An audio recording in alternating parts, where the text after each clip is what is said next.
short.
The committee will come to order.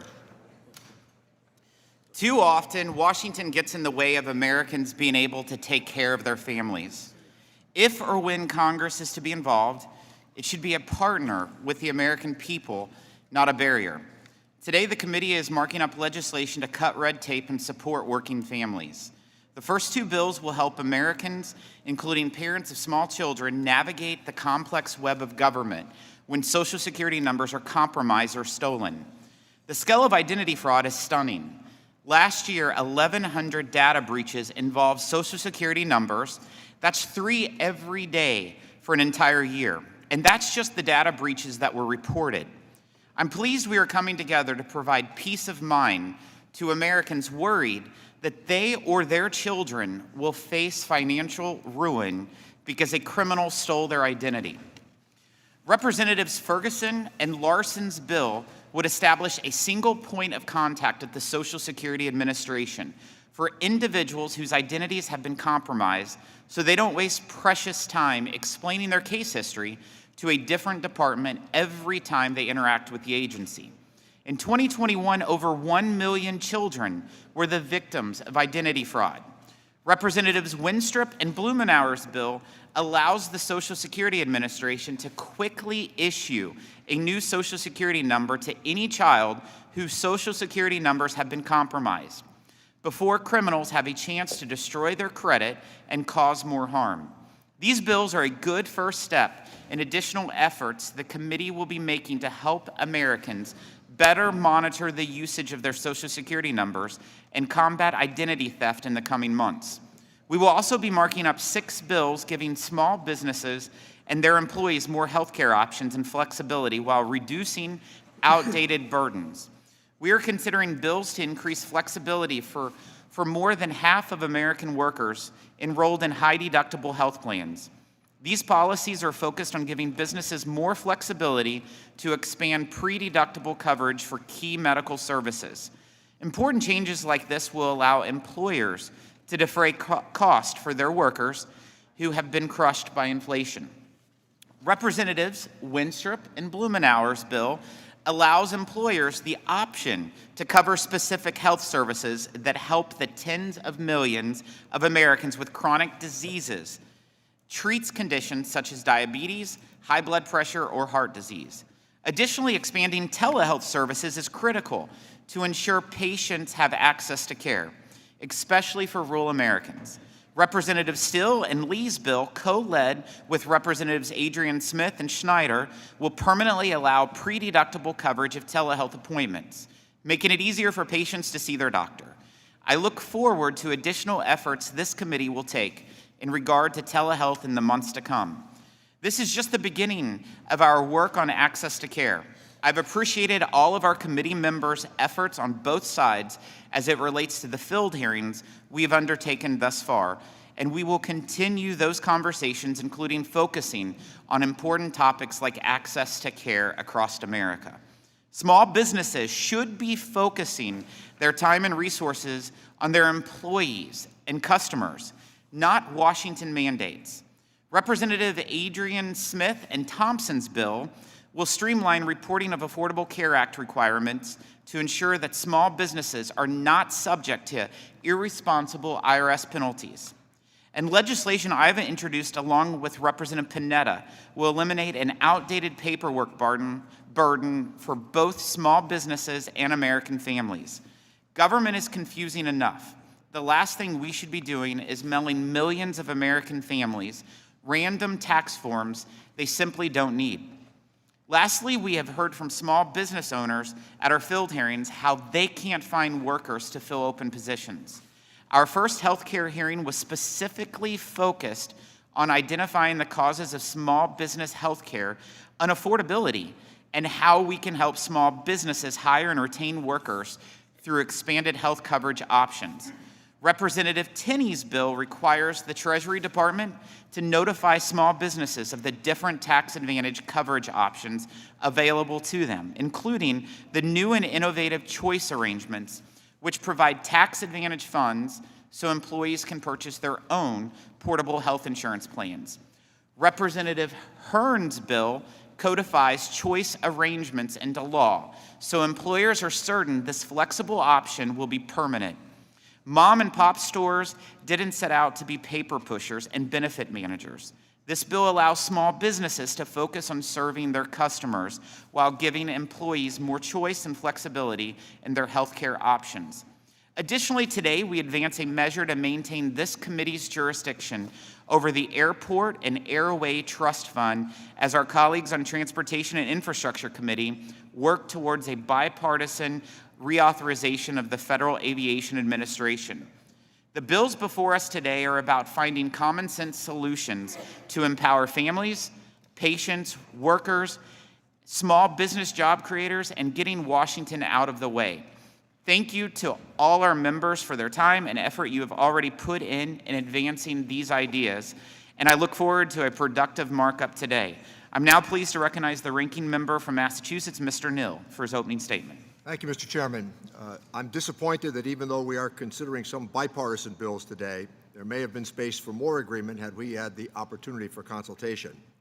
I'm also disappointed because the majority has yet to offer any real solutions to the most pressing issues facing the American people. The committee meets today for the first time since President Biden successfully staved off our colleagues' manufactured default crisis. Thankfully, the hard position that Democrats took prevented the most draconian cuts and spared not only Medicaid, but once again, we rose to the traditional defense of Social Security and Medicare. It's just over a month ago when our colleagues on the other side voted to strip up to 21 million Americans of their Medicaid coverage, disproportionately jeopardizing people of color, rural Americans, and people with disabilities. They also voted to cut the Social Security Administration and Customs and Border Protection budget by 22%. That exercise illustrated why they only want solutions on the backs of people who make our country what it is, workers. When President Biden suggested closing 2 tax loopholes as a means of deficit reduction, our colleagues on the other side once again balked. They are fine pushing the burden to the poorest and the most vulnerable among us while going to any length to help the strongest shield more of their income from rightful taxation. Some of these bills under consideration today are benign, but none of them address kitchen table issues. That's all we did in the last Congress. We were laser focused on investing in workers and their families, growing the economy from the bottom up and the middle out, and the results were historic. More jobs have been created during Joe Biden's time in office than any other president has created in a full 4-year term. My colleagues spent months auguring the argument that there was a recession coming. But you can't bet against the American worker, and 13 million jobs have been created thanks to our historic investments. Getting into the bills under consideration, starting with Social Security, let me be clear.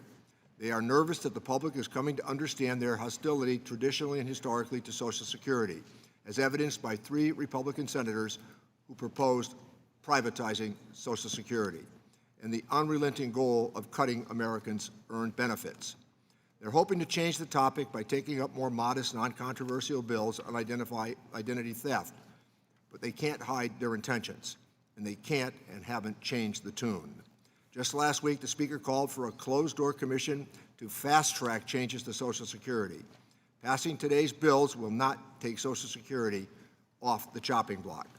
For over a decade, they have sabotaged the Affordable Care Act and used high-deductible health plans and health savings accounts to undermine comprehensive care, despite the fact that 20 million Americans now enjoy health insurance that heretofore they had not. What's under consideration today will do very little for the average American and a whole lot for those with enough wealth to stash money in a preferred HSA. It's part of a plan to shift more burden onto consumers while guaranteeing fewer protections and delivering the benefits to high-income people. You can't afford to go to a doctor. You aren't able to save money in an HSA. But if you've got the cash, the HSA is a preferred tax benefit that will take you there. If there isn't enough going on in this markup, they also included a tax and trade title at the last minute.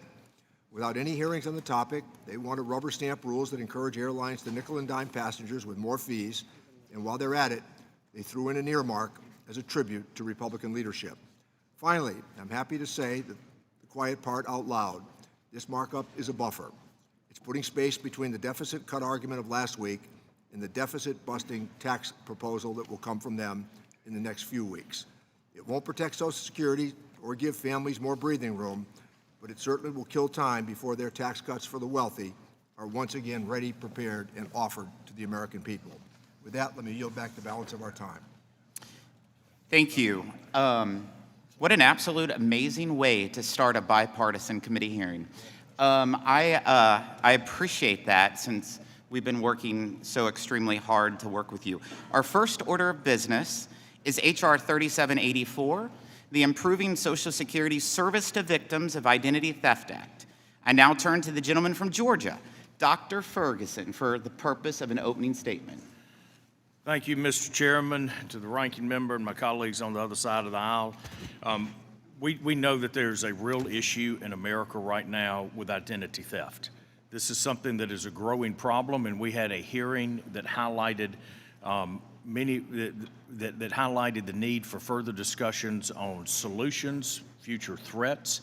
But one thing that we know and that we learned in that hearing is that for victims of identity theft with their Social Security numbers, the assistance they're getting from the administration can be dramatically improved. And one of the things that we know that would help was simply having one point of contact that a citizen can go to help with this issue. And along with my colleague, Mr. Larson, we introduced the H.R. 3784. We think that requiring the Social Security Administration to have a single point of contact and a single person that can help victims of identity theft is important to do. So we're proud to introduce this legislation. We think it's an important fix. Look forward to the discussion on that. With that, I yield back, Mr. Chairman. Thank you. I'm pleased to recognize the ranking member, Mr. Nill, for his opening statement. Chairman, I want to yield to Social Security Subcommittee Ranking Member Larson, who has been a leader in the work to defend and protect Social Security. Thank you, Mr. Chairman. Appreciate that, and I want to commend my colleagues and Mr. Ferguson and Mr. Winstrup, who have introduced legislation. In fact, Representative Reed introduced this similar legislation in a previous session. So it does demonstrate that there are things that exist out there that we can work bipartisanly. But let me associate myself with the remarks of the ranking member. And I do so because I think, when you have a 5-alarm fire going on and 10,000 baby boomers a day becoming eligible for Social Security, and when we are the Committee of Cognizance, and however laudable these bills are before us, and they should be on the consent calendar, I don't think there's any question about that, but that's not what's going on in America. All of you, and we will be passing out again, demonstrating what goes on in every single district, both from an economic development standpoint, the number of Social Security recipients that are in your district, but 10,000 baby boomers a day becoming eligible. That's 3,650,000 new Social Security members, and Congress has done nothing to enhance Social Security in 52 years.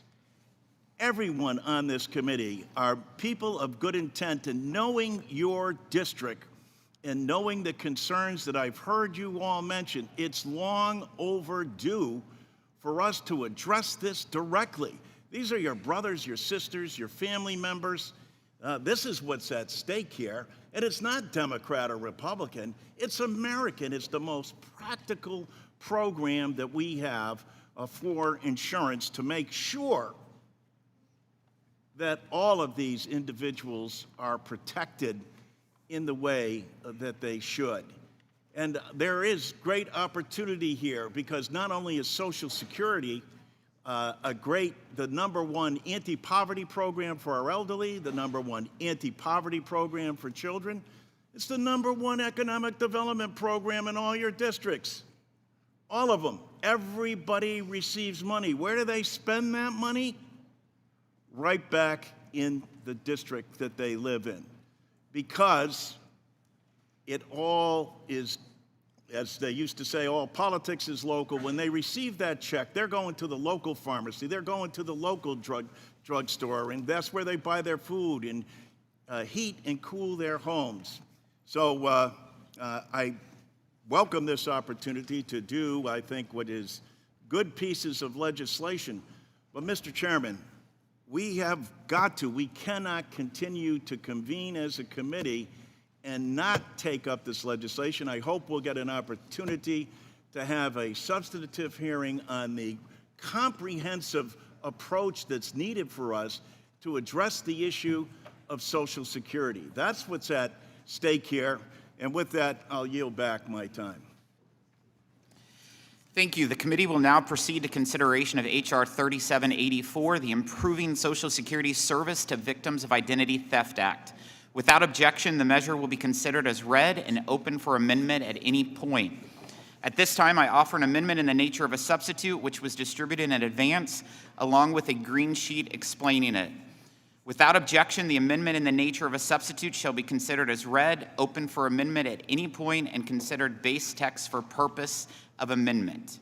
I will now turn to Sean Freeman, Chief Social Security Counsel and Deputy General Counsel, to provide the technical description of the amendment in the nature of a substitute, with an emphasis on the changes made since introduction. I ask that members hold their questions until after his presentation. Sean. Thank you, Chairman Smith, Ranking Member Neal, and members of the Committee on Ways and Means. H.R. 3784, as introduced by Representatives Ferguson and Larson, would require the Social Security Administration to provide victims of identity theft with a single point of contact at the agency when the misuse of their Social Security number results in the need to resolve an issue or issues with the Social Security Administration. As described on the green sheet distributed yesterday, the amendment in the nature of a substitute additionally requires that the Social Security Administration provide a single point of contact to an individual when the loss of his or her Social Security card while being mailed by the Social Security Administration to his or her address results in the need to resolve an issue or issues with the Social Security Administration. Thank you, Mr. Chairman, Ranking Member Neal, and members of the committee. That concludes my walkthrough, and I welcome any questions related to the technical nature of the amendment in the nature of the substitute. Thank you, Mr. Freeman. Are there any technical questions about the amendment in the nature of a substitute? Seeing none, does any member wish to strike the last word? Yes. Ms. Chu. Who do you? Ms. Chu is recognized. Mr. Chair, I move to strike the last word. I want to first speak in support of H.R. 3784, the Improving Social Security Service to Victims of Identity Theft Act, which will improve customer service for victims of identity theft by ensuring that they have a single point of contact within the Social Security Administration and do not have to navigate the often difficult and arduous process to have their financial security and peace of mind restored. Additionally, H.R. 3667, the Social Security Child Protection Act, will give families whose child's Social Security number has been compromised due to theft a great deal of relief by ensuring that they don't have to suffer from this theft for the rest of their lives. I commend the sponsors of these bills and will continue to support ideas that protect our seniors and families.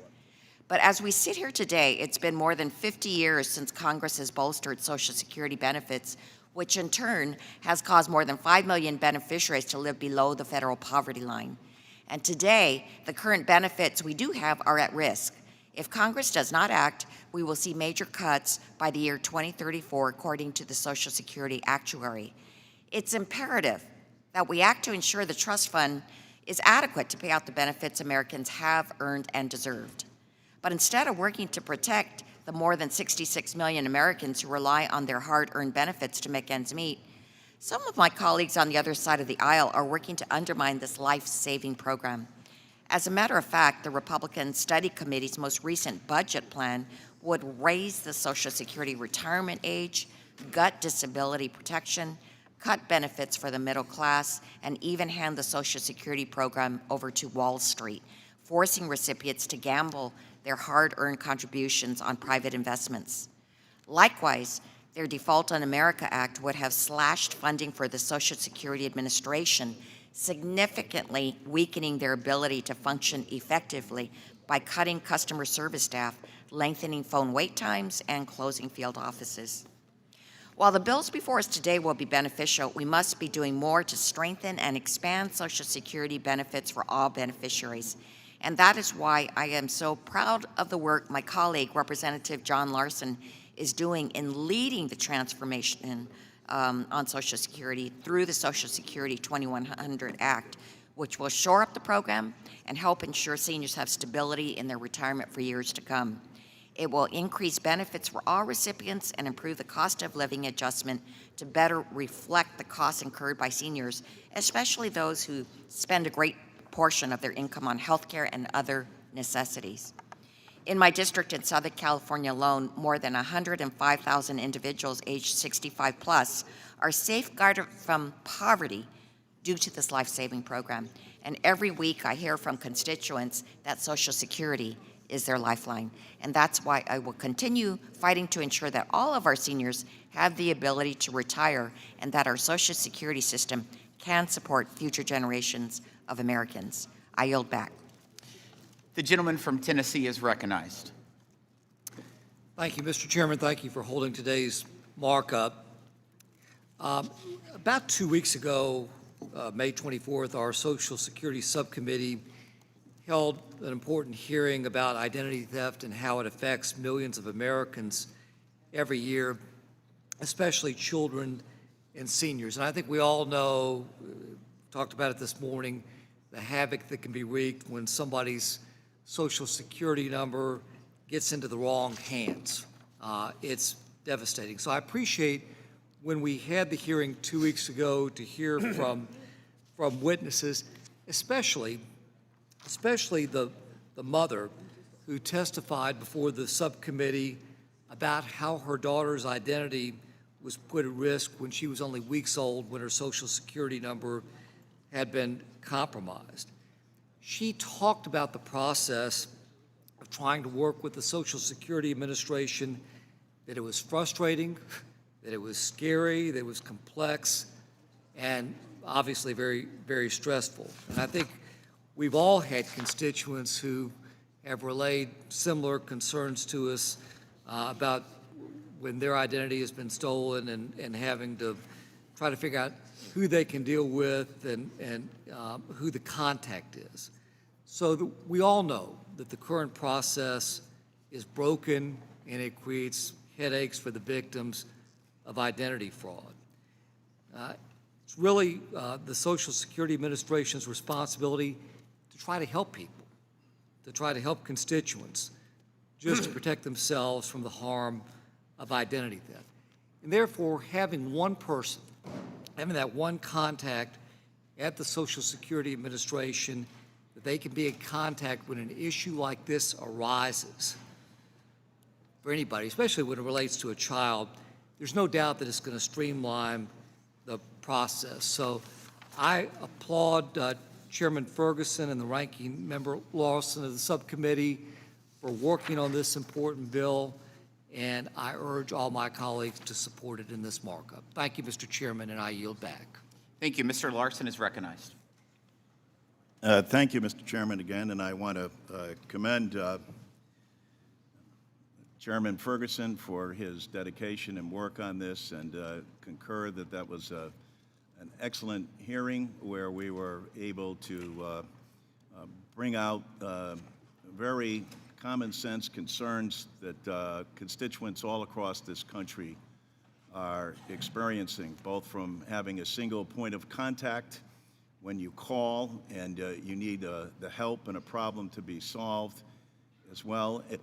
And also, if you lose your Social Security number, that there's a way to immediately resolve this without the cumbersome problems that we know have been created. And I commend Mr. Winstrup and Mr. Blumenauer as well for that.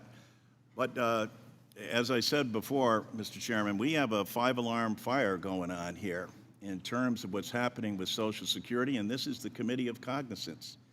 And we've got to be able to address this. This pandemic has only pointed out that the group that has been most impacted in this country by the pandemic are the elderly.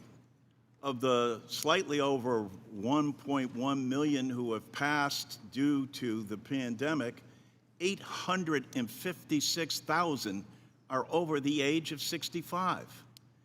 Of the global pandemic and the supply chain issues and ensuing inflation, who is the group that's most impacted by inflation? People on fixed incomes. Who are they? Those are your brothers, your sisters, your family members, etc., that desperately need the help of this Congress. Congress has not enhanced Social Security benefits for people in 52 years. There's a lot of blame that can go around, but this isn't about blame. And in the pamphlets that we've handed out in the committee and the cards that you receive, it doesn't identify one party or the other. It talks about our responsibility as the Committee of Cognizance to address this issue. And when you look at an agency that is competent in insurance language, Social Security has a 99% loss ratio. What does that mean? That means they administer this program. A federal agency administers this program for less than 1%. Any private sector insurance company would give anything to have that kind of ability. And so we need to be supporting Social Security, enhancing it, and including the administration, but also making sure that we upgrade people's benefits. How about the individuals who have to continue to work out of necessity but find that their Social Security is taxed? That is flat out wrong. How about the number of police officers and teachers and firefighters, et cetera, that are hurt by WEP and GPO that need this committee's attention now so that they can have that law repealed and receive the benefits that they richly deserve? Everybody on this committee understands that. What Congress has lacked is the courage and the will. But if we were to come together and say, this is what's impacting the American people, and it can't happen by raising the age. We raised the age the last time we looked at this, and that was back in 1983, only a mere 40 years ago. But if for every year you raise the age, that's a 7% cut in benefits. People may be living longer, but they don't need to be living on less if they're living longer, and we need to address this issue in a way that's going to help Americans now. Again, I want to thank my colleagues for the legislation that they've introduced, but I cannot remain silent being on this committee as we face a 5-alarm fire, and as important as this legislation may be, that's a glass of water to address a major firestorm that we have going on in this nation. And with that, I yield back. Mr. Pascarello is recognized. Thank you, Mr. Chairman. I move to strike the last word. Proceed. Thank you. I speak in support of H.R. 3784. And I want to commend both Mr. Ferguson and Mr. Larson. Was listening to the discussion in subcommittee gave me hope that there are people on both sides of the aisle who want to do the same thing, strengthen Social Security. And I had the feeling that we could iron out our differences. That's what I think. So I'm pleased to support this bill that would protect victims and help them restore their identity. Some may take this lightly as not creating the environment to get something solidly done for the entire legislation, but I think it's a good step. I want to commend both of you, and I also want to commend the sponsors of 3667, which I imagine we will be talking about in a few moments. The last thing someone who has had their identity stolen wants to do is wait on hold. and we can cite chapter and verse of the other agencies where that has happened. Explain your problem again and again and again. It's almost torturous. Empowering the Social Security Administration to designate this one contact for identity theft victims makes sense for the agency, the beneficiaries, and our great workforce. I'm proud to support this bill, and I want to thank you, and I yield back, Mr. Chairman. Thank you. Mr. Davis is recognized. Thank you, Mr. Chairman, and I support the two security bills before us today, but I'm seriously disappointed that the Republican leadership is doing nothing to increase benefits for seniors, nor to strengthen the trust fund, nor fix the WEP GPO. The Republican leadership is doing nothing to improve customer service, nor reduce wait times, nor stop the closing of field offices. In fact, next week, the Ways and Means Republicans will spend hundreds of billions of dollars, if not $1 trillion, to help the wealthiest businesses.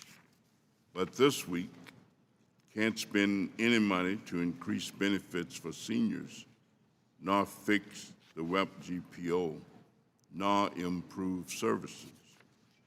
The Republican extremism is the greatest threat to Social Security. The Republican Study Committee budget showed their roadmap to make devastating cuts to Social Security. Then this spring, every Ways and Means Republican voted to cut funding for the Social Security Administration. Then just last week, after the Democrats successfully protected Social Security in the budget negotiations, Speaker McCarthy called for a commission to examine the entire budget, including cutting Social Security, setting up cuts. I support the two bills before us, but I reject the Republican priority of tax cuts for the wealthy before increasing benefits to seniors. I thank you, Mr. Chairman, and yield back. Thank you. Ms. Moore is recognized. Strike the last word.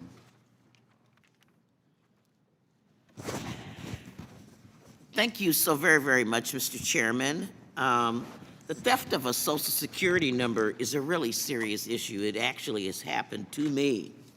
And so I am so delighted that we've been able to come together to help victims of such ID theft, whether by allowing a new Social Security number to be issued in limited circumstances, or helping to facilitate the interaction of a victim with the Social Security Administration.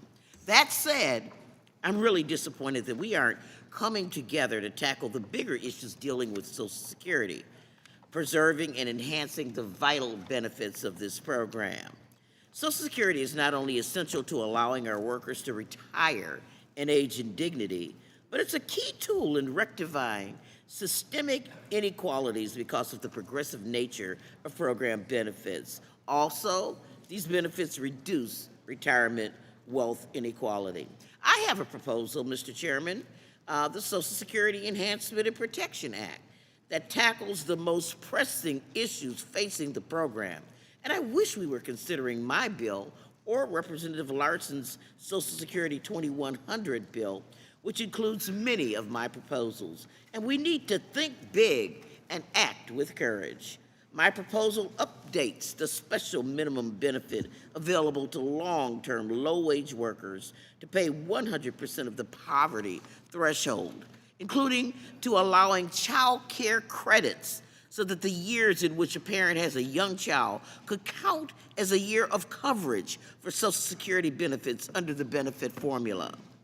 Under current law, time spent out of the workforce or working less to take care of a young child can work against individuals when it comes to determining their Social Security benefits. I propose providing a parent with a child care credit year for each year when a child under 6 is present in the home, up to a maximum of 5 years. These modifications to the special minimum benefit will help rectify gender and racial inequities because women are more likely than men to have lower earnings and to take off working years for child care because Hispanics and blacks are more likely to have lower lifetime earnings. My bill would provide additional security to retirees by increasing benefits to all beneficiaries 20 years after retirement. This benefit boost for long-term beneficiaries also would be particularly important to women because they tend to live longer than men, face higher rates of poverty as they age, and become more reliant on Social Security as other resources are exhausted. The increase would also be available to individuals receiving disability benefits for many years, another group at great risk of poverty. I am also really proud to champion the call to reinstate the student benefit. My bill would restore the student benefit for children of deceased, disabled, and retired workers up to age 26, as long as they are enrolled in college or vocational school. This is especially needed to help children who have lost the economic support of a parent so they can get the post-secondary education they need to succeed in today's economy. I just want to point out that former Chairman Ryan benefited from this when his father died, and we have heard so much from members of this committee who have tearfully talked about how they would not have been able to get their educations were it not for Social Security. I want to restore this benefit. And I also combine these benefit enhancements with provisions to improve the fiscal outlook for Social Security. My bill would eliminate the cap on Social Security payroll contributions. Wage and salary growth on top of earnings distribution has significantly outpaced that at the bottom and middle. Scrapping the cap would make everyone pay the same payroll tax. And my bill would also slightly increase the payroll tax rate, gradually raising Social Security contributions rate for employers and employees. An average earner would see an increase of about 50 cents a week. I also want to acknowledge that properly addressing administrative issues at the Social Security Administration means properly funding the agency. Again, I support streamlining beneficiary interactions with the agency, but the challenges beneficiaries face are much greater than establishing a single point of contact. My own Senator Johnson attempts to cut benefits, subject people to annual discretionary spending process, or privatize Social Security. So I remain committed to preserving and enhancing Social Security, and I hope that my colleagues on the other side of the table would stand with me. And Mr. Chairman, thank you so much, and I yield back. Thank you. Mr. Evans is recognized to strike the last word.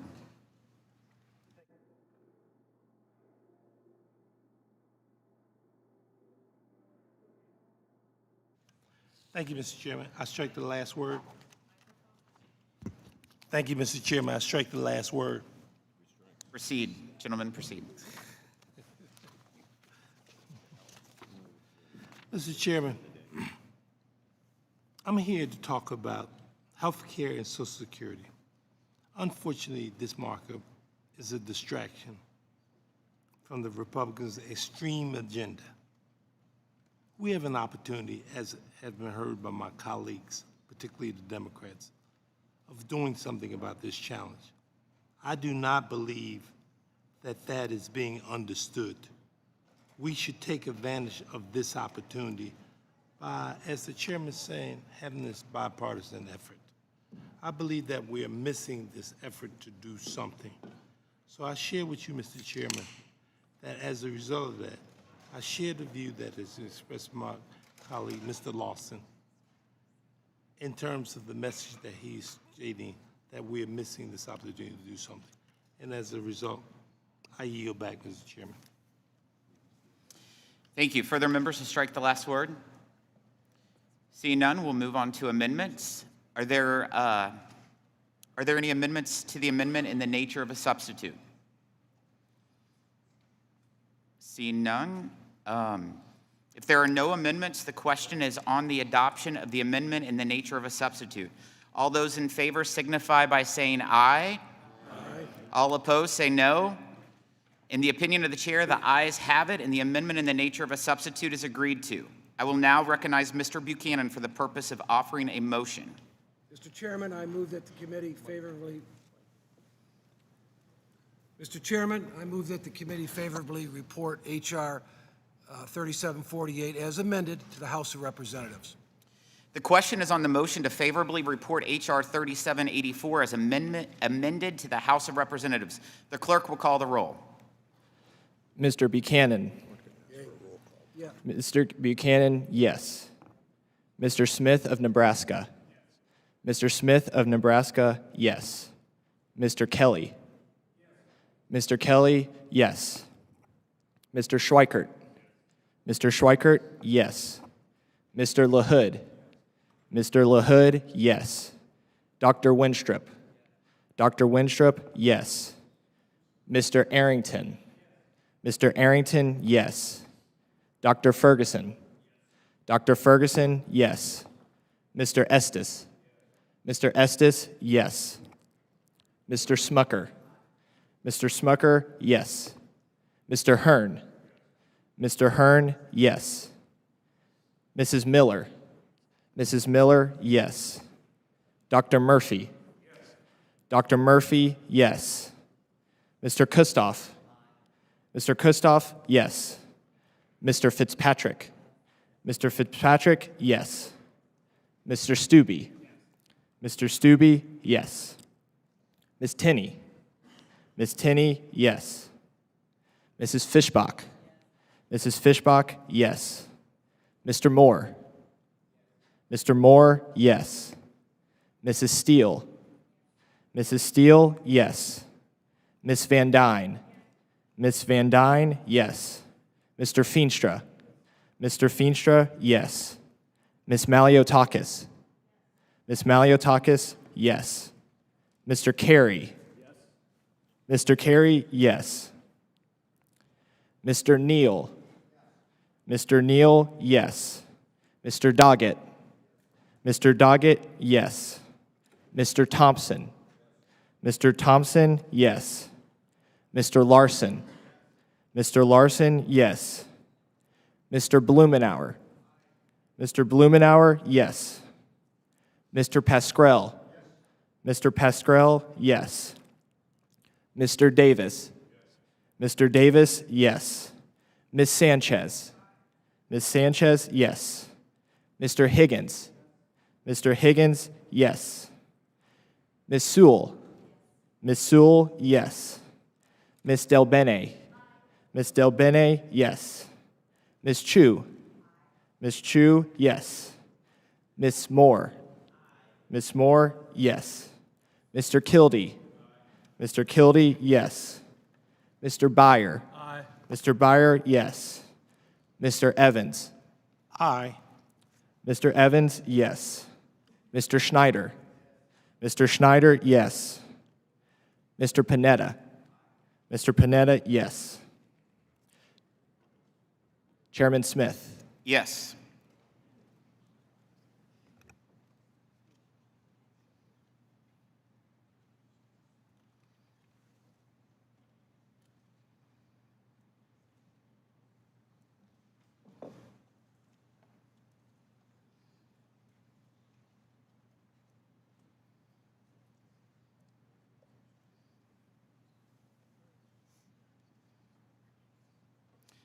The clerk will report the vote. The ayes are 43, the noes are 0. There being 43 ayes and 0 noes, the motion is agreed to, and H.R. 3784 as amended is ordered favorably reported to the House. Without objection, I ask the staff be authorized to make technical and conforming changes to H.R. 3784 and that members have 2 additional days to file with the committee clerk supplemental additional dissenting or minority views. Our next order of business is H.R. 3667, the Social Security Child Protection Act of 2023.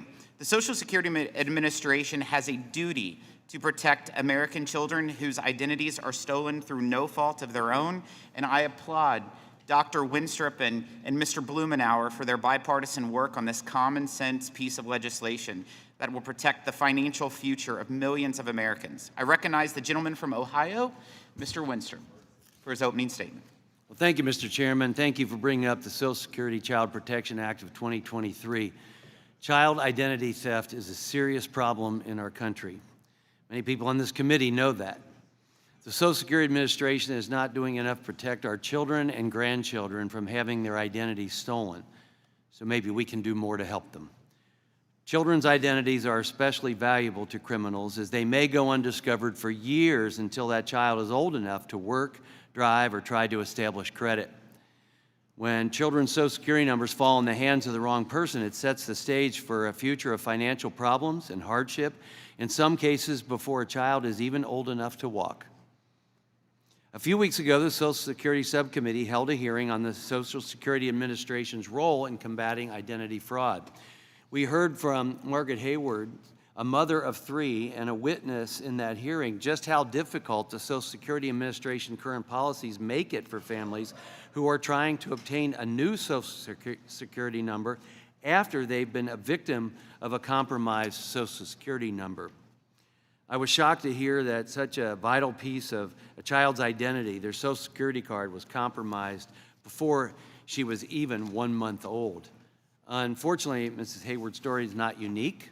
Roughly 1.25 million children were victims of identity fraud in 2021. Families should have the ability to protect their children from having their identity stolen, and children deserve the opportunity to open bank accounts, get a first job, purchase a car, and start a credit rating without worrying about the hardship that they may have to face because their identity has been stolen. I was proud to work with my colleague, Representative Blumenauer, to introduce the Social Security Child Protection Act. This common sense bill would allow the Social Security Administration to issue a new Social Security number to children age 14 and under if their Social Security number has been compromised by theft of their Social Security card or in other means. I invite all of you here today to join us in our effort to protect our children, assist their families when their lives have been upended by child identity theft. The Social Security Administration has a responsibility to provide protection for our children, to prevent what happened to Ms. Hayward and many others from happening again. I'm proud to support this legislation with Mr. Blumenauer to protect victims of Social Security fraud, and I urge my colleagues to support this bill, and with that, I yield back. Thank you. I'm pleased to recognize the ranking member from Massachusetts, Mr. Neal, for his opening statement. Thank you, Mr. Chairman. I want to yield my time to Mr. Blumenauer, a co-author of this legislation. I appreciate the ranking member's courtesy. Doctor, it's a pleasure to work with you on this. This is an item that, when you think about it, is really profound. It happens in terms of nationwide. We're talking about millions of cases and compromising young people's entry into life. It's a story of the era that we live in. And I'm pleased that we were able to come together in this legislation and move forward.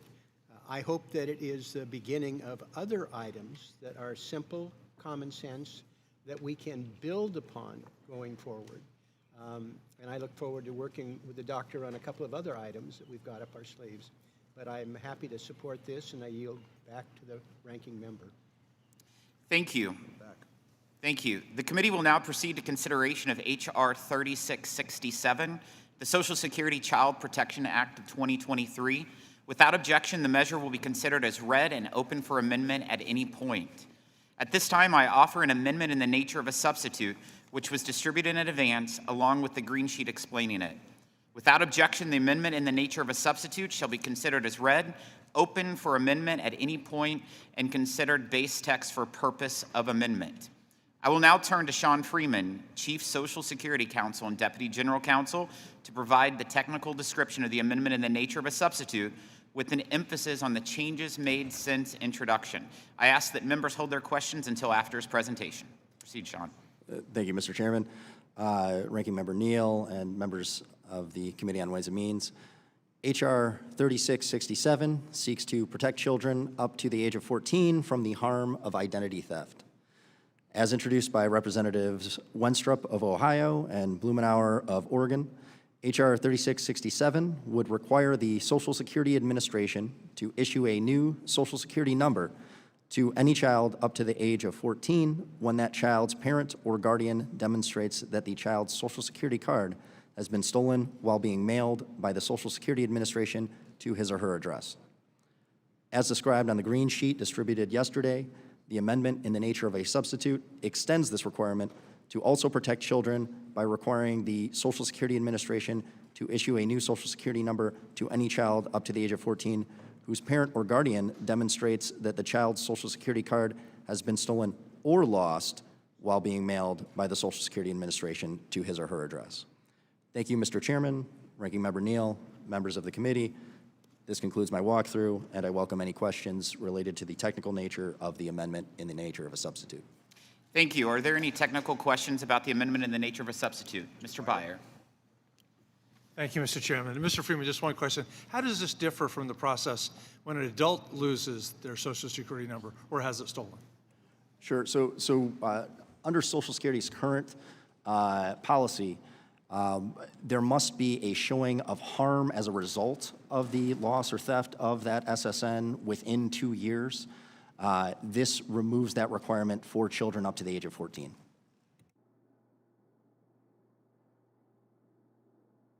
Gentleman yields back. Further questions?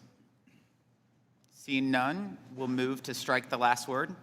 Any members wish to strike the last word? Mr. Larson is recognized.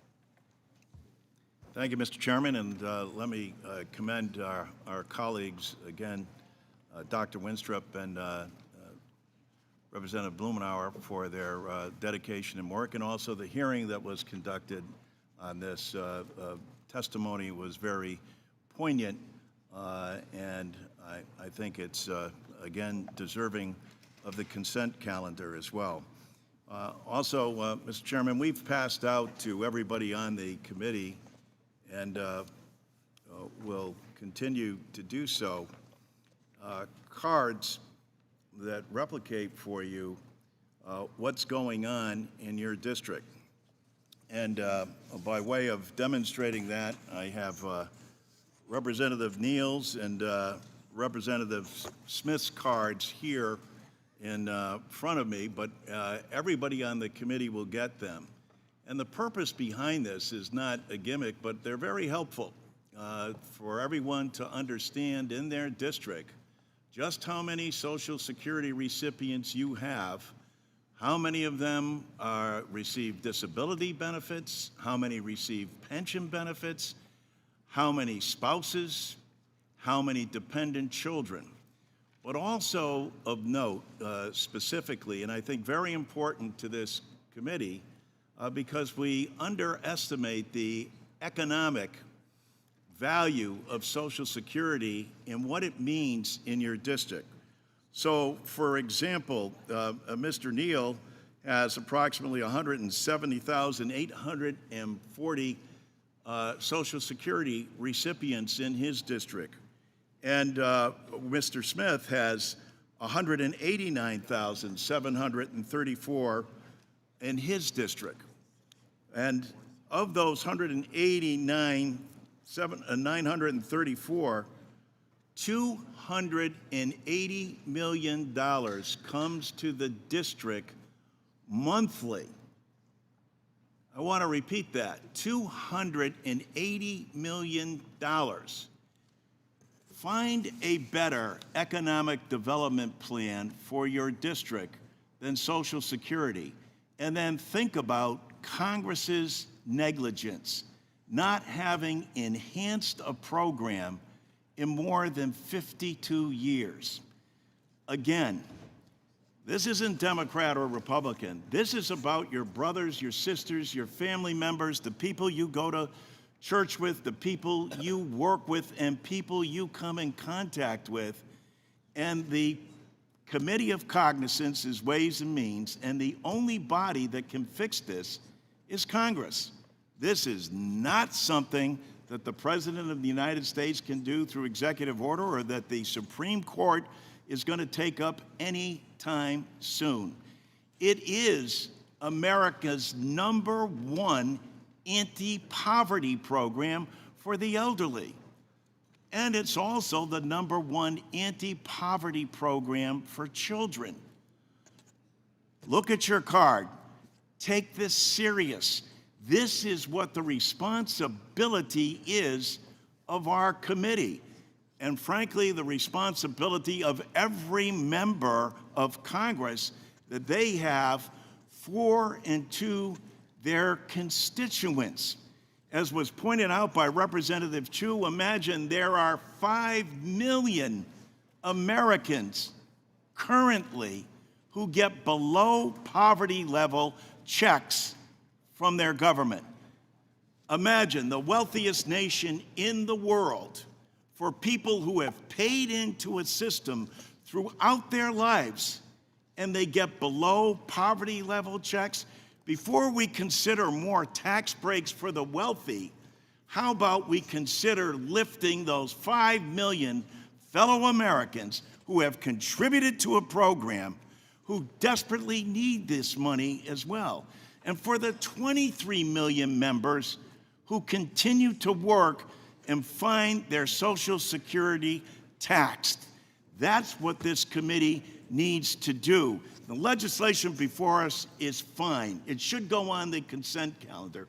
And I commend the individuals as well, but all of you, all of us, every member of Congress in both chambers has got to understand and know this is our responsibility and our obligation to fix it. I yield back. Mr. Blumenauer is recognized. Strike the last word. Thank you very much, Mr. Chairman. I was taken by your comment earlier that you thought this was an unusual way to start a bipartisan hearing, given some of the comments from our ranking member. And I understand that. Some of us feel the same way with some of your opening statements, where we feel it's pretty hard-edged in terms of unnecessarily harshly partisan. I'm used to that. I've been on this committee a long time. I've seen the ebb and flow. I've watched what happened in terms of our energy legislation that started out being bipartisan and ended up, when it got across the finish line, very little Republican support for it, although it's making a big difference in Republican districts. I think it's no secret that I look for things on this committee that bring us together. Doctor, I've enjoyed what we've done here with Congresswoman Van Dyne dealing with the scandal that's taking place in some of the hospice, particularly the for-profit area. We've been working productively with people in this industry and with the administration to try and make some progress. It's going to make a difference for very vulnerable people. I am pleased with Congressman Smucker dealing with direct primary care, something that this committee has been looking at over the years and making an opportunity to move forward with something that is not partisan, but will make a profound difference in being able to improve the quality of care that we deliver. We're sort of caught in a never-never land, and I won't say anything more in the course of this hearing, but we have limited time to work together in a public way to try and make progress. And sadly, we veer sometimes to the, like we're going to be going on the floor maybe today, on made-for-Fox issues, things that is much less here than meets the eye. But I understand the dynamic that we have to undertake to do that. But I hope this committee, and Mr. Chairman, I really appreciate your personal effort to build bridges, and I've had some very productive conversations with you that I think can provide a foundation for us to expand the safe space that this committee can work on, not dealing with the things that have to be World War III and people have to battle on a partisan basis, but being able to expand the area where we don't have to do that. I think your efforts are sincere and I appreciate them, and I look forward to being able to work with my colleagues on areas here that we can find this common ground. I think we can use this committee and its tradition and its membership to be able to create some momentum in this Congress to get things done. And I look forward to working with each and every one of you on areas that we can agree to be able to accomplish that. I appreciate your patience, and I yield back. Does any additional member wish to strike the last word? Seeing none, we'll move to amendments. Are there any amendments? Are there any amendments to the amendment in the nature of a substitute? Seeing none. With there being no amendments, the question is on the adoption of the amendment in the nature of a substitute. All those in favor signify by saying aye. Aye. Those opposed say no. In the opinion of the chair, the ayes have it, and the amendment in the nature of a substitute is agreed to. I will recognize Mr. Buchanan for the purpose of offering a motion. Mr. Chairman, I move the committee favorably report H.R. 3667 as amended to the House of Representatives. The question is on the motion to favorably report H.R. 3667 as amended to the House of Representatives. The clerk will call the roll. Mr. Buchanan. Yes.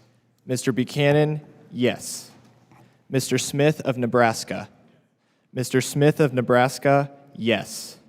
Mr. Kelly. Mr. Kelly, yes. Mr. Schweikert. Mr. Schweikert, yes. Mr. LaHood. Dr. Winstrup. Dr. Winstrup, yes. Mr. Arrington. Dr. Ferguson. Dr. Ferguson, yes. Mr. Estes.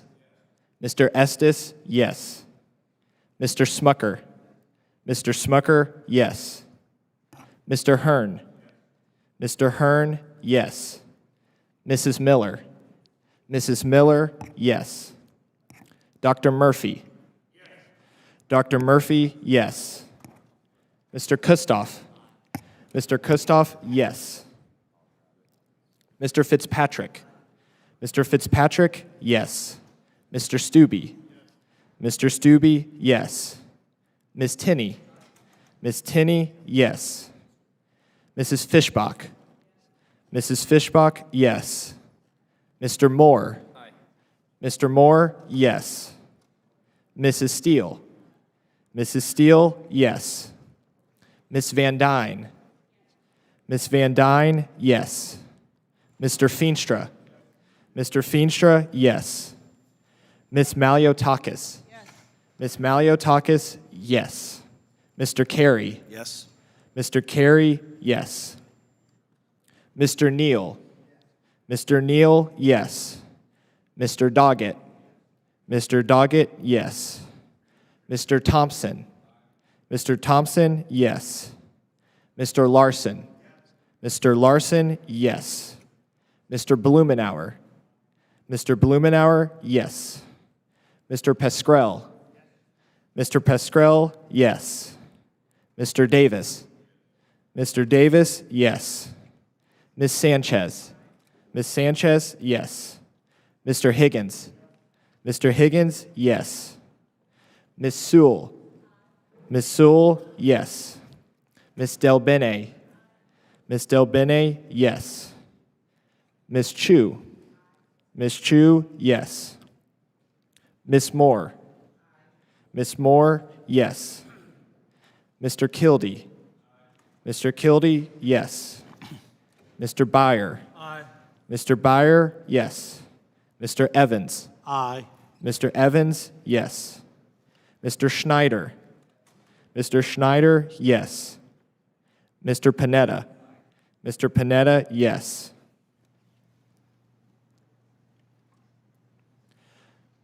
Mr. LaHood. Yes. Mr. LaHood, yes. Mr. Arrington. Yes. Mr. Arrington, yes.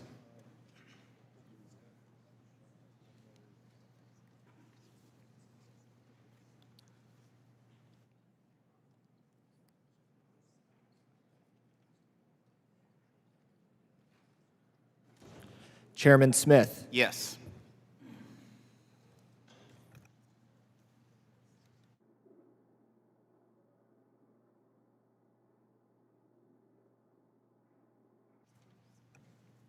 The clerk will report the vote. The ayes are 43, the noes are 0. There being 43 ayes and 0 noes, the motion is agreed to, and H.R. 3667 as amended is ordered favorably reported to the House. Without objection, I ask that staff be authorized to make technical and conforming changes to H.R. 3667 and that members have 2 additional days to file with the committee clerk supplemental, additional, dissenting, or minority views.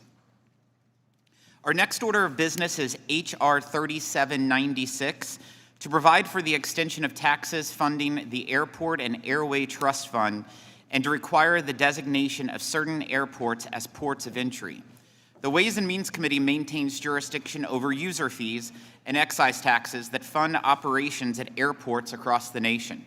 This funding is vital to ensuring America's airports and air infrastructure remain competitive with the rest of the world and supports economic growth for American families, farmers, workers, and small businesses.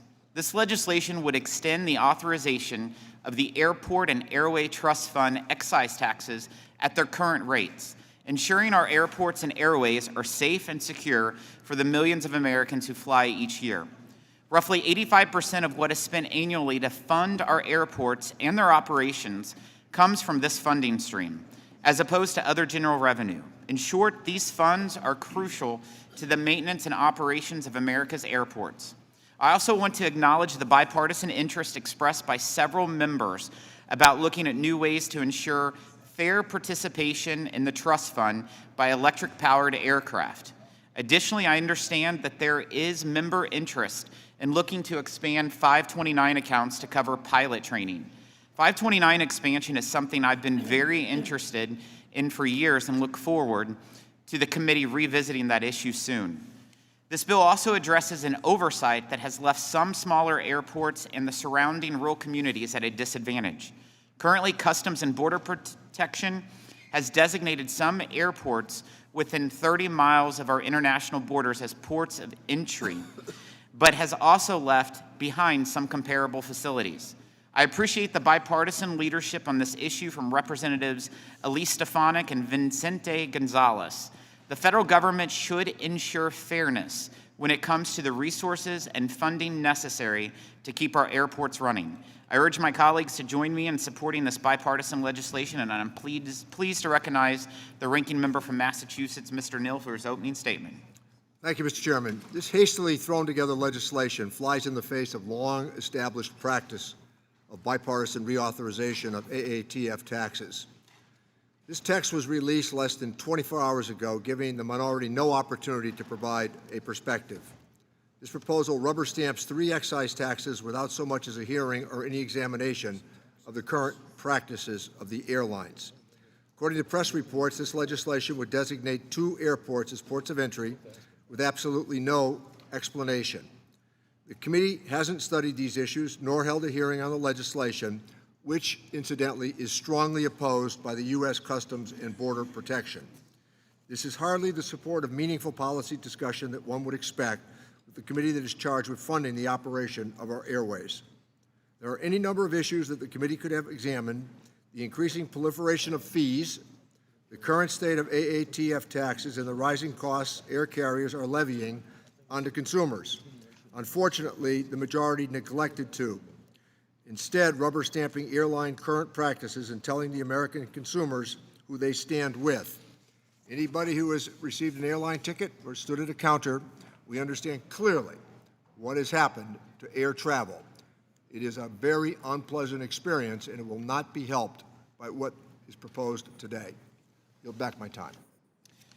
Thank you. The committee will now proceed to consideration of H.R. 3796 to provide for the extension of taxes funding the Airport and Airway Trust Fund and to require the designation of certain airports as Ports of Entry Act. Without objection, the measure will be considered as read and open for amendment at any point. At this time, I offer an amendment in the nature of a substitute, which was distributed in advance along with a green sheet explaining it. Without objection, the amendment in the nature of a substitute shall be considered as read, open for amendment at any point, and considered base text for purpose of amendment. I will now turn to Tom Bartold, Chief of Staff for the Joint Committee on Taxation, to provide the technical description of the amendment in the nature of a substitute with an emphasis on the changes made since introduction. I ask that members hold their questions until after his presentation. Mr. Barhold. Thank you, Mr. Chairman. Committee members have before them two joint committee documents, JCX 11 and JCX 18, which describe the underlying legislation and the chairman's amendment in the nature of a substitute. As quick background, air ticket taxes and several fuels taxes, the proceeds of which fund the Airport and Airways Trust Fund, are scheduled to expire September 30th, 2023. This legislation would extend those taxes through September 30th, 2028, five years. Under budget scorekeeping guidelines, as excise taxes dedicated to a trust fund, there is no estimated budgetary effect to this legislation. That concludes my brief description. Would be happy to answer questions that the members might have. Does any member have technical questions? Mr. Doggett is recognized. Thank you very much, Mr. Barthold. Since, as Mr. Neal just noted, we've never had a hearing on this bill, I need to explore a little bit more of it to understand what we're doing. Now, as far as taxes funding airports, is this legislation the major funding source for airports all over the country? Yes, Mr. Doggett. As we noted in background, more than 80% of airport and air expenditures by the FAA are funded from the Airport and Airways Trust Fund, but there also are general appropriations as part of the appropriations process of Congress. And is it correct that some companies, some airlines may pay this tax and some don't pay the tax? The requirement of the ticket taxes, the liability is primarily actually on the air passenger. There's a secondary liability on the airlines. Well, for example, there's a company called NetJets, I believe, and it has fractional shares that are available to owners who jet around the country. Versus a charter flight that might bring a church group or a student group here to the Capitol. Does NetJets enjoy an advantage in not having its passengers pay the 7.5% ticket tax? Mr. Doggett, under legislation enacted several years ago to address fractional aircraft use such as NetJets, there's a special surtax on fuel used by those operators. There's not a separate ticket tax. Does it offer NetJets a competitive advantage over smaller charter flights that its passengers don't have to pay a 7.5% ticket tax? I'm not sure of the economics of that, sir. I'd have to look into it more. And is the other tax that you mentioned, is that indexed for inflation? The excise tax rates, the fuels taxes, are not indexed. All right. So I think it does offer a competitive advantage for NetJets over the kind of charter flight that might bring a church group or a school group here. How about airlines that, Spirit Airlines is one I've seen a story about. Are you familiar with it and how it uses or doesn't apply the tax? I believe the issue that you're raising, Mr. Doggett, is what's included in the ticket price that is charged to the customer. And as some airlines are more inclusive in terms of the overall service to their passengers, such as baggage, whereas certain other airlines charge separately for baggage. And under present law, it is the air service, just the basic ticket, the basic seat, which is subject to the air ticket tax. So if there's a supplemental charge for baggage or a supplemental charge, for example, to have a My time's extra leg room. growing short. I appreciate your explaining it. It is the kind of thing we could have explored in detail since it affects consumer protection, nickel and diming, and misleading consumers all over the country. But I do want to touch on the Stefanik aspect of this bill. Normally, we get technical assistance, or TA, on bills that come before this committee. Do you know if technical assistance has been obtained on this bill from Customs and Border Patrol, the entity that is charged with protecting our borders?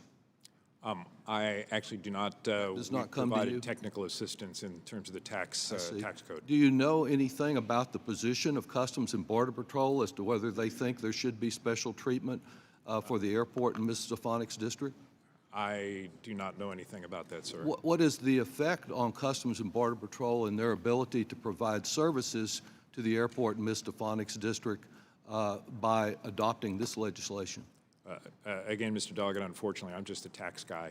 I don't. Okay, well, I understand. Again, those are the kind of questions that could have been answered if we'd had a full hearing instead of a last-minute dropping of this special interest bill into this committee markup less than 24 hours before we were to begin today, and I yield back. Mr. Thompson is recognized for technical questions. Thank you, Mr. Chairman. Mr. Doggett asked a number of the questions that I had, but I want to see if I can get clarification on a couple things. Mr. Doggett noted that it's an airport in Miss Stephanik's district. I don't see that in the bill text. Can you tell me, Mr. Barthold, the airports that would be advantaged by this legislation?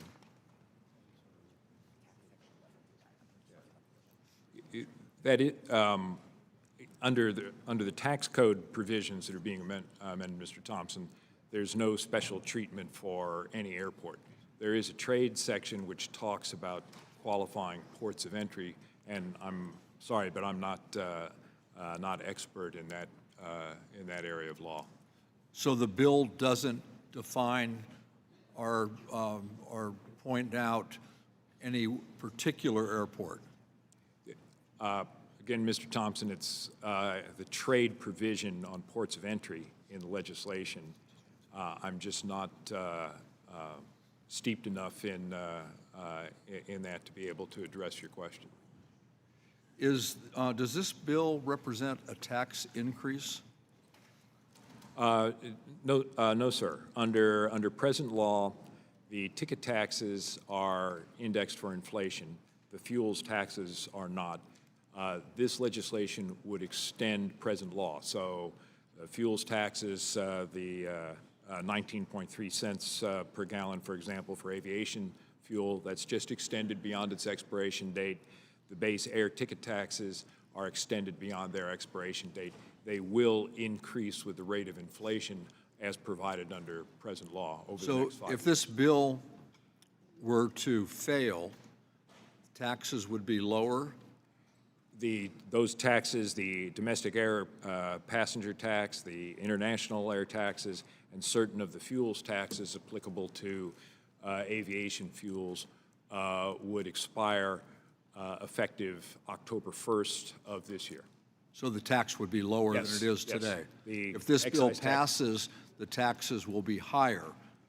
They will continue at their present rate, yes. So they would be higher than zero, for example. What is this distinction if a tax measure is extended, it's a tax increase if Democrats are in the majority? I believe the point that you're raising, Mr. Thompson, is it's really a little, I guess you'd call it an arcane point of long-standing budget scoring rules. The excise taxes that Congress has established dating back to the 1950s, when they've been dedicated to trust funds, such as the Highway Trust Fund, the current Airport and Airways Trust Fund that we're looking at now. The budget scoring convention has been that the baseline of revenues for budget planning assumes that those excise taxes are permanent. In fact, in the statute, they are not permanent. In this particular instance, these taxes... I understand that, and that's why we're doing this bill, that's why we're doing this bill. Taxes. But from a budget scoring perspective, in terms of what's reported for the budget scorecard, there's no change in the tax rates. There's no change in the tax revenue. Okay, thank you. Let me ask you one last question. How can I find out which airports would be covered under this legislation? Again, it's a question of trade, ports of entry, so perhaps your trade staff council, Committee counsel? committee council. Mr. Chairman, can we get an indication as to what airports would be affected? Yes, Mr. Sneed, step up to the microphone. He's the trade counsel. He can answer that. Thank you, Chairman. Yes, so just to clarify your question, it's what airports would be covered by Section 2 of this Correct. bill? So Section 2 of the bill does not identify any airports, as you suggested. It sets several criteria and directs the president. I understand that. I read the bill, but it is going to affect some airports, correct? We believe so. So there are Which ones? Two members of Congress have introduced separate bills which are very similar on this issue. My understanding is because they believe that there is at least one airport in their district. Which airports? I don't have the airport names in front of me, but Representative Stefanik has one in her district, and Representative Vicente Gonzalez has one in his district. You mentioned technical advice from CBP, which has been received. They've identified 5 or 6 potential that could qualify at some point. So it's unclear exactly how many, but we certainly are aware of the 2 that those members believe should have received this distinction earlier. Do Customs and Border Patrol support this bill? Customs and Border Protection, I'm not aware of taking a formal position on this bill, has provided technical advice. I think they would prefer that it not be enacted. Their request is always for more resources when there are any mandates, but fairly typical technical advice was received. So they're opposed? I'm not aware of them taking a formal position on legislation, which my understanding is a very formal process within the administration. So they're informally opposed. Thank you. Yield back. Ms. Moore is recognized for technical questions. Thank you so very, very much, Mr. Chairman. And as we consider FAA excise taxes today, I wish this committee, I really wish this committee had had hearings on these critical issues and other fuel excise tax issues that are in the jurisdiction of this committee.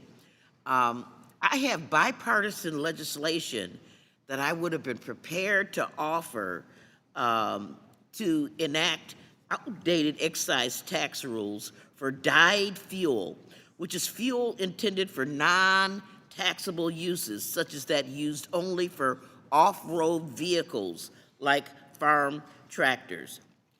Now, Mr. Chairman, I know that you're accustomed to hear me talking about the last, the least, and the lost. But I can tell you that I am against unfair taxation, no matter to whom it's afflicted upon. This legislation that I have is bipartisan, and it's a legislative fix necessary to address a broken pipeline in my district and allow fuel that is transported through the pipeline to bypass a broken segment and get back into the pipe system without facing unfair taxation for being removed temporarily from the bulk terminal system. Now, you know, I have a lot of criticism for the Wisconsin delegation, but I can tell you that, you know, I just want you to think about it, Mr. Chairman. This is a bill that is supported by both senators of both parties in the United States Senate from Wisconsin, and every single member of the Wisconsin delegation. Not having this fix creates barriers to getting fuel to northern Wisconsin. 5 million people, farmers, you know, and I care about this as the only member on Ways and Means from Wisconsin. I represent everybody in northern Wisconsin who can't get this fuel. And I would have loved to have had this committee to have hearings so that I could explain more fully why this is an unfair tax situation for these companies, and it is something that is preventing, it was a hard winter last winter, to getting this fuel to northern Wisconsin. And so I would love to have had the opportunity to explain, and I know others on this committee have similar issues and matters that they would have loved to explore at a hearing. And that being said, I hope, Mr. Chairman, that we can come together and find an opportunity to enact this fix this year. And with that, I would yield back. Are there any members with technical questions? Not strike the last word, technical questions. Mr. Byer. Thank you, Mr. Chairman. And Mr. Bartol, just one technical question. On the one hand, half the bill deals with extending the fees for the trust fund, which seems very supportable. The other half is rewriting the criteria for what qualifies as a port of entry. Is there any connection between these two other than that they both have to do with airports? Again, Mr. Byer, I can only really comment on the code provisions. So there's two sections to the bill. Okay. All right. Thank you. Then I yield back. Further members wish to ask technical questions? Ms. Sanchez is recognized. Thank you. Mr. Bartol, the Customs and Border Patrol currently has criteria for designating certain airports for port of entry status. Is that correct? I believe you're probably addressing the question to Trade Council. Okay, Trade Council, is that correct? Yes, that is correct. Okay, and currently the Plattsburgh International Airport, which is that airport that is located in Ms. Stefanik's district, does not meet the criteria that CBP has established for port of entry designation. Is that correct? I do not know. That's an internal analysis by CBP, but they certainly have not designated it. Well, I imagine if we're trying to pass a bill here to designate that airport, then currently it doesn't have that status. Otherwise, the bill would be redundant. Or am I stupid? No. As I said, the bill does not currently have that status. That airport So doesn't have it hasn't that been status. designated. No. Thank you. And either Mr. Bartold or Trade Council, those who pay user fees, so those that do not have port of entry status and pay users fees, those users fees are used to pay a fee to Customs and Border Patrol to provide services at those facilities. Is that correct? Yes. I mean, I don't know exactly how the internal bookkeeping works, but that's the intent. Okay, so if we move these to port of entry status, with the termination then of those user fees, because now they've got port of entry status, they don't have to pay the user's fee, does that jeopardize the CBP being able to provide those services at those airports? I don't believe so. So just to back up for 1 I second. don't believe so, but do you know for a fact? There is no reason to believe that it would. Ports of entry have CBP services all over the country, and Okay, but those do not have user CBP fees. uses the user fees. They get paid a fee out of those user fees, and so if you terminate the user fee, does it jeopardize the funding to provide CBP services at those facilities? I mean, the only point of context I can give you is in the context of CBP's budget, this bill, which doesn't even score at CBO because of an insignificant effect on revenues, would be entirely negligible. Okay, but CBP has raised concerns about it. I'll just state that now, and we could have explored that further if we had bothered to have a hearing on the effects of changing these designations or changing the criterias. But you know, when we found out less than 24 hours before markup about the bill, it's kind of hard to explain whether or not this jeopardizes the ability of CBP to, you know, scan cargo and passengers in a way that we would want to make sure that our ports of entry are secure. And with that, I will yield back to the chairman. I don't know the confusion, but members did have the text of this legislation on Monday, so that's what is the requirement? That's in fact what they had, so it wasn't the day before. Any other members with technical questions? Seeing none, we will move to strike the last word. Any member to strike the last word? Seeing Mr. Doggett is recognized. Mr. Chairman, it is rare to come to this committee without hearing at least one or two odes to bipartisanship. And there are times when this committee is the most bipartisan in Congress. My experience is that the smaller the matter, the more likely it is to go on the suspension calendar, the greater the opportunities for bipartisanship in this committee. But on important matters, like the Trump tax cut, which shifted huge amounts of money to those at the top in multinational corporations. We had a jack-in-the-box action where, without hearings on the bill, suddenly it appears out of the night before this committee, and all the people that have proclaimed the great glories of bipartisanship suddenly disappear in what is a totally partisan hearing.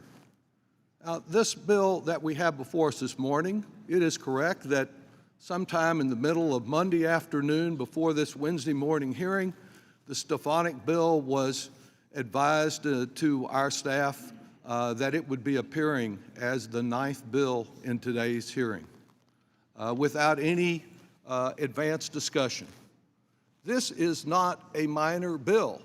This is the legislation that funds every airport in the country. And yet we have had no hearing. We have had only a jack-in-the-box presentation of this piece of legislation. And the implications that ought to be explored, the effects of this bill on consumers all across America at this busy travel time when people are looking at their tickets and wondering how they're going to make it through the airport and whether they will be secure. It's particularly, I guess, ironic that at this time that there's so many travelers. I see them packed in every airport when I'm coming up here from Austin, that the committee decided to move forward with this bill with such far-reaching implications without doing anything to try to protect consumers, just to try to protect the future of one or two members of Congress. Now, with reference to the implications of this particular bill, I've mentioned one with Mr. Barthold, which is to advantage one private jet charter company over other charters. They have an advantage the way the law is written today, and that's something that could have been explored and perhaps resolved by this committee. A second example is the one I referred to about Spirit Airlines. Spirit Airlines has a unique way of giving customers the impression that their flights are very cheap and then adding on charges that make that flight much more expensive. That is the kind of thing, the kind of deception of consumers in the way the tax system works that's complex and difficult to explain. And that's why you don't have a jack-in-the-box presentation like this. You go through in a serious way with bipartisan staff work and an opportunity to question witnesses, perhaps even someone from Spirit Airlines, to come here and talk to us about the way this tax system is manipulated to the disadvantage of consumers.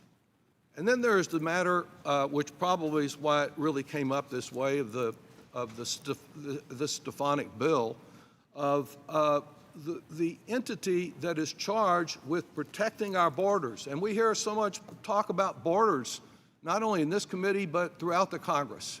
You know, the invasion at our borders is the cause of might near every problem except heartburn here in the country. And it causes heartburn too, I'm advised by Mr. Thompson. And it is the Customs and Border Protection entity that we have, with some difficulty with Mr. Thompson's good questions, they are informally opposed to this bill. Well, why aren't they here and called as a witness so we can explore whether there is merit to their opposition? I think it is because we have a high-ranking member of the Republican Party who's very desirous of getting this piece of legislation she couldn't pass in the last Congress approved in this Congress. And I think it is wrong to handle it in this way. It belies the great claims and odes to bipartisanship that we've heard already this morning, even from some of my Democratic colleagues, and it's just really narrow special interest legislation rather than the broad consumer protection legislation we should have had. And I yield back. Mr. Kildee is recognized to strike the last word. Thank you, Mr. Chairman. I move to strike the last word. I too am concerned with some of the language inserted into this legislation. I'm also concerned with the fact that I know our staff, my staff, our committee staff have been scrambling to try to figure out what exactly this does, now learning that it affects 2 airports. The problem is, you know, there are 435 of us. I've got an airport in my district too. I've got 2 of them. And this legislation actually benefits a couple of airports, in particular members who, in one case, a member of the Republican leadership who's getting something that they normally couldn't get through the process of evaluation that CPB would go through. It would create new ports of entry for some airports near the border, and I am curious as to how that criteria was established. I don't know that there were hearings that determined that those particular criteria are the most significant criteria that ought to apply. I mean, it's an airport.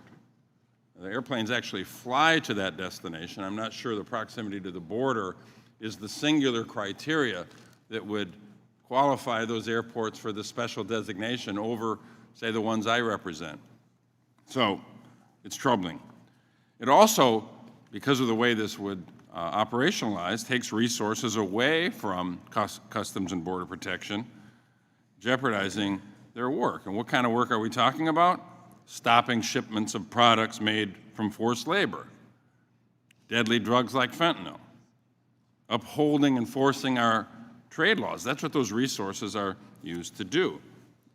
And CPB are already strained with a really difficult job, in part because our friends on the other side continue to propose further cuts to their work. In fact, just last month, Republicans voted for a bill that would have forced CPB to lose 2,400 officers. As I said, this bill takes away from the resources that could support airports like the one I represent, Bishop International Airport in my hometown of Flint. That's for Ms. Moore's benefit. They've been trying to expand their services in a community that could really benefit from that expansion of services. Bishop Airport has been following CPB's process to construct an inspection station that will support local economic development, would be good for my community, support international travel. It's completed the studies that show how an inspection station would help serve new passengers and new markets, benefiting millions of residents in my home state of Michigan, growing our local economy. It would be a good thing. But that airport's not included in this legislation. Special criteria developed without any hearings, without any notice, with just a few hours of notice, with vague language that had us have to do research to determine exactly who would benefit, leads us to the conclusion that a member of the House Republican leadership would be the beneficiary of this. And meanwhile, all the rest of us who have airports for whom a designation could make a really significant difference that might not match this particular criteria just have to pound sand. I just find this really objectionable. You know, this is an earmark for a particular member of the House of Representatives, without hearings, without any technical justification, without the support of the agency that actually is charged with the important responsibility of doing this work, at the expense of the people I represent. I don't like it. I don't think anybody really paying attention to this would. I yield back. Any additional members to strike the last word? Ms. Van Dyne is recognized. Thank you very much, Mr. Chairman. I seek to strike the last word.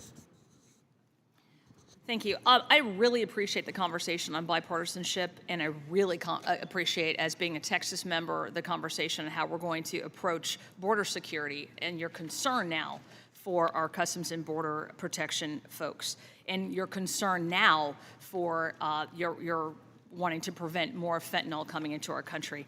I really wish that concern had been around a few weeks ago when we actually had our border protection bill. I would have loved to have had all of you vote on that instead of having all of you vote against giving those protections and giving that advancement and giving those tools that are so desperately needed to our Customs and Border Patrol Gentlelady, yield. folks. I would really have preferred to see that support then on the floor for a bill that really mattered.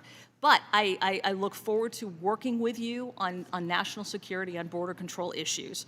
As far as the opposition that we're claiming that CBP has to this bill or this amendment, I have not seen that. I have not heard it. I don't know that it exists.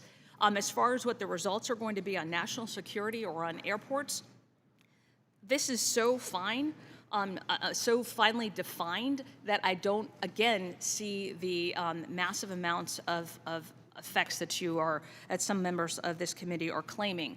What I do know is two members of our House of Representatives, one who is a Democrat and one who is a Republican, are in support of this. I think when we talk about bipartisanship, I don't know, I mean, it's equal numbers even. I look forward and I appreciate the conversations about the fuel parity tax issues, and I really look forward to working with you, Ms. Moore, on those issues. And with that, I yield. Thank you. Mr. Davis is recognized to strike the last word. Thank you, Mr. Chairman. I move to strike the last word. Mr. Chairman, I'm seriously disappointed by this lack of bipartisanship in terms of the last-minute approach to this discussion. And I also like the idea of moving the discussion in a broader way relative to the Federal Aviation Administration. And I was heartened with the comment that you made earlier relative to the interest in pilot shortage and the diversification that need to take place. As a matter of fact, we have two in my area, major airports, O'Hara and Midway, and it's my understanding that about 5% effort is moving to increase certain kinds of participation. But when we get to the pilot participation, there's about 2% African Americans in this country who are pilots. And so trying to find a way to increase the opportunity for low-income individuals to become pilots, I'd certainly like to work with you on that effort, and certainly trying to find a way for African Americans in particular to become part of the pilot population. So I'm heartened by your comments and look forward to working with you on that issue. Mr. Thompson is recognized to strike the last word. Thank you, Mr. Chairman. I move to strike the last word. Mr. Chairman, I yield to Mr. Kildee. Thank you, and I'll just take a moment to sort of complete a thought. Number one, I appreciate the gentlewoman's commentary. I wish you'd check the record to see how I vote on some of these issues, because I think you'd find a different story. Just look at it. Just take a moment to look at it, number one. Secondly, I didn't vote to cut 2,400 officers from Customs and Border Protection.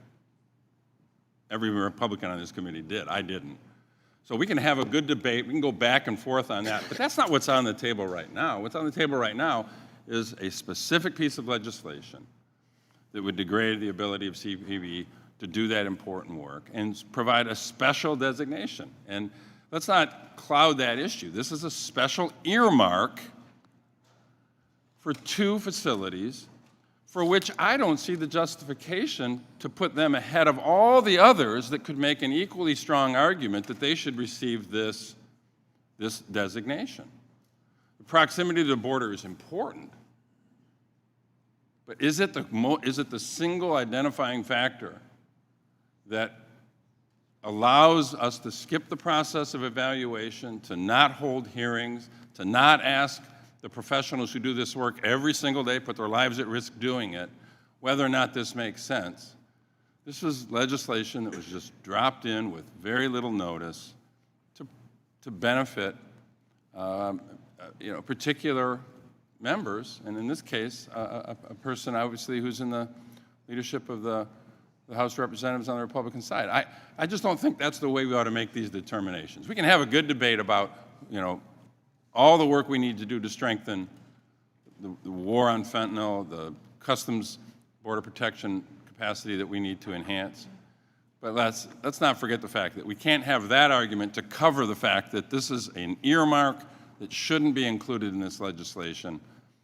And I find it particularly troubling when I'm going to work every day to try to go, support my local airport for a community whose economy would be greatly benefited from more support from CPB. And we go through the process in an orderly fashion, and then this comes in the dark of the night. I can't support it, and I just wanted to make that point again. Thank you. I yield back to Mr. Thompson. Ms. Still is recognized to strike the last Thank word. you, Mr. Chairman. I'm going to give my time yield to Ms. Van Dyne. Thank you very much. I just wanted to point to clarification. Every single Democrat voted against our border protection bill that was on the floor just the last couple of weeks. Thank you. I yield back. Mr. Snyder is recognized to strike the last word. He's not here.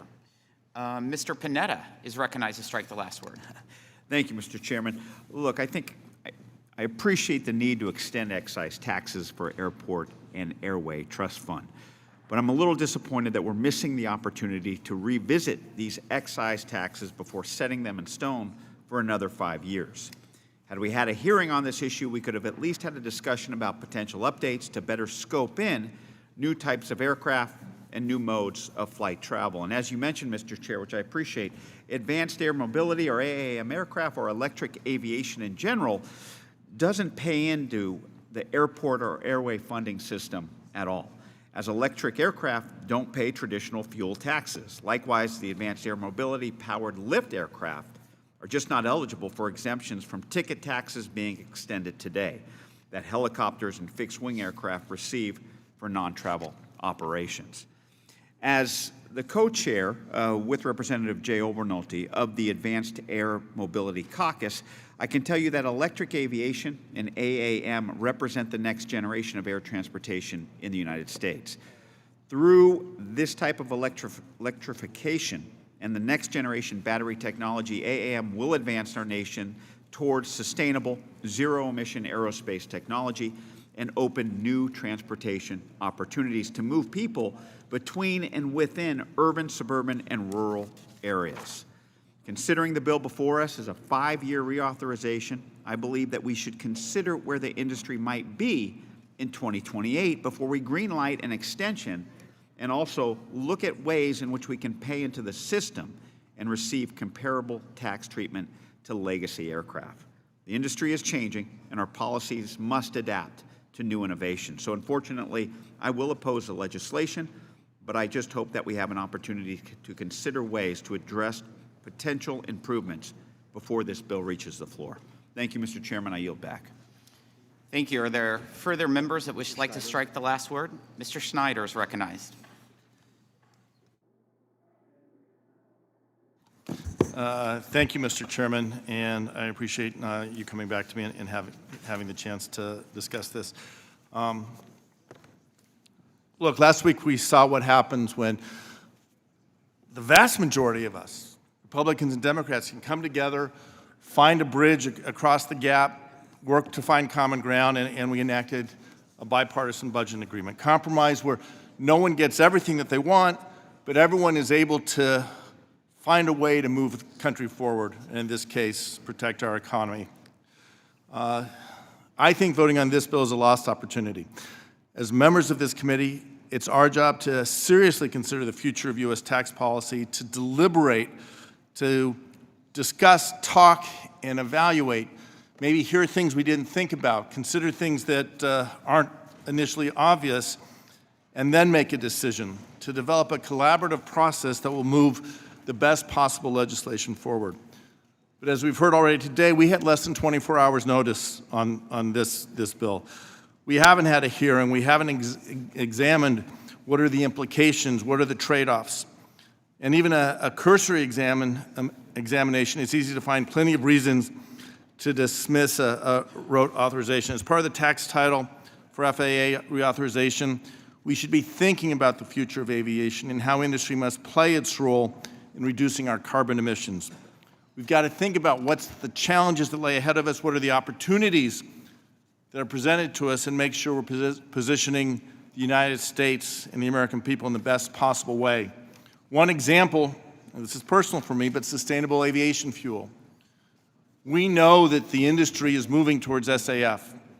We have American companies, including LanzaJet in my district, that are looking to lead on this, but we need to be thinking about it. And we know that if we can achieve sustainable aviation fuel, we can reduce carbon emissions from aviation substantially. Our work could build on the successful tax credit we enacted in the Inflation Reduction Act and build to make sure that American aviation, American blenders, American companies are leading the way. This is just one example of sustainable aviation fuel. It's a reflection of what is possible if we come together and we work together. I believe in bipartisanship to my core. I know we can make a difference. Mr. Chairman, I'm disappointed that we missed this opportunity, but I hope we can look for new opportunities in the future. I yield back. Thank you. I just want to clarify for the record that at our Staten Island field hearing, Ms. Stefanik submitted for the record, in fact, testimony in regards to this. And in fact, at our subcommittee on customs and trade enforcement, this came up as well. For the record, so you could look at the documents in there, that information has been in there and it was submitted by Ms. Stefanik. Are there further members who'd like to strike the last word? We'll move on to amendments. Mr. Pascarell is recognized for an amendment. Mr. Buchanan? Mr. Chairman, I reserve a point of order. Mr. Chairman reserves a point of order. The clerk will distribute the amendment, and I ask the gentleman to suspend while the clerk distributes.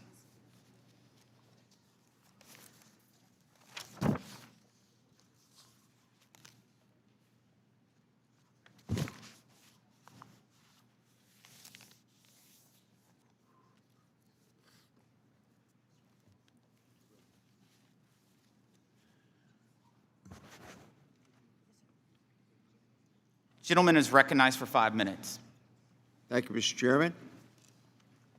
And the amendment is being distributed, I assume, Mr. Chairman? Thank you. The Ways and Means Committee has a pretty darn important piece of the FAA reauthorization. It's funding the Airport and Airway Trust Fund. These funds are used for important capital improvements to our airports and the airway systems. They make flights safer, and an improved system can make the flying experience more pleasurable. We did not discuss this in Staten Island. I was there. However, I must oppose a last-minute poison pill. Fundamentally, that's what it comes down to. That is tantamount to an earmark for 5 airports. Let's call it what it is. I'm offering this amendment to strike the controversial provision. Our committee should operate under regular order, and it usually does. To me, regular order means you actually hold a hearing to analyze a subject before marking up and reporting legislation. I understand the committee has not studied the ports of entry giveaway. There have been no hearings on this legislation, 0. Yet, we are being asked to vote on a bill that would be a massive carve-out for a member of the Republican leadership. Massive. And just after we've been through back and forth about how we need to be frugal. All this in about 36 hours.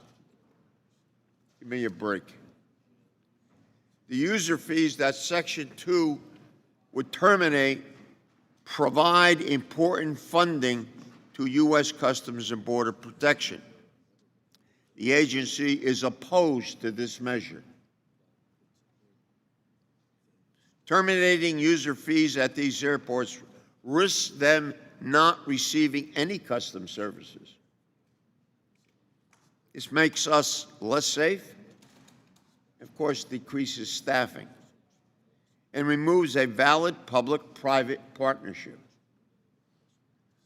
At the committee's field hearing I attended, which the chairman just referred to, we had it last month in the Port of New York and Staten Island, New Jersey.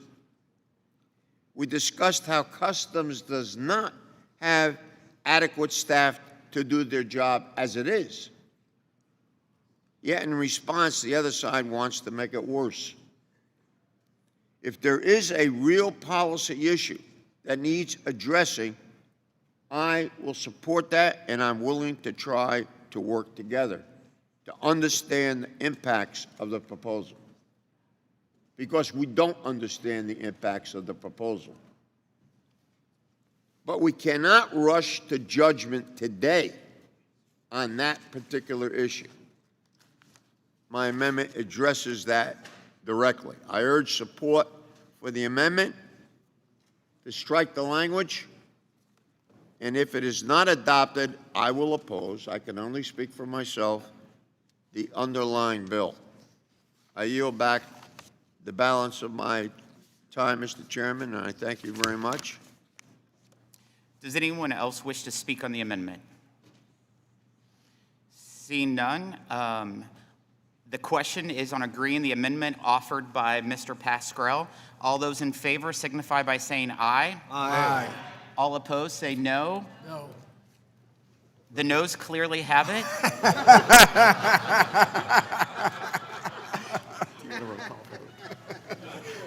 Mr. Chairman, I'm not sure it was clear.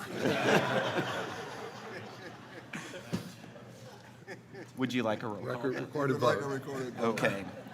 The clerk will call the roll. Mr. Buchanan. No. Mr. Buchanan, no. Mr. Smith of Nebraska. Mr. Kelly. Clearly no. Mr. Kelly, no. Mr. Swikert. Mr. Swikert, no. Mr. LaHood. Mr. LaHood, no. Dr. Winstrup. Dr. Winstrup, no. Mr. Arrington. Dr. Ferguson. Dr. Ferguson, no. Mr. Estes. Mr. Estes, no. Mr. Smucker. Mr. Smucker, no. Mr. Hearn. Mrs. Miller. Mrs. Miller, no. Dr. Murphy. Dr. Murphy, no. Mr. Kustoff. Mr. Kustoff, no. Mr. Fitzpatrick. Mr. Fitzpatrick, no. Mr. Stubbe. Ms. Tinney. Ms. Tinney, no. Mrs. Fishbach. Mrs. Fishbach, no. Mr. Moore. Mr. Moore, no. Mrs. Steele. Mrs. Steele, no. Miss Van Dyne. Miss Van Dyne, no. Mr. Feenstra. Mr. Feenstra, no. Miss Maliotakis. Miss Maliotakis, no. Mr. Carey. No. Mr. Carey, no. Mr. Neal. Yes. Mr. Neal, yes. Mr. Doggett. Yes. Mr. Doggett, yes. Mr. Thompson. Aye. Mr. Thompson, yes. Mr. Larson. Yes. Mr. Larson, yes. Mr. Blumenauer. Mr. Blumenauer, yes. Mr. Pascrell. Mr. Pascrell, yes. Mr. Davis. Mr. Davis, yes. Ms. Sanchez. Ms. Sanchez, yes. Mr. Higgins. Mr. Higgins, yes. Ms. Sewell. Ms. Sewell, yes. Ms. Del Bene. Ms. Del Bene, yes. Ms. Chu. Ms. Chu, yes. Ms. Moore. Ms. Moore, yes. Mr. Kildee. Mr. Kildee, yes. Mr. Byer. Yes. Mr. Byer, yes. Mr. Evans. Yes. Mr. Evans, yes. Mr. Schneider. Mr. Schneider, yes. Mr. Panetta. Mr. Panetta, yes.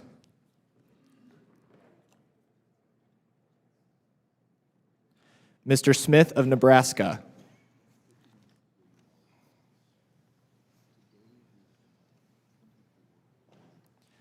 Mr. Arrington. Mr. Arrington, no.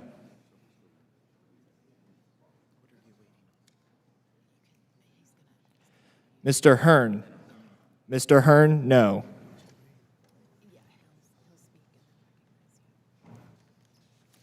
Mr. Stubbe.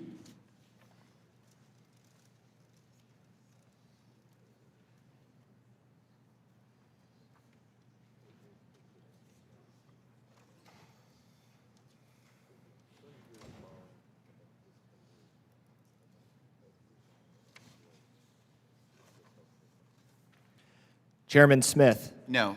Chairman Smith, no.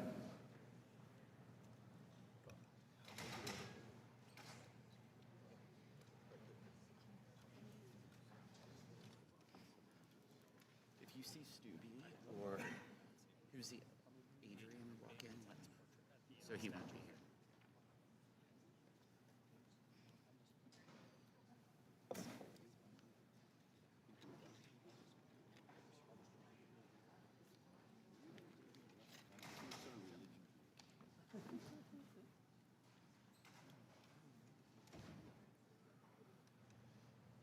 The clerk will report the vote. The ayes are 18, the noes are 23. There being 18 ayes and 23 noes, the amendment clearly is not agreed to. Are there further amendments?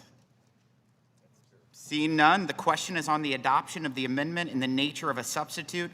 All those in favor signify by saying aye. Aye. All opposed say no. No. In the opinion of the chairs, the ayes have it, and the amendment in the nature of a substitute is agreed to. I will now recognize Mr. Buchanan for the purpose of offering a motion. Mr. Chairman, I move the committee favorably report H.R. 3796 as amended to the House of Representatives. The question is on the motion to favorably report H.R. 3796 as amended to the House of Representatives. All those in favor signify by saying aye. Aye. All opposed say no. The ayes have it.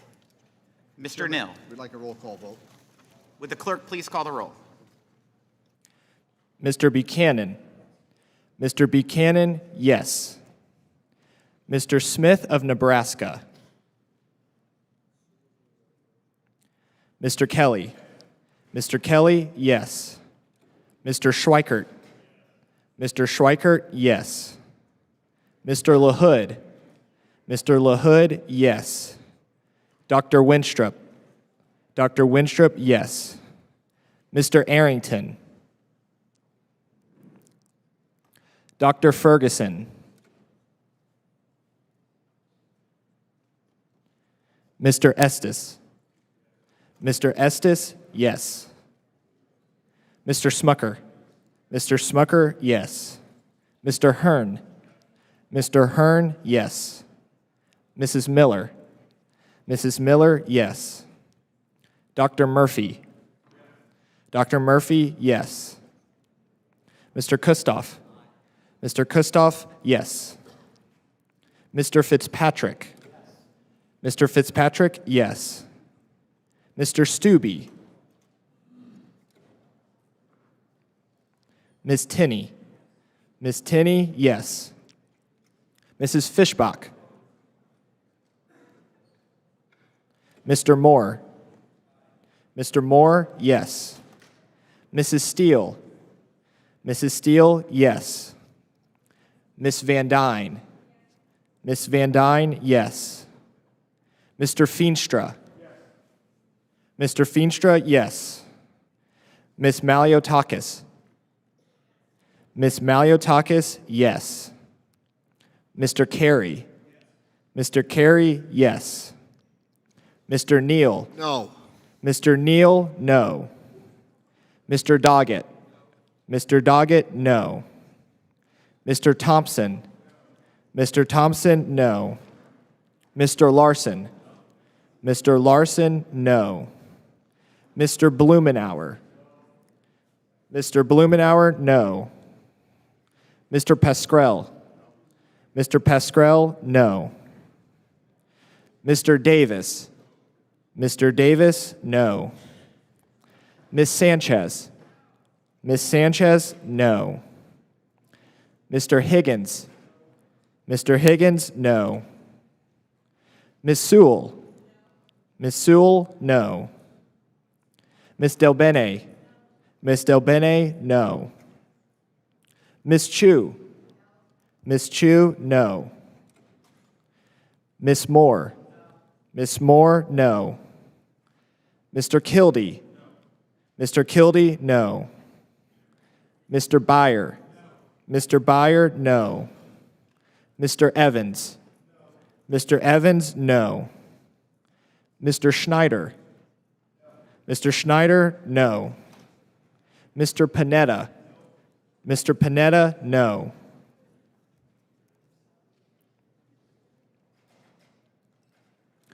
Mr. Smith of Nebraska.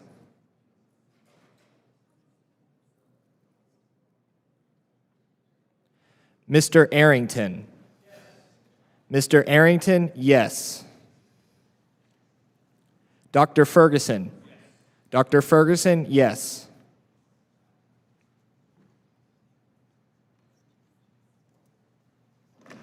Mr. Stubbe.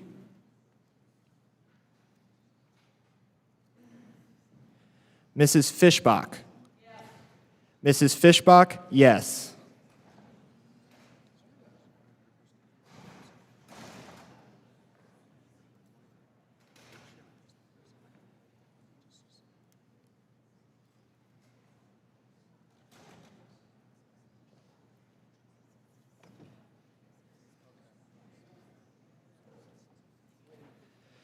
Chairman Smith. Yes. Chairman Smith, yes.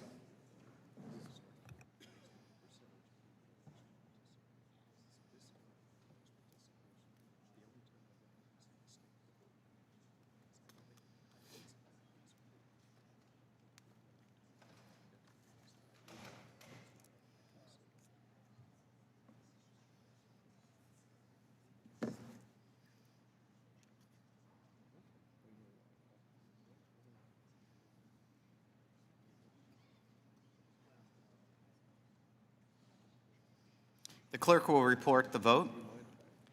The ayes are 23, the noes are 18.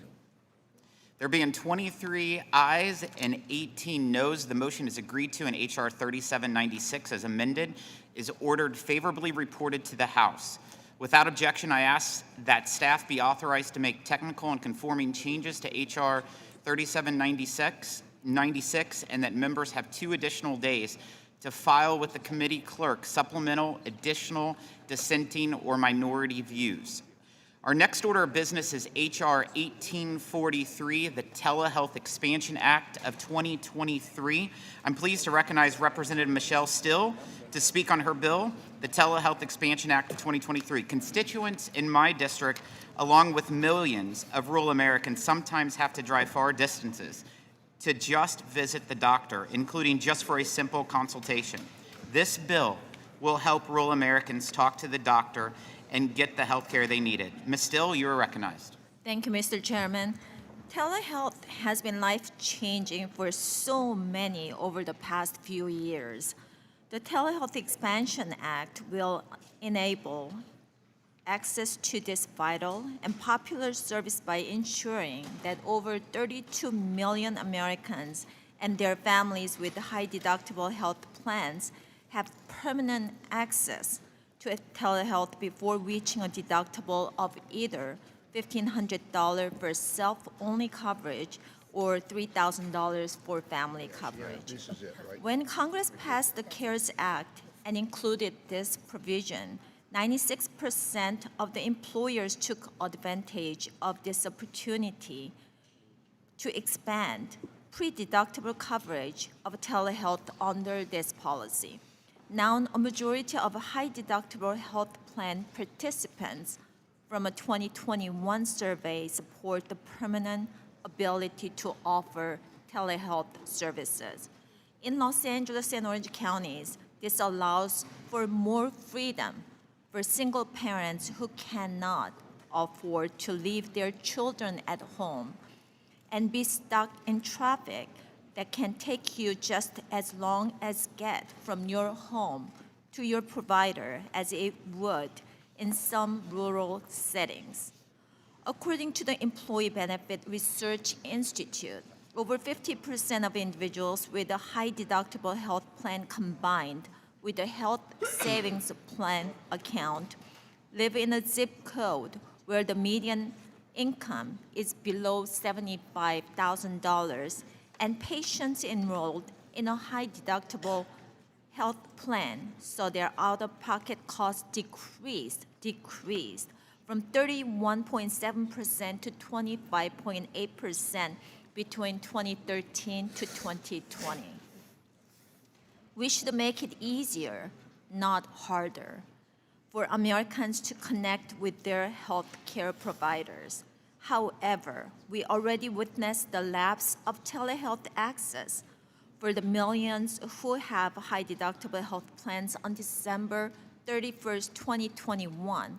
For the first 4 months of 2022, millions of Americans lost access to health care, and notably, we saw a dip in primary care and behavioral health visits due to loss of their safe harbor, which Congress failed to extend or make permanent.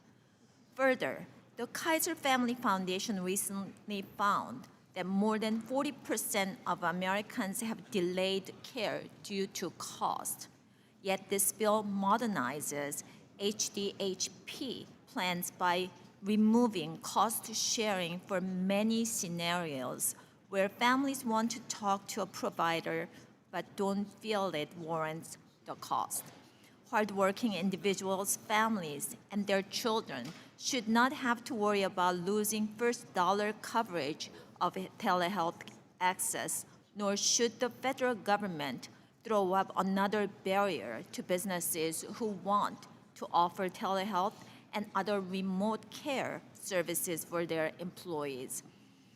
With over half of all private sector workers enrolled in a HDHP, this policy will make it easier for the majority of American workers to utilize telehealth services and improve easy and access to care and reduce expensive emergency room and urgent care visits.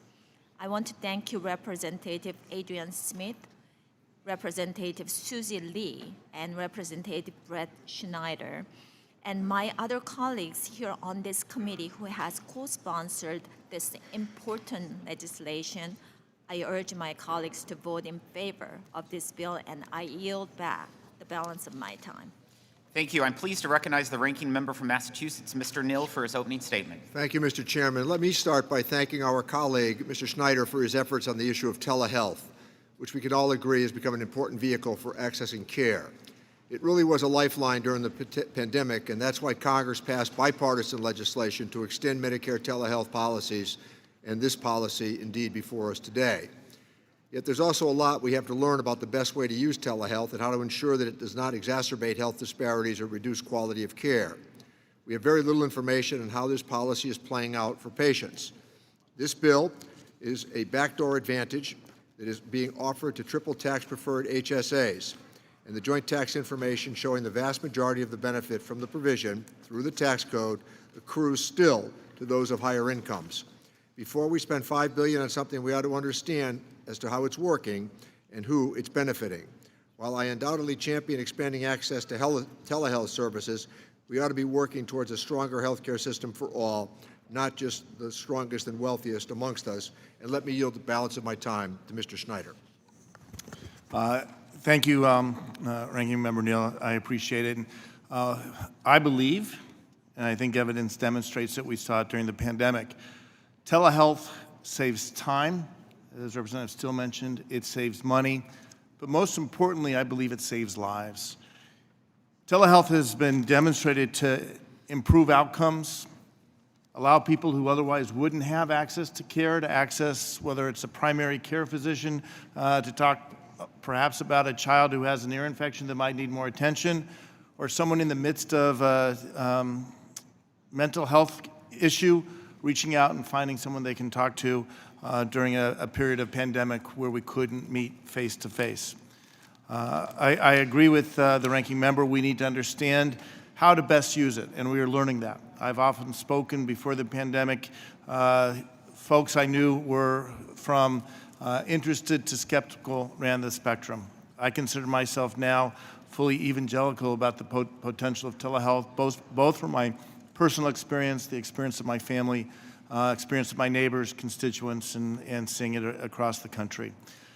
What's important to me as we move forward is that the access to telehealth remain available for everyone needing care at all income levels, in all locations, whether they live in a city with congested traffic or in a rural community where the nearest physician might be 100 miles away or more.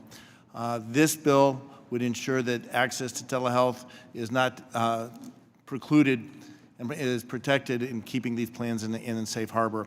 I look forward to talking more about this, but I yield back for now. Thank you. Thank you, Mr. Schneider. The committee will now proceed to consideration of H.R. 1843, the Telehealth Expansion Act of 2023. Without objection, the measure will be considered as read and open for amendment at any point. At this time, I offer an amendment in the nature of a substitute, which was distributed in advance, along with a green sheet explaining it. Without objection, the amendment in the nature of a substitute shall be considered as read, open for amendment at any point, and considered base text for purpose of amendment. I will now turn to Tom Bartold, Chief of Staff for the Joint Committee on Taxation, to provide the technical description of the amendment in the nature of a substitute with an emphasis on the changes made since introduction.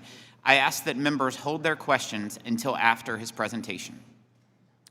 Thank you, Mr. Chairman. The members of the committee have before them two joint committee documents, JCX 12 and JCX 19, which describe the underlying legislation and the chairman's amendment in the nature of a substitute. As was noted, during the pandemic, the CARES Act permitted high-deductible health plans to offer telehealth and remote care services without satisfying the minimum deductible of a high-deductible health plan. Subsequent legislation has extended this safe harbor that was created in the CARES Act through 2025. The amendment in the nature of a substitute, in addition to making clerical amendments, would make this legislation permanent, this safe harbor permanent, with an effective date of after December 31st, 2024. The revenue effect of this legislation for budget scorekeeping purposes is a loss of approximately $5.1 billion over the budget reporting period. I'd be happy to answer any questions that the members might have. Thank you. Are there any technical questions? Mr. Doggett is recognized for technical questions. Thank you very much, Mr. Barthold. You know, the ink is hardly dry on the default legislation. We've been hearing so much about the dangers of high deficits and national debt. This is the first opportunity for this committee to consider that as it does any of its legislation.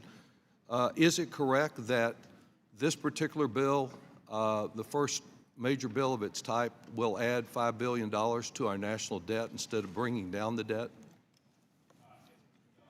I can't hear you. I'm sorry. Did you say yes? Yes, Mr. Doggett. Okay.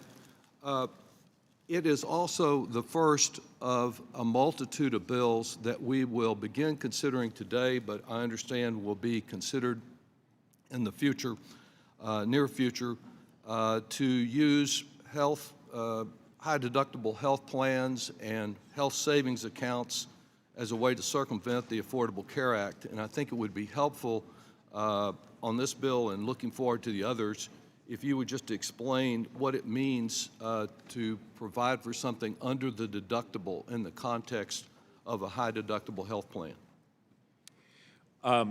The expenses that are incurred and can be reimbursed to the physician, for example, related to telehealth, would not be charges that would be assessed to the patient subject to their deductible.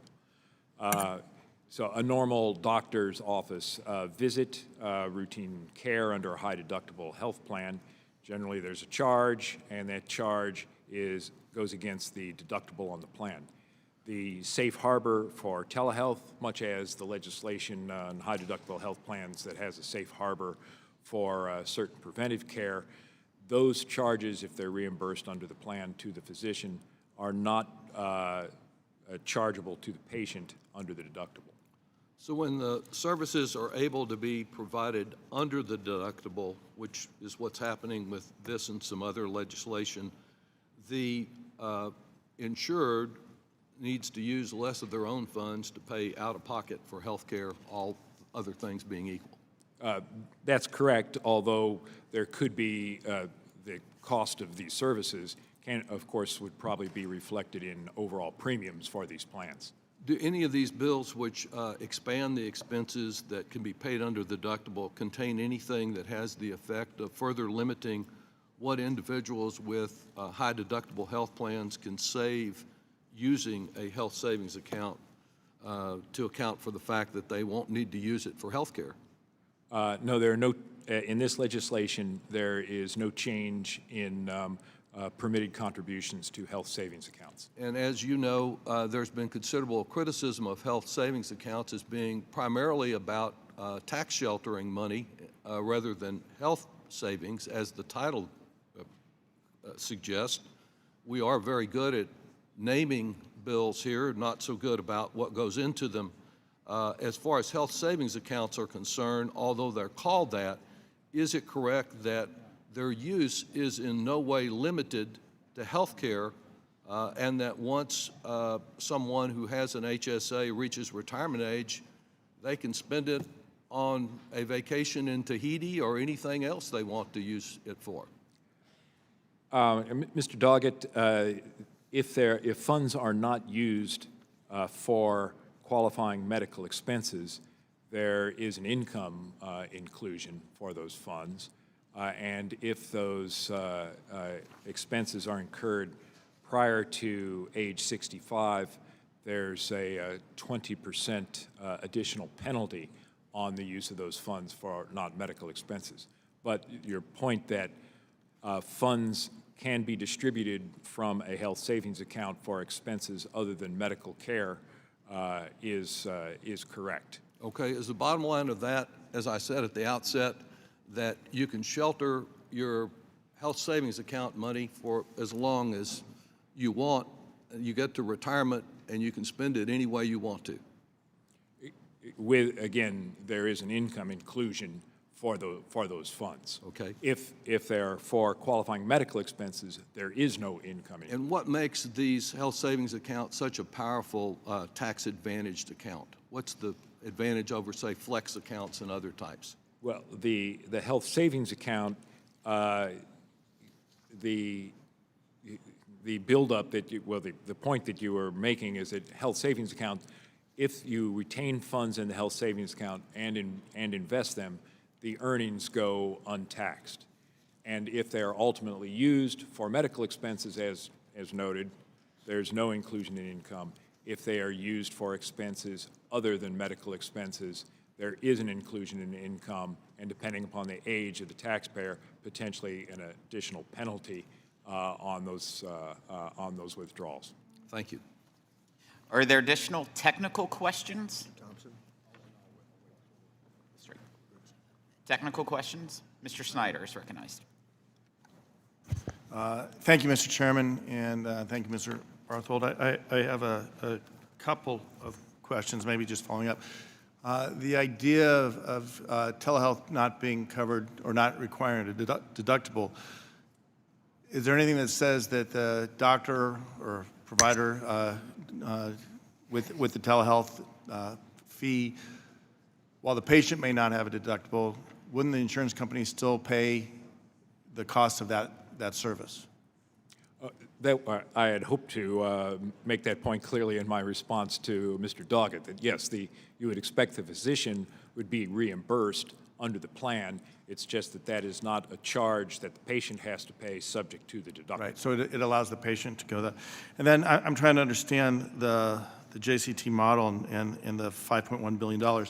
That was, if I'm reading this right, that is the assumption that more people would use HSAs or put money into HSAs because of the telehealth provision? Yes, that's largely the effect. The effect is that if the plans are more attractive, that more people might participate in high deductible plans and establish an HSA. Also, to the extent that you may substitute telehealth, a telehealth visit for an actual visit that would lead to a chargeable against the deductible, more money might be retained and earn income from investment within the HSA, and the income from the investment is not taxed. Did the model JCT use consider the other side of the equation, that by using telehealth, money is saved, better outcomes, better compliance with doctor's instructions or prescription application, et cetera? Was that considered at all?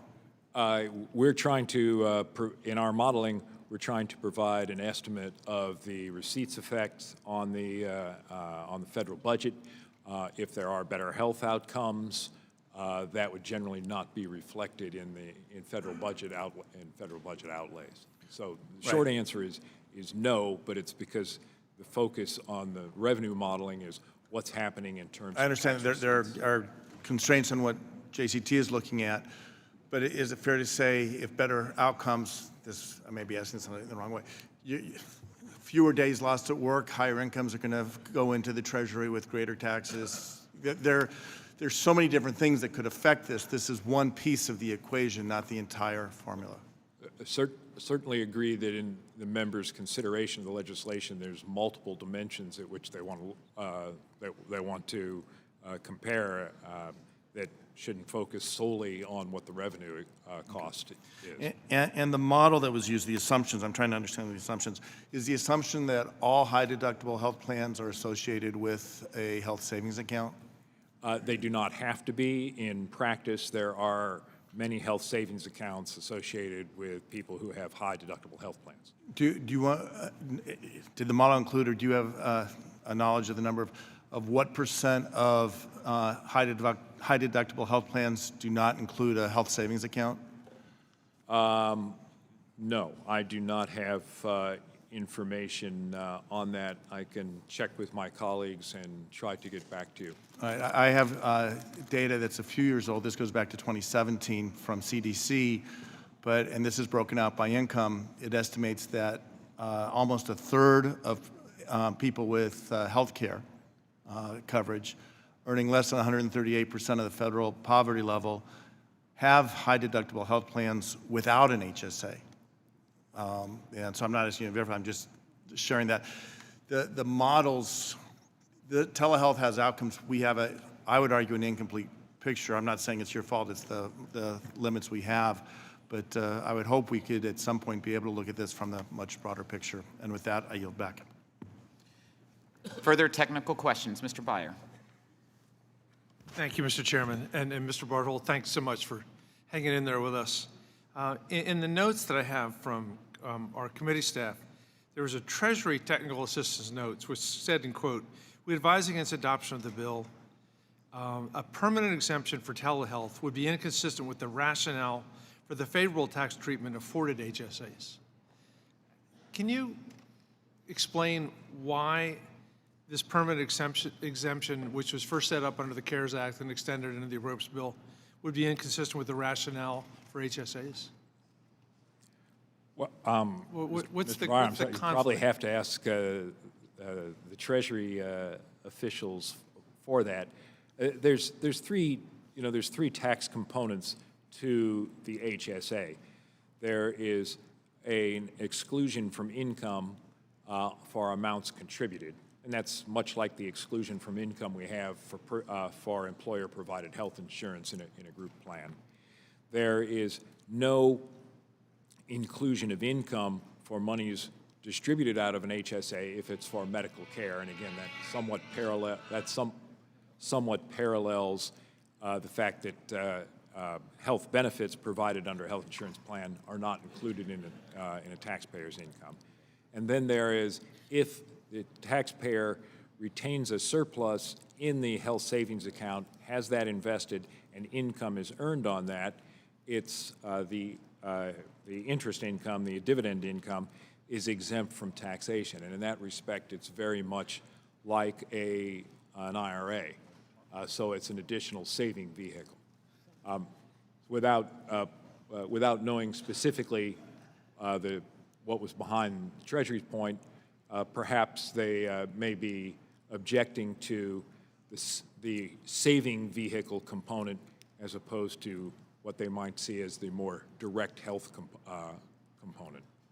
All right, thank you. I didn't, yeah, let me, Ms. didn't do a Bartle, very you good job yield there, to my friend, I'm Mr. sorry. Snyder. Thank you. I just have one question that maybe is a follow-up on that. In the modeling, or do you know, what's the average balance in a health savings account, roughly? Average, actually, I think I do have some information on the average balance.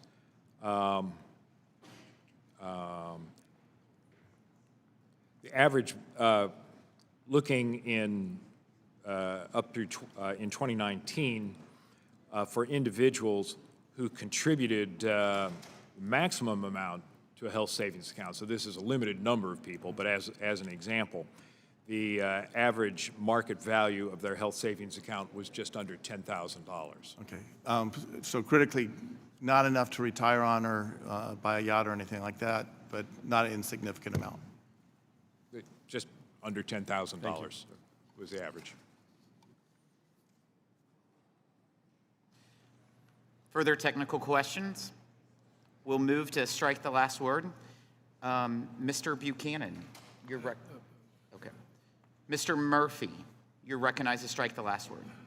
Thank you, Mr. Chairman. I have to say I am a little bit incredulous about hearing my colleagues worrying about the nation's debt when we're actually trying to get more people healthy.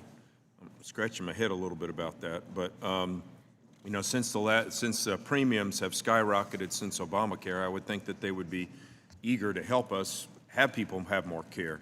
Telehealth has done that. It's one of our silver linings that we've seen during the pandemic, and I believe there's probably bipartisan support on it. It may not be in the perfect method, but it's a very good method. You know, I just this morning spoke with officials from my medical system where I practice, and talking about getting cardiopulmonary rehab to individuals that live 2 hours north, 2 hours south, and sometimes 5 hours east. This is how far my patients come. And what an absolute life-changing aspect and intervention this telehealth can be. So I would think that any method to try to expand this, try to expand health to our constituents, should be lauded and appreciated. You know, I practice in a very, very rural area, and you do not need to lend a hand on every single patient that you see. The interpretation of a blood test, of an x-ray, they can get blood tests locally, and then you can have a virtual appointment. It's a win-win for everybody. Maybe the insurance companies aren't quite happy, so because they'll actually have to pay out on the premiums that people contribute. But it's a win-win situation for everybody. You know, the technical issues about actually having employers like these plans because the employees like them, I honestly, I'm not sure that argument carries much water. As far as pouring into HSAs and some of these other things that individuals may use after retirement, we're not talking about tremendous money, period. But that's aside from the point here. This is a good intervention for delivering health care to people in rural areas. And you know, no, I have fishermen that live 5 hours away. And do they need to literally take off an entire day of going out on the water for a 15-minute office visit? Absolutely not. And so again, just trying to get people healthy is the premise here, and having employers that want to help their employees stay on the job, not have to miss a whole day of work and productivity, I think is to be lauded. The other stuff is, I think, a distraction to this. I'm in full favor of this, and I would ask my colleagues to support the bill also. Thank you. I'll yield back. Mr. Dockett. Oh, Mr. Thompson. Thank you, Mr. Chairman. I have some of the same concerns that some of my colleagues have raised, but I believe, and I've been working on telehealth for seemingly ever, as all of you know. I think this is important. I'm going to vote for it.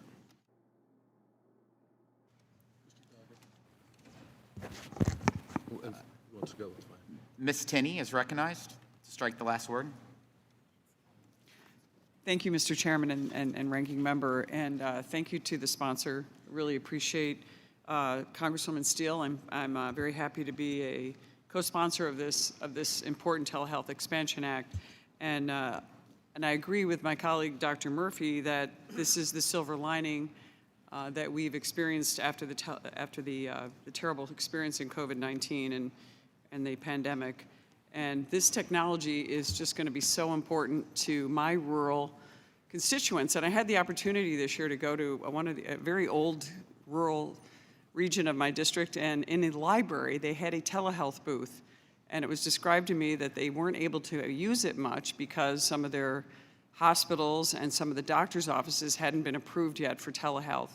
And what a huge benefit it would be to people in rural districts, exactly as Dr. Murphy cited, people who can't afford to get transportation, seniors who can't drive, and to get that initial view with the doctor just to see someone's condition. We know it's not the end-all of a visit, but it definitely gives people opportunities, especially in rural areas where my district actually spans north of Clayton, New York on Lake Ontario and all the way to Lockport, almost to Niagara Falls. So it's about a 5-hour drive from one end to the other, and a lot of rural region, a lot of rural roads. So I think this is a great alternative and a great thing that we should be supporting. And so I heartily endorse this, and I'm a co-sponsor. And you know, I think that this, you know, it's common sense that we allow employers the option to provide this to their employees with the high deductible health plans.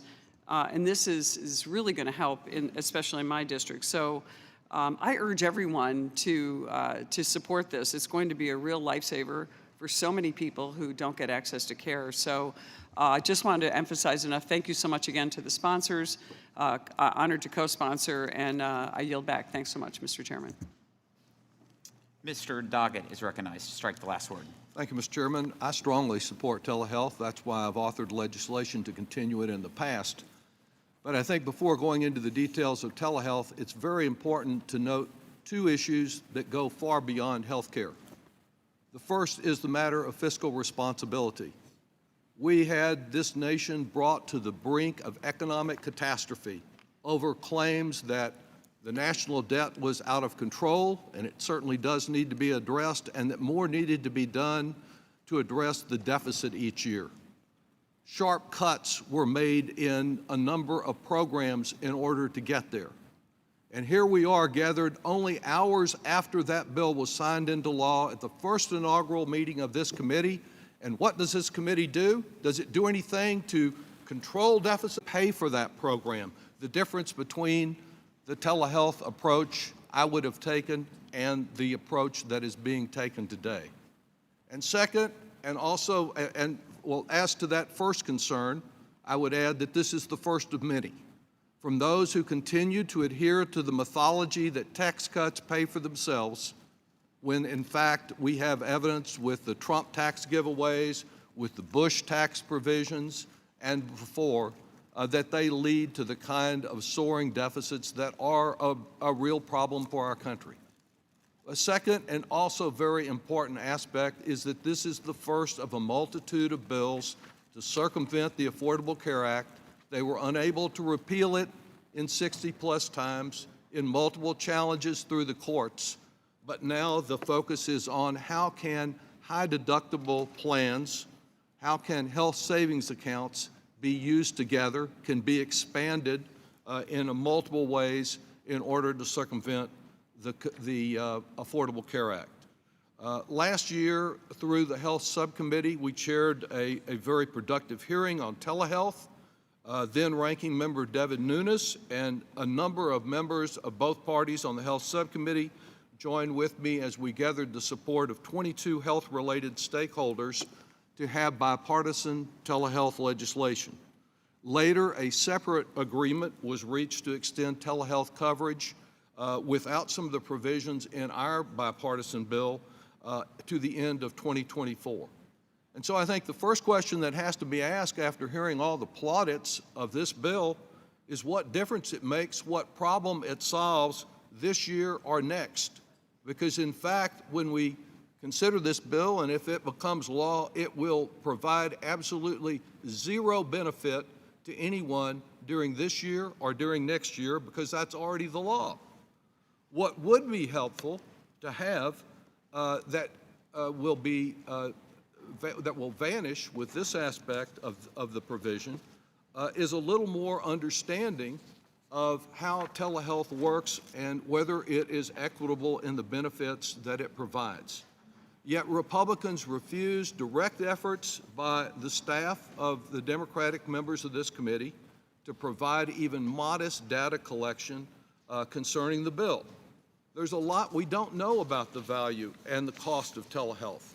And we've had some smart, independent advisors, such as the MedPAC, that recommended that Congress collect data to make informed decisions before going forward.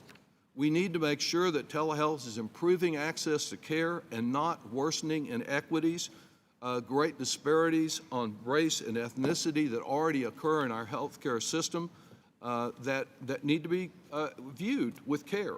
The point of the bipartisan extension that was finally approved at the end of the last Congress was that we needed to understand better how telehealth was working before we simply signed a blank check. This bill does not abide by the terms of that bipartisan agreement. There are no data collection provisions. We have no data on whether this total expansion of healthcare services under the deductible, as long as they are done by telehealth, would simply increase disparities. What we do know about health savings accounts is that they deepen inequities. Under the guise of increasing affordability, these HSAs are really a triple tax advantage for the privileged. Individual contributions are tax deductible, contributions can be invested without facing taxes, and withdrawals are not taxed. I yield back. Thank you. In accordance with cut-go rules and historic Republican majority precedent, revenue impact bills such as this one that is before this body do not need an offset in committee or on the floor. This policy is not an increase in government spending, but it allows American patients to keep more of their hard-earned money. Encouraging Americans to put aside money for potential healthcare expenditures should not be viewed as a loss to Washington's bottom line. It's not Washington's money to begin with. It's the people's money. This policy has the potential to accrue savings long-term as people invest in their healthcare, leading to better patient quality of life. I recognize Ms. Miller to strike the last word. Thank you, Mr. Chairman. I move to strike the last word. If COVID-19 taught us anything, it is how critical telehealth is for patients in rural America in order for them to receive care, especially for patients like in my hometown and my state of West Virginia, when it can take at least 5 hours to get to a hospital because of our mountainous terrain. It became not a silver lining, but a glaring need in our healthcare. A recent study showed that 91% of patients nationwide reported that telehealth made it easier to get the care that they needed. And we must ensure that this important flexibility is readily available to patients in the future, regardless of whether there is a pandemic or not. That's why I am a co-sponsor of this bill, the Telehealth Expansion Act, which will make it easier for patients and employees to access telehealth when it's using a high-deductible health plan. I applaud Representatives Steele, Lee, Smith, and Schneider for introducing this common-sense legislation, and I look forward to seeing it reported favorably out of our committee today. Thank you, and I yield back. Mr. Davis is recognized to strike the last word. Thank you, Mr. Chairman, and I move to strike the last word. Many experts across the country have all agreed that telehealth is one of the most effective, innovative practices that we've seen emerge in a long time. And I want to commend Representatives Snyder and Steele for bringing this to us today. As effective as telehealth was during the pandemic, and we're not out of the pandemic totally, but it was very effective, obviously, as we've heard, in rural and sparsely settled areas where access has been a real problem. But it's also been effective in large urban communities where individuals didn't have the complement of medical personnel to provide the treatment personally that they needed. And so I think what this tells us is that beyond the pandemic, as this becomes a regular part of medical treatment, of protocols that are used, period, as we continue to talk about reducing the cost of health care, this becomes a reality. And so I proudly support this effort and thank the two lead representatives for bringing it to us today. And I yield back, Mr. Chairman. Thank you. Ms. Moore is recognized to strike the last word. Thank you so much, Mr. Chairman. And I do want to thank the authors, people, not just the authors of this bill, but the people who have worked really steadily on telehealth. There's a reluctance on my part to embrace this permanent exemption for telehealth services from certain high deductible health plans, because this is one of the things that I have feared the most, is that telehealth, while it is a great innovation, it is no substitute for health care. And my fear is that the many, many people who don't have access to broadband and don't have access may find themselves not being able to avail themselves of this innovation. If we are talking about this $5 billion, I sure wish it had been used to expand broadband, Wi-Fi, and so forth to people in rural areas and in cities. Every time I get my bill from Charter Spectrum, I think about telehealth and what happens on that fine day when you haven't paid your bill. I just don't want to see gaps in coverage, disparities elucidated as we move toward embracing telehealth, and that millions of people fall through the crack and find themselves with diseases that worsen because they have not had an in-person visit. I don't want telehealth to become a substitute for good health care. And so, I just want everybody to know that I'm persuadable, but today is just not the day. Will the gentlewoman yield? I will. Is the gentlewoman familiar with the fact that from some of the data that is attached here, we are advised that in 2025, about 86% of the tax benefit under this bill as proposed will go to those who earn over $100,000 a year. My fear.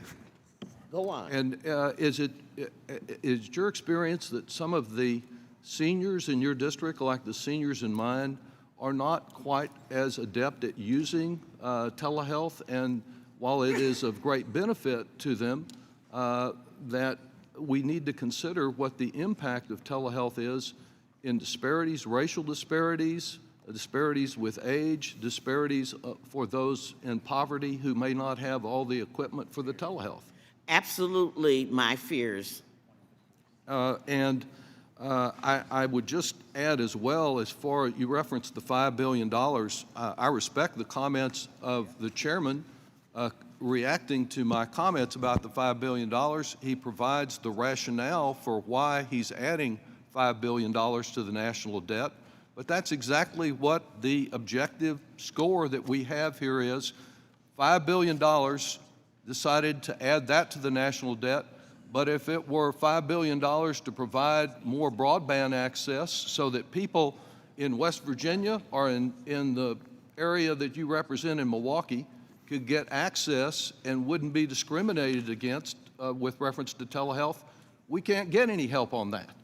And the same thing is true if we wanted to use that $5 billion to try to close the coverage gap for the many people who don't have insurance. A decision has been made today that it's worth adding $5 billion to the national debt to help those who have triple tax advantage health savings accounts. The 86% of the people who will benefit from this bill earn over $100,000 to help them, but not to help many of the people who might most need telehealth but aren't able to get it under this bill or under any existing legislation. Thank you. And thank you so much for that intervention. And there's just an unreadiness. It's not an unwillingness, but there's an unreadiness because I just don't want to leave my constituents behind. And with that, Mr. Chairman, I would yield back. Thank you. I do want to point out that a recent study of the HHS, Biden's HHS, found that the highest use of telehealth was among low-income individuals, those earning less than $25,000 a year. Telehealth is widely used in my congressional district, which is the 9th poorest congressional district in the nation. Will the gentleman yield? I recognize Mr. Schneider to strike the last word. Thank you, Mr. Chairman. I move to strike the last word. Thank you. And I want to thank my colleague, Representative Steele, for her collaboration and work on the Telehealth Expansion Act, of which I'm proud to jointly lead. I am thankful for our work together on this legislation, and I will soon be introducing my own bill in support of telehealth in general, the Primary and Virtual Care Affordability Act. Since joining this committee, I've been a proponent of telehealth because I saw its potential to increase access to health care in high-need communities and give people necessary care efficiently and from the comfort of their homes. The pandemic converted even the skeptics among most of us. We all saw how critical telehealth was, with so many confined to their homes, isolated so far away from providers. We also saw how telehealth from home could make accessing care more welcoming and easier, especially in the case of mental health, in what was and continues to be a mental health crisis. In response to the challenges of the pandemic, Congress acted. We expanded access to high-quality virtual care across the country as part of the bipartisan CARES Act. The CARES Act included a provision allowing high-deductible health plans coupled with health savings accounts to offer telehealth services pre-deductible through December 31st, 2021. And because of the popularity and success of this flexibility, Congress voted to extend it not once, but twice, both times with large bipartisan margins. However, as was noted earlier, this authorization lapsed briefly between January and March 2022, creating great confusion and disconnecting many from patient care, some at a time of great need. And so that is why Representative Steele and I led a letter asking leadership not to allow another lapse in authority, and why it is critical, I believe, that we make this flexibility permanent. Many of my colleagues on this committee joined our call for renewed telehealth authority to be included in last year's spending package. I asked them for the same support here. I believe that telehealth has enormous power to tackle equity issues in healthcare and eliminate access barriers for people in rural and low-income communities, and for those who also have limited English proficiency. To that end, I'm committed to working with the chairman, the ranking member, and members on all sides of this caucus, or of this committee, to expand telehealth and make sure we are taking the right steps to make healthcare accessible for those with the highest needs. A vote for this bill, I believe, is for families without access to a car, for patients far from medical facilities. It's a vote for students needing more flexible access to mental health services. And it's a vote for someone with a pre-existing condition for whom a virtual visit may in fact be the safest option. I don't believe it's fair to say that this bill costs $5 billion. That's one side of the equation, but it ignores the savings that are achieved through telehealth, the benefits that will be accrued to patients and system alike. We need to talk about healthcare and how it's used. The fact of the matter is that 78% of high deductible health plans are held by people with HSAs, are held by people who earn less than $100,000. These are not the wealthy. This is not tax sheltering for income. This is people using the HSA to pay for their health care, finding ways to bend the curve. We are far from where we need to be. Too many people in this country don't have access to care. Too many people in this country don't have even access to insurance. We need to do so much more, and that's what we tried to do with the Affordable Care Act, what we have tried to do in so many other pieces of legislation. My commitment is to keep fighting day in and day out to make sure that everyone has access to the care they need from doctors they trust when they need it, and to make sure that it doesn't bankrupt them. I look forward to working with my colleagues, including Ms. Moore. We've talked about this many times, and we'll continue to do so. But I think we have to be honest here. Telehealth is critical for making sure that everyone in this country can get access to care. People with high deductible health plans should not be penalized, and they should have the access to that care, and I hope all my colleagues will support this bill. I yield back. Mr. Byers recognized to strike the last word. Mr. Chairman, I move to strike the last word. And with my friend from Illinois, yield for two questions about your bill, and Steele, if appropriate. Number one is, I'm still confused about pre-deductible coverage of health care by ... Does this mean if I get the same service through telehealth that the health insurance will pay for it, but if I go in person, it won't pay for it? It does not. So if I go to a doctor, whether it's an in-office visit or a telehealth visit, the insurance company is going to pay for it. But if I have a deductible, basic insurance is I'm going to pay the first dollars up to the deductible, and then the insurance company will pay above that. In either case? In either case, okay? The doctor, on one hand, is indifferent.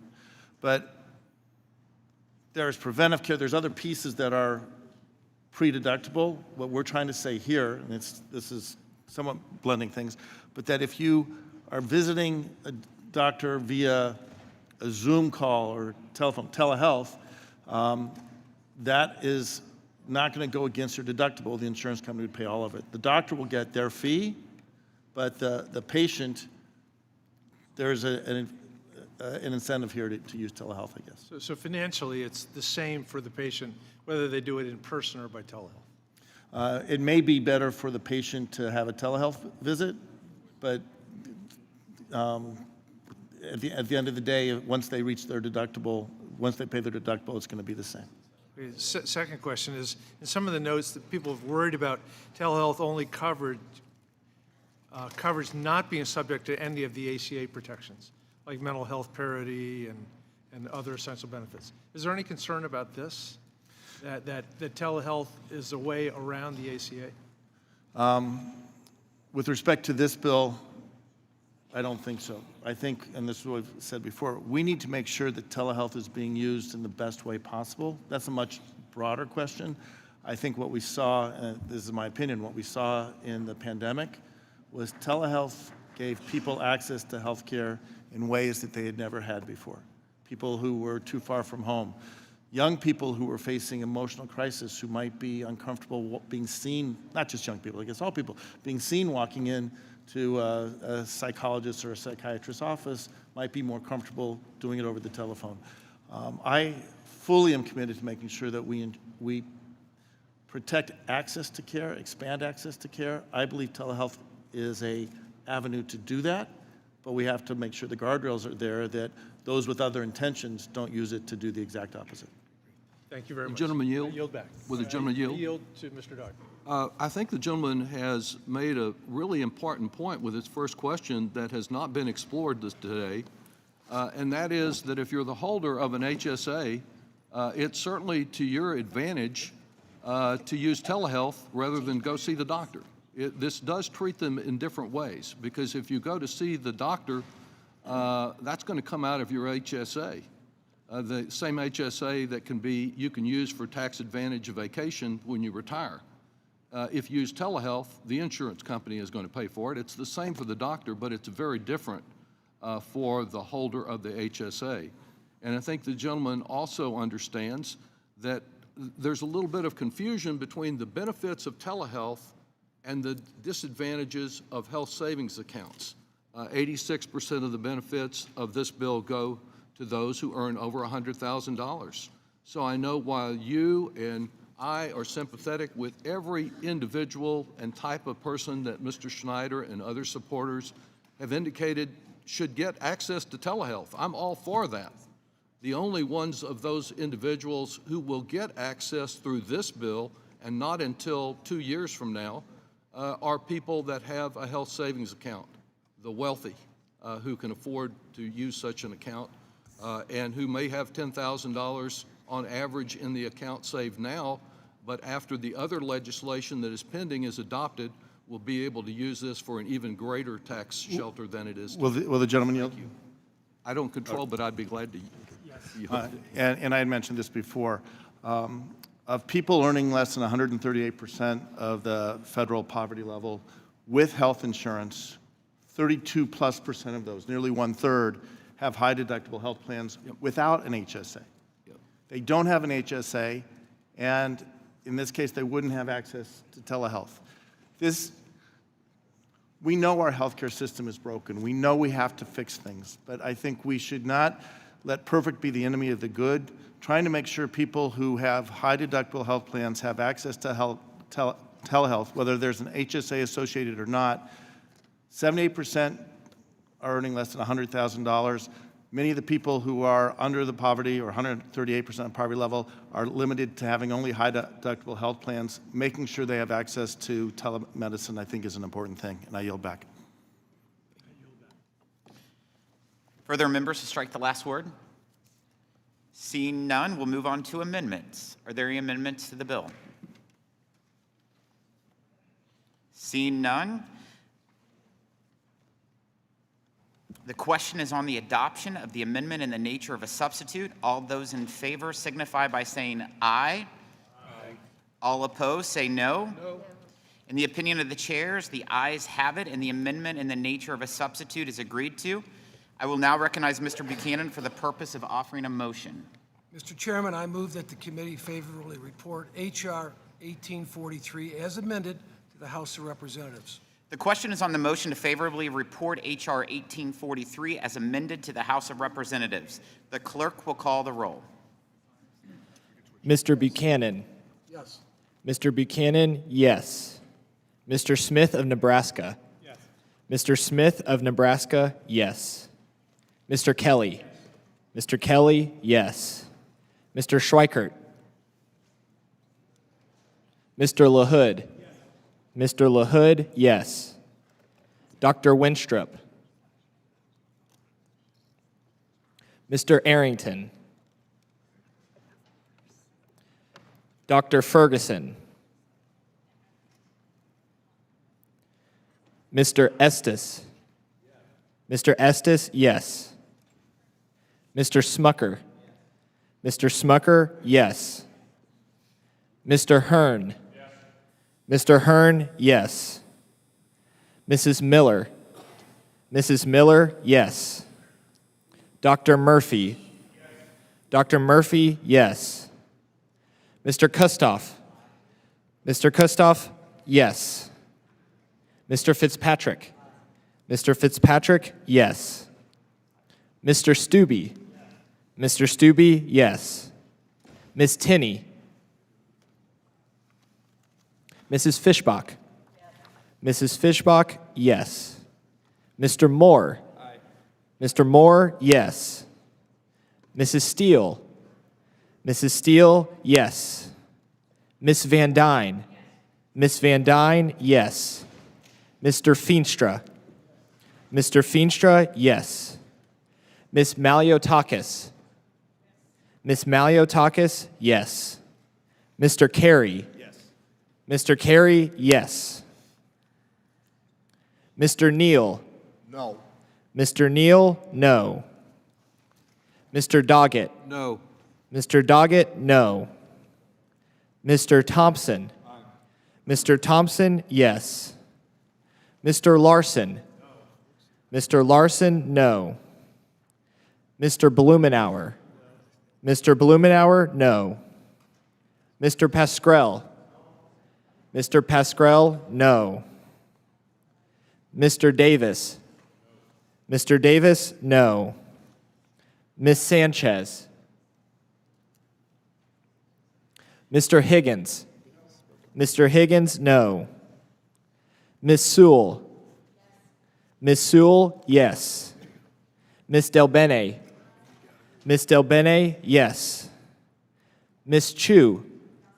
Miss Chu, no. Miss Moore. Miss Moore, no. Mr. Kildee. Mr. Kildee, no. Mr. Byer. Mr. Byer, no. Mr. Evans. Mr. Evans, no. Mr. Schneider. Mr. Schneider, yes. Mr. Panetta. Mr. Panetta, yes.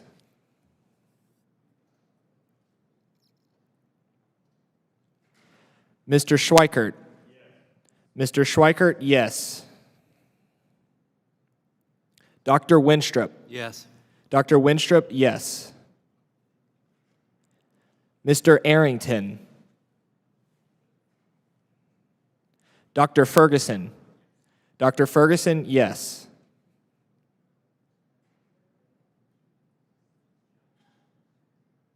How is Mr. Arrington recorded? Mr. Arrington is not recorded. Mr. Arrington, yes. Ms. Tinney. Ms. Tinney, yes.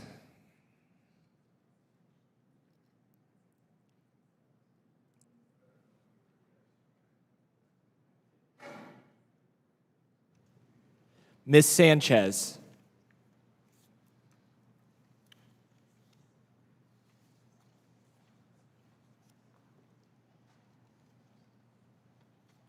Chairman Smith. Yes. Chairman Smith, yes.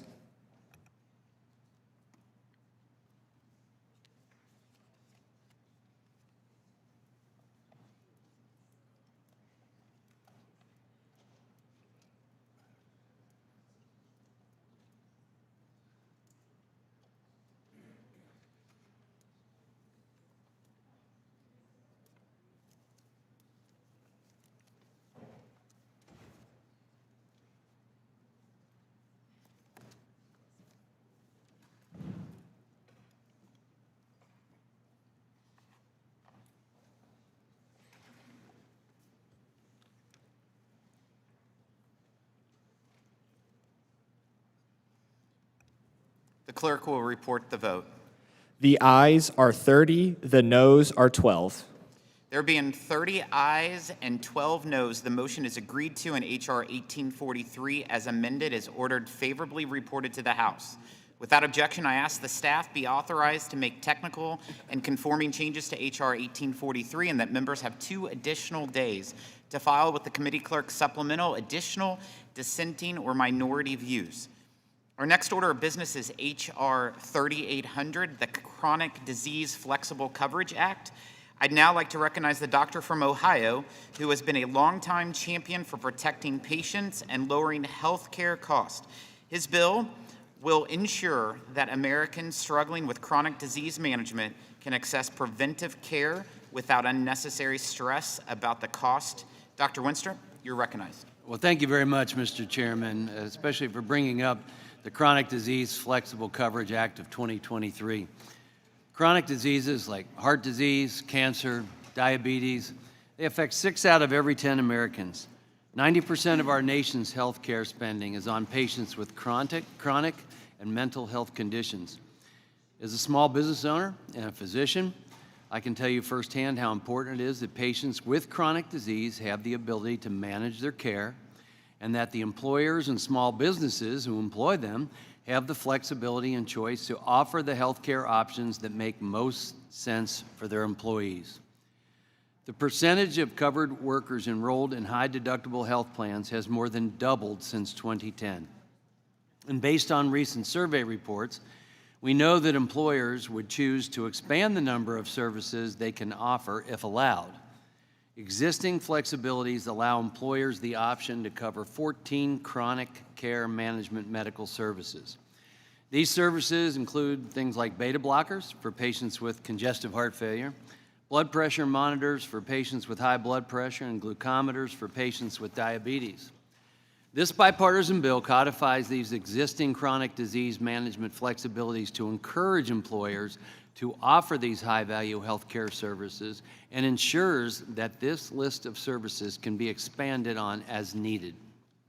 Evidence shows that high out-of-pocket costs can deter individuals from using the preventative services that they need. I can tell you firsthand, unfortunately, many people budget with their health care.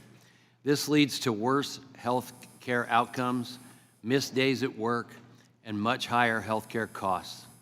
By giving employers who offer high-deductible health plans the choice to cover 14 chronic care management medical services before an individual reaches their deductible, well, this bill increases flexibility for business owners when choosing how they will invest in health care for their employers. I always say that as we develop health policy in Congress, we need to focus on the health of our individual patients, focus on their health span, not just their lifespan.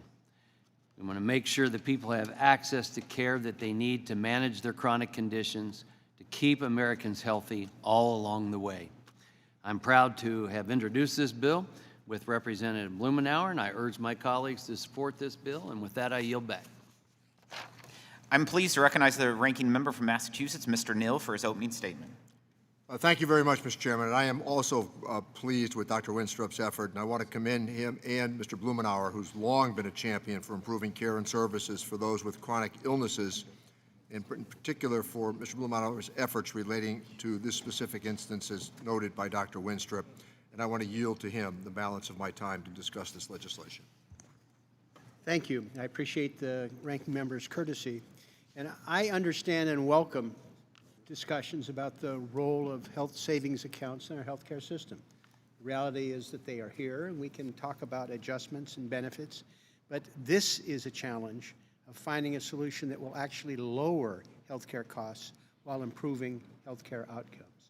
And this legislation does that. I don't believe we need to necessarily spend more on healthcare, but we need to spend it more wisely.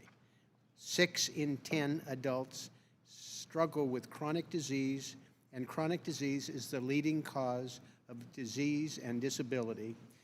Preventative services can save over 100,000 lives a year. Making investments in preventative care can actually lower overall health care spending, something we're going to have to take on if, in fact, we're serious about reducing the deficit, which remains to be seen. This legislation takes aim by codifying the IRS guidance that expands the self-harbor for high-deductible health plans for 14 preventative care services. These are services that are shown to be low-cost, high-value, that will prevent more chronic conditions. These conditions are manageable, and we should take every opportunity to structure insurance plans in a way that increases prevention and management, something I think we all ought to be able to agree on. More and more employers are electing to offer this type of coverage through HSA. We ought not to turn our back on opportunities for expanding opportunities for prevention. I think this is important legislation that will help us on a number of our overall objectives, both in terms of the health of our citizens and the health of the budget, and I am pleased to support it and urge my colleagues to do the same. Thank you. The committee will now proceed to consideration of H.R. 3800, the Chronic Disease Flexible Coverage Act. Without objection, the measure will be considered as read and open for amendment at any point. And at this time, I offer an amendment in the nature of a substitute, which was distributed in advance along with a green sheet explaining it. Without objection, the amendment in the nature of a substitute shall be considered as read, open for amendment at any point, and considered base text for purpose of amendment.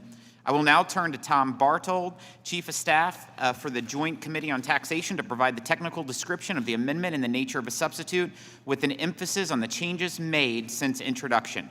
I ask the members hold their questions until after his presentation.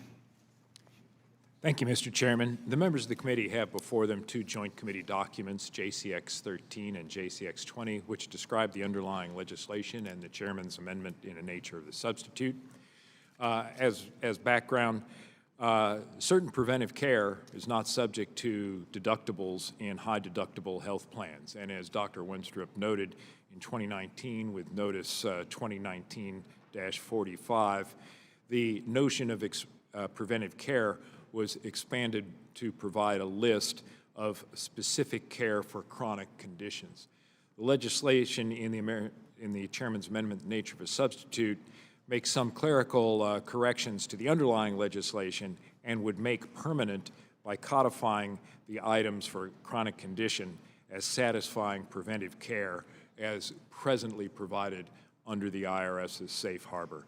There is no estimated budgetary effect to this legislation because it is a codification of current IRS interpretation of the underlying law. Happy to answer any questions that the members might have.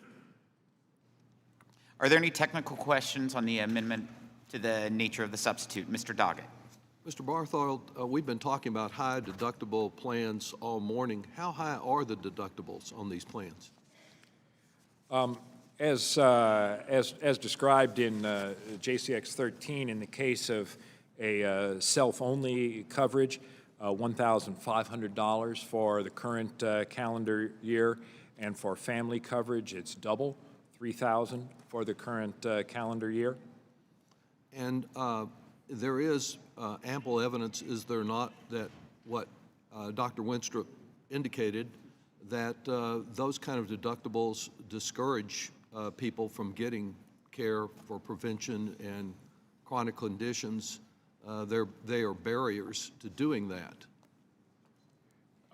Mr. Dogg, yes, there is economic evidence that people respond to prices, and if cash constrained, have been known to forego certain medical services. Now, if someone has a health savings account along with their high deductible plan, under current law, they could use their health savings account for that purpose.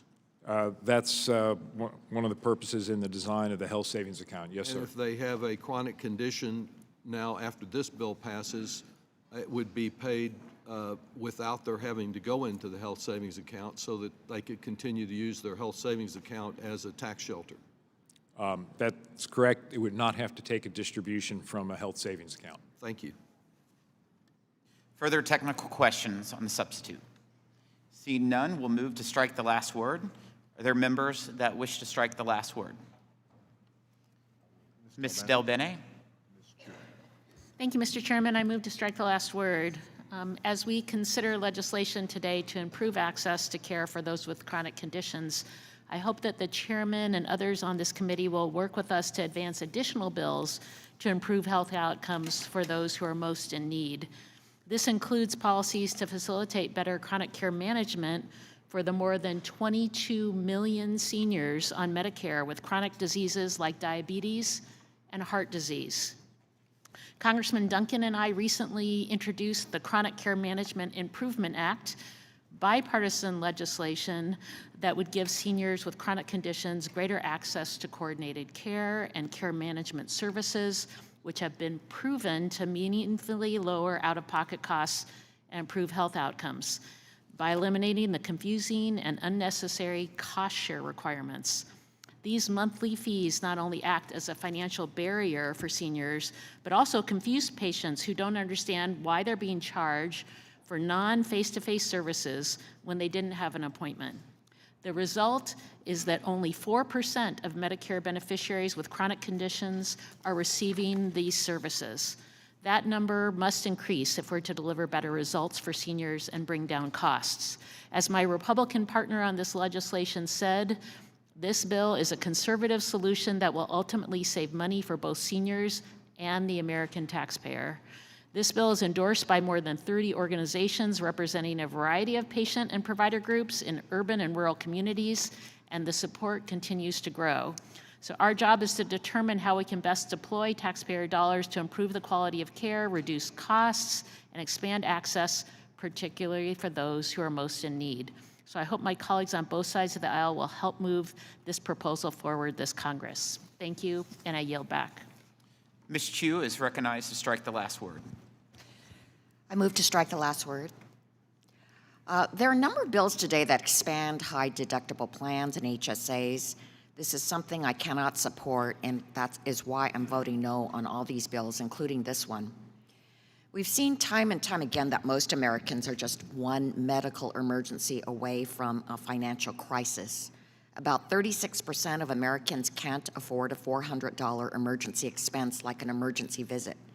How can we expect them to fund an HSA while paying for necessary routine care in high deductible health plans? HSAs are not helpful for people who can't afford to save, let alone for tens of millions of Americans struggling with medical debt. And while high deductible health plans are often touted as good options for young, healthy individuals who are not expecting significant health care costs over the course of the year, they can create costly coverage gaps for certain populations, including pregnant women. We know that in the United States, 50% of pregnancies are unplanned. That means that for some people, their medical expenses could go up significantly and unexpectedly as a result of a pregnancy. And we know that there are significant medical costs during pregnancy that impact the health of the baby and the mother. Maternity care services without complications range from $10,000 to $20,000 per pregnancy. What's more, maternal mortality rates are 3 to 4 times higher for women who do not receive prenatal care than for women who do. Most pregnancies last 9 months, which means that they often span 2 separate plan years. This means most pregnant mothers in high deductible health plans would have to hit their deductibles twice within the course of a single pregnancy. Unfortunately, this can lead to some mothers foregoing critical prenatal care because they are unable to afford it. Finally, if there are complications during childbirth, mothers could face up to $20,000 in out-of-pocket costs for a single pregnancy. Even if a family has been dutifully saving for the arrival of a new child, medical complications can put the cost of the birth well outside the scope of a family savings. And although these plans claim that low premiums mean quality care, they often do not cover needed services. I urge my colleagues, rather than expanding these tax accounts that primarily benefit higher income individuals, to consider proposals that would actually increase coverage and the quality of health care for those in need. For example, HSAs are projected to cost the federal government nearly $180 billion from 2023 to 2032. That amount is close to the 10-year cost to permanently close the Medicaid coverage gap or to permanently extend enhanced premium tax credits for ACA marketplace coverage, 2 policies that would each provide coverage to millions of uninsured Americans. I encourage my colleagues to work on proposals that will improve the health of all Americans, not just the wealthy. I yield back. Further members wish to strike the last word. Ms. Sewell. Thank you, Mr. Chairman. While I am supportive of improving health coverage for chronic diseases, I am concerned that this bill could increase health disparities by creating incentives for wealthier Americans to use high deductible plans with health savings account as a long-term tax advantage savings vehicle. Unfortunately, the benefits of high deductible healthcare plans are not accessible to many of my constituents who make less money. By making these HSA plans even more appealing to wealthy Americans, I'm afraid that we are not prioritizing the neediest Americans who are in desperate need of accessible, affordable health care. African Americans enroll in high deductible health plans often have trouble paying for health care services as compared to their white counterpart. Regarding HSAs, white account holders contribute more money than African American holders at the same income level. Simply put, while this bill on its face addresses chronic disease, it does nothing to increase health equity. Having said that, I think that my colleagues would be better served to try to find a way to achieve the same aims that won't cause health disparities and which are not geared to the more wealthy. Thanks. I yield back the promise of my time. Mr. Doggett. Mr. Ferguson is recognized. Strike Thank you, the Mr. last Chairman. I'm just sitting here in an amazement listening to my colleagues talk about the fairness of this issue and talk about how low-income families can't access this important benefit. But then I think about our middle-class families that we represent, and they can't access the same thing that the poor can. The logic doesn't make sense. If you're in the middle class, you don't get the same benefits as someone that's living in poverty. This is a crazy argument, okay? Middle-class families are just getting destroyed because of rising healthcare costs. Healthcare inflation is through the roof. Go back and compare to where we were 10 years ago. Are we spending more on healthcare per family? The answer is yes. Are American families, middle-class families, more healthy or less healthy? They're less healthy by every metrics. And now you want to penalize a group that has been just absolutely decimated by the effects of the Affordable Care Act. This is nuts. And then you're going to, so just by your logic, I want to say this. If you don't think that someone in the middle class or someone that has put some money away ought to be able to save it so that they can take better care of their family, I mean, it's, again, the whole logic of, well, if you're in the middle class, you can't access all the poverty programs. This is crazy. Let's help every single American. It's their money. It's their decision. It shouldn't be the U.S. government's decision. It should be the individual family's decision. Half of American workers are in high deductible plans. And we're not willing, y'all aren't willing to do something to help that group take care of its own family? This makes absolutely no sense. Let's quit trying to divide everybody. Let's find the right solution for each group. And please, let's not penalize the middle class anymore as it relates to health care expenses. With that, Mr. Chairman, I yield back. Mr. Doggett is recognized. Strike the last word. Well, let me just say, I'm concerned about the half of Americans who don't have $500 saved if they have a medical emergency. And if they're stuck in a high deductible plan and the deductible is $1,500, they're in bad shape. And even if they find some way to scrape together what's necessary to get care, then they could be faced with up to, I believe it's $15,000 a year in expenses. So that's not much access to health care. And that's my concern. I believe that the authors of this legislation are very well intentioned, and we all want to provide, well, at least I think some of us, I want to deal with that a little more, want to provide protection for American citizens to deal with chronic conditions and other health care conditions. But I am concerned, as Ms. Sewell, as Ms. Chu have both indicated, that this legislation simply reinforces a misguided response to failures in our healthcare system.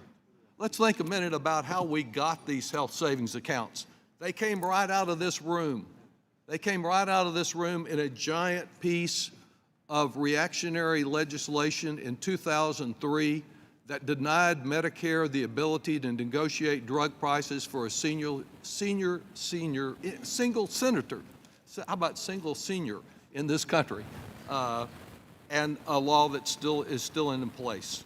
It's the same law that gave us Medicare Advantage, an advantage of over $1,000 per senior that's not available under traditional Medicare, but provides less care to many. And health savings accounts, which have provided very poor outcomes for many patients and taxpayers. Instead of expanding health savings account, we ought to be evaluating their shortcomings. Health savings accounts are costly, and this is only one of the many bills we are about to get to expand them.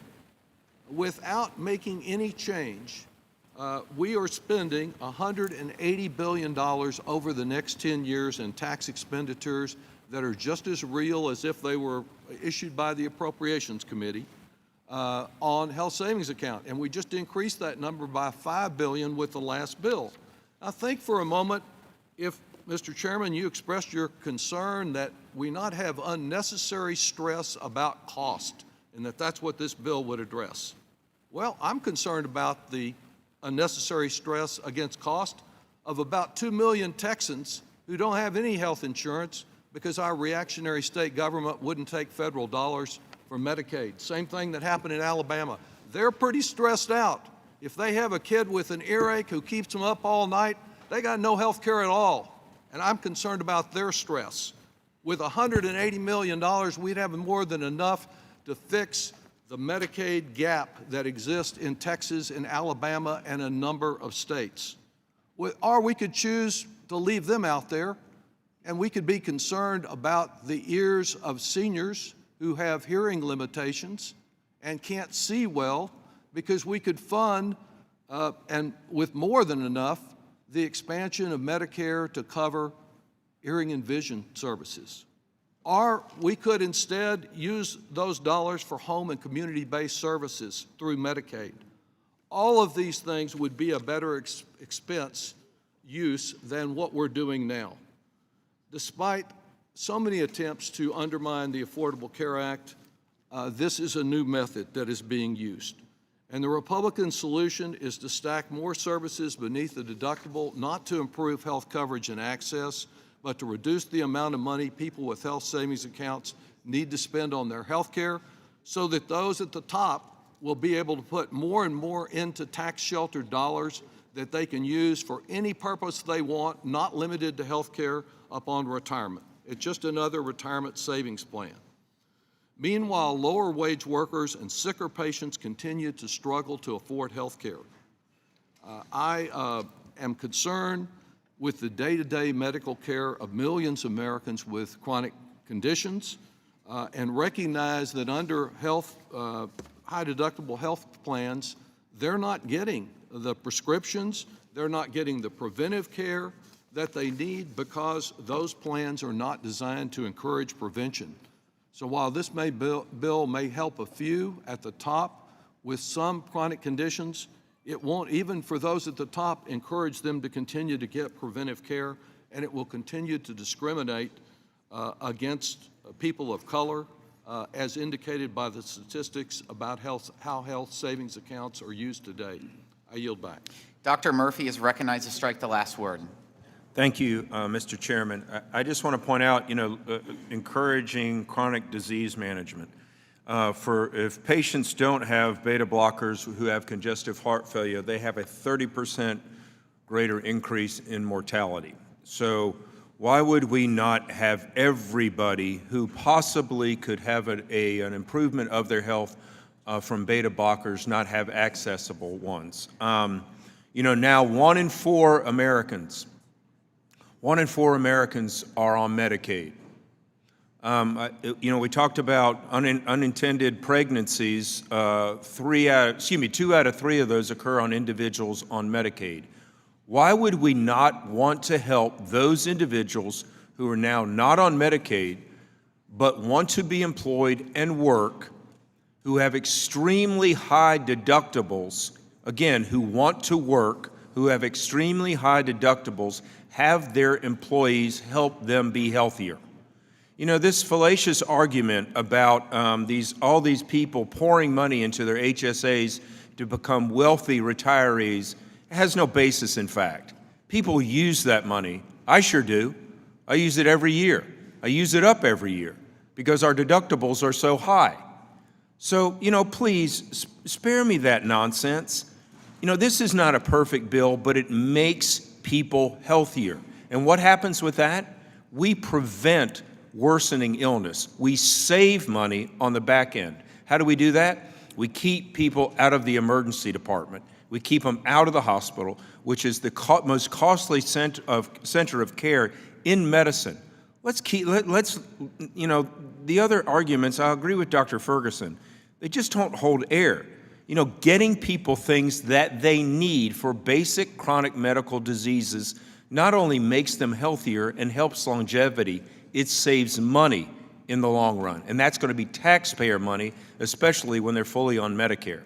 Thank you, Mr. Chairman. I'm going to yield back. Mr. Smucker is recognized to strike the last word. Thank you, Mr. Chairman. I yield my time to Dr. Ferguson. Thank you, Mr. Smucker. Mr. Chairman, I'm going to go back through this because I'm listening to the arguments right now. First of all, a tax break for the top.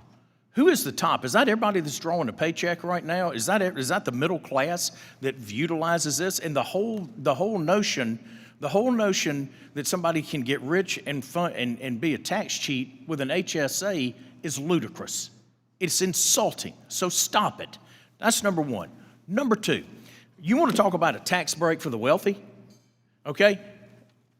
My colleagues on the other side of the aisle are the ones that voted for the Inflation Reduction Act and all of the green energy tax credits that are going to go to the 50 richest corporations and the wealthiest individuals. That is not, the very people that you claim that you won't pay it into the system are about to avoid taxation, and it's going to create a greater burden on the middle class and those living in poverty. And I would also ask this question.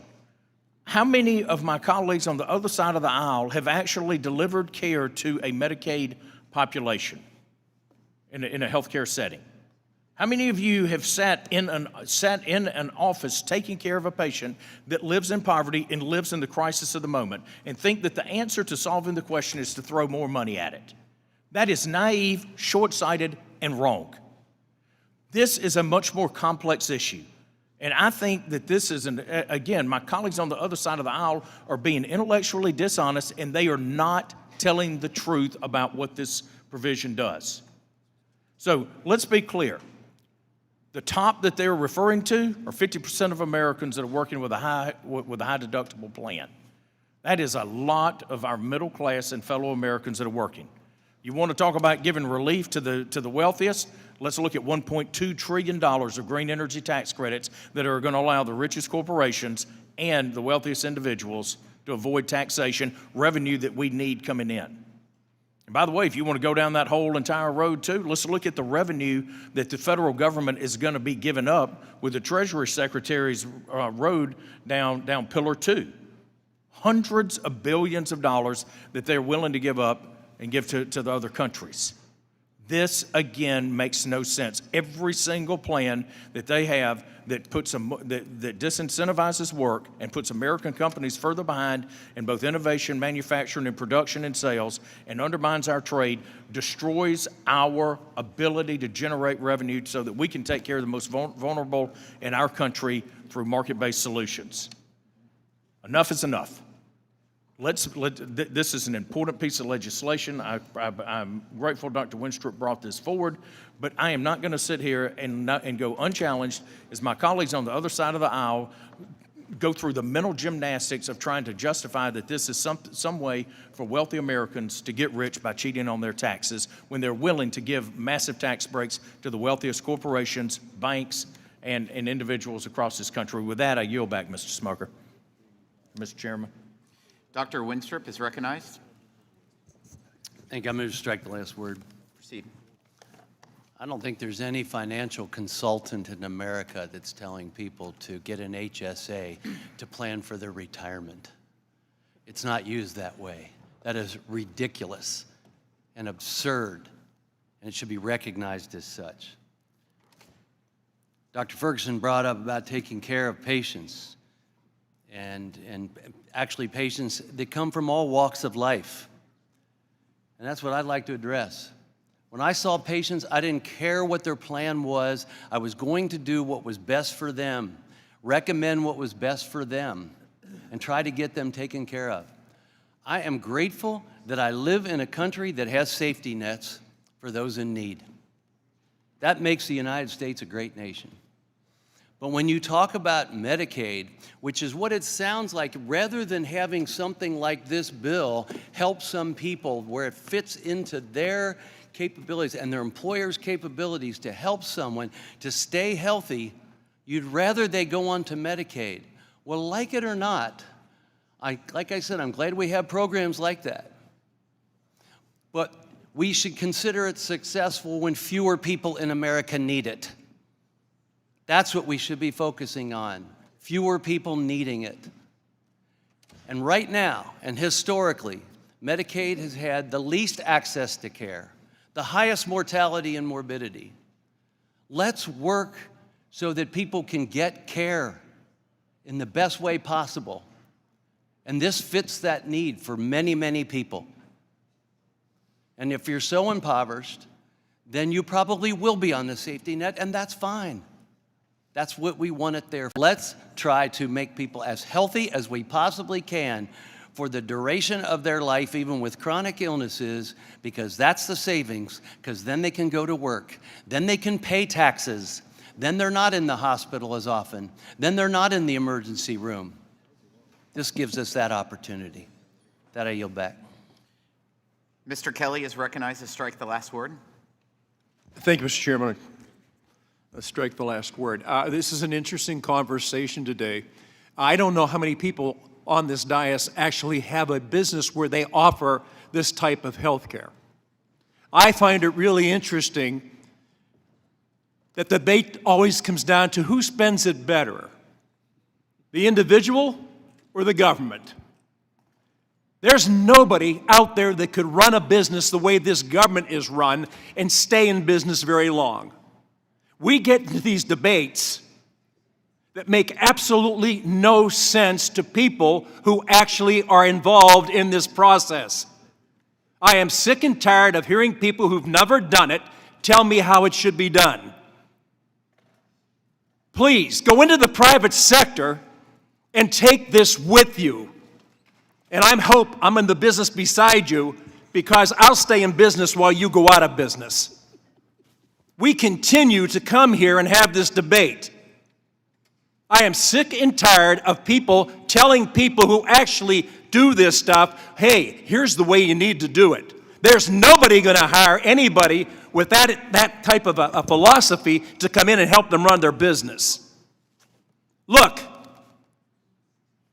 I don't look at our team at the business I own as anything else than people who are trying to gain the same advantage, and that is being successful.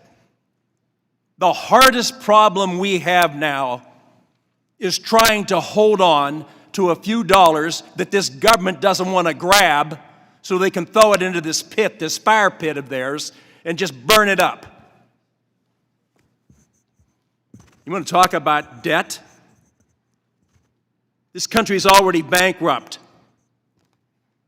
If we could find somebody who's out there printing money the way we print money, it's only okay if we do it. If anybody else does it, we try to arrest them. What the hell is going on here? Please, with all this intelligence on this dais, please tell me. I will tell you this, because we know each other too well. There's nobody in the private sector that's going to ask you to come in and help them run their business. Only somebody who doesn't have to pay for it talks about what we need to do. This is a great piece of legislation. Mr. Chairman,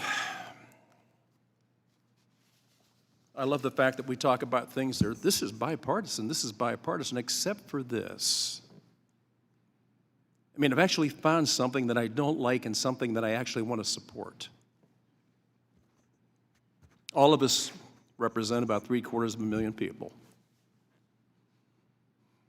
They elect us, and they ask us to come down here and represent them. Instead of representing your party, let's represent good policy. It'd be so much easier to live our lives. It'd be so much easier to actually go home and say, we did it in your best interest. People ask me when I go home, aren't you mad? I said, I'm not mad, I'm sad. The greatest country in the world has put itself in a position that is bankrupt. Forget about elections and start thinking about why they sent you. If this is a career, then you need to go back to school. This is a part-time job to represent 750,000 people. Please, let's start acting in their best interest and quit having these stupid debates over things that are absolutely insane. Thank you, Mr. Chairman. I yield back. Further additional members wish to strike the last word. Mr. Davis is recognized. Thank you, Mr. Chairman. I move to strike the last word. You know, every time I find myself engaged in this discussion, it takes me back to the Patient Protection and Affordable Care Act. And when I think of what is listed as being its intent and purpose, which is to increase access to affordable health insurance for the millions of uninsured and make health insurance more affordable for those already with coverage. The ACA Medicaid expansion is one of the major insurance coverage provisions included in the law. Yet today, we have 12 states that have not adopted the expansion average. Before the ACA was implemented, health insurance plans varied from state to state and from plan to plan. There were some plans that were very good, some were minimal, depending on each state insurance regulations. But the ACA established 10 types of essential health benefits, the FHBs of medical care. Health savings accounts and high deductible health plans are instruments used by consumers in some respects to take tax advantage savings accounts to be used to save and pay for unreimbursed medical expenses not covered by insurance. HDHPs are often, but not always, paired with tax-free health savings accounts. Employers tend to offer HSAs eligible as a way to lower their health care spending. These businesses proclaim that this benefit leads to increased consumer engagement in their health care and more awareness of the prices in the health care market. Some analysts have reported that HDHPs do not encourage individuals to make sound decisions and leave them exposed to paying more money by delaying or not having the necessary medical care they need. According to the Joint Committee on Taxation data, it indicates that the vast majority of people whose incomes are from $100,000 to $1 million, based on tax year 2023 23 return favors more towards wealthy individuals than the working class earners who make from $10,000 to $50,000 annually. The aforementioned plans do very little to help low to middle income families or the uninsured. The Affordable Care Act has created a good foundation to interface and improve our healthcare system by allowing millions of individuals and families to acquire affordable, quality health insurance. So here we are, again, as always, talking about who's left in and who's left out.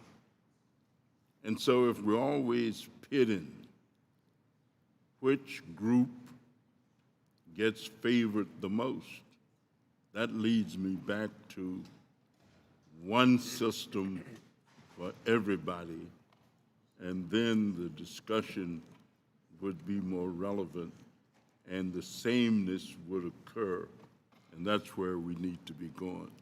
And I yield back. Any additional members wish to strike the last word? Seeing none, any amendments to the amendment in the nature of a substitute? Seeing no amendments, the question is on the adoption of the amendment in the nature of a substitute. All those in favor signify by saying aye. All opposed say no. No. In the opinion of the chair, the ayes have it, and the amendment in the nature of a substitute is agreed to. I'll now recognize Mr. Buchanan for the purpose of offering a motion. Mr. Chairman, I move that the committee favorably report H.R. 3800 as amended to the House of Representatives. The question is on the motion to favorably report H.R. 3800 as amended to the House of Representatives. The clerk will call the roll. Mr. Buchanan. Yes. Mr. Buchanan, yes. Mr. Smith of Nebraska. Mr. Smith of Nebraska, yes. Mr. Kelly. Mr. Kelly, yes. Mr. Schweikert. Mr. Schweikert, yes. Mr. LaHood. Mr. LaHood, yes. Dr. Winstrup. Dr. Winstrup, yes. Mr. Arrington. Dr. Ferguson. Dr. Ferguson, yes. Mr. Estes. Mr. Estes, yes. Mr. Smucker. Mr. Smucker, yes. Mr. Hearn. Mrs. Miller. Mrs. Miller, yes. Dr. Murphy. Dr. Murphy, yes. Mr. Kustoff. Mr. Kustoff, yes. Mr. Fitzpatrick. Mr. Fitzpatrick, yes. Mr. Stubbe. Mr. Stubbe, yes. Ms. Tinney. Ms. Tinney, yes. Mrs. Fishbach. Mrs. Fishbach, yes. Mr. Moore. Mr. Moore, yes. Mrs. Steele. Mrs. Steele, yes. Miss Van Dyne. Miss Van Dyne, yes. Mr. Feenstra. Mr. Feenstra, yes. Miss Maliotakis. Miss Maliotakis, yes. Mr. Carey. Mr. Carey, yes. Mr. Neal. Mr. Neal, yes. Mr. Doggett. Mr. Doggett, no. Mr. Thompson. Mr. Thompson, yes. Mr. Larson. Mr. Larson, yes. Mr. Blumenauer. Mr. Blumenauer, yes. Mr. Pascrell. Mr. Pascrell, yes. Mr. Davis. Mr. Davis, no. Miss Sanchez. Mr. Higgins. Mr. Higgins, no. Miss Sewell. Miss Sewell, no. Miss Delbene. Miss Delbene, yes. Miss Chu. Miss Chu, no. Miss Moore. Mr. Kildee. Mr. Kildee, yes. Mr. Byer. Mr. Byer, yes.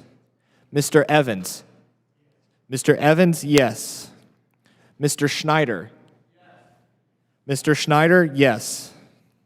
Mr. Panetta. Mr. Panetta, yes.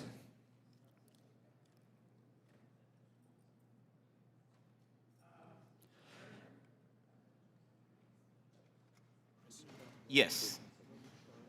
How's Ms. Moore recorded? Ms. Moore is not recorded. Thank you, Mr. Chairman. Ms. Moore votes no. Ms. Moore, no. Mr. Arrington. Mr. Hearn.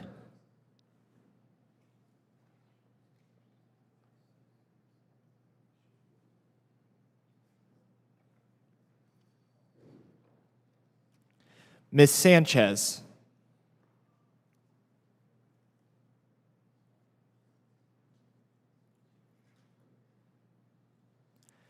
Chairman Smith. Yes. Chairman Smith, yes.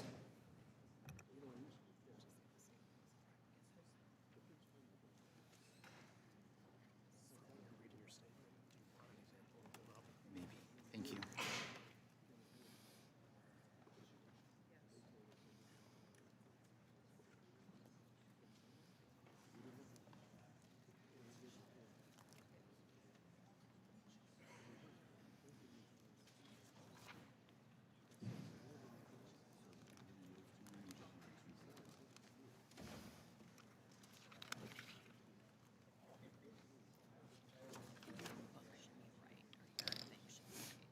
The clerk will report the vote.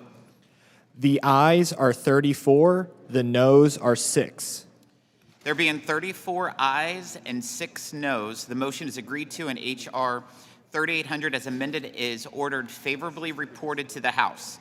Without objection, I ask that staff be authorized to make technical and conforming changes to H.R. 3800 and that members have 2 additional days to file with the committee clerk supplemental, additional, dissenting, or minority views.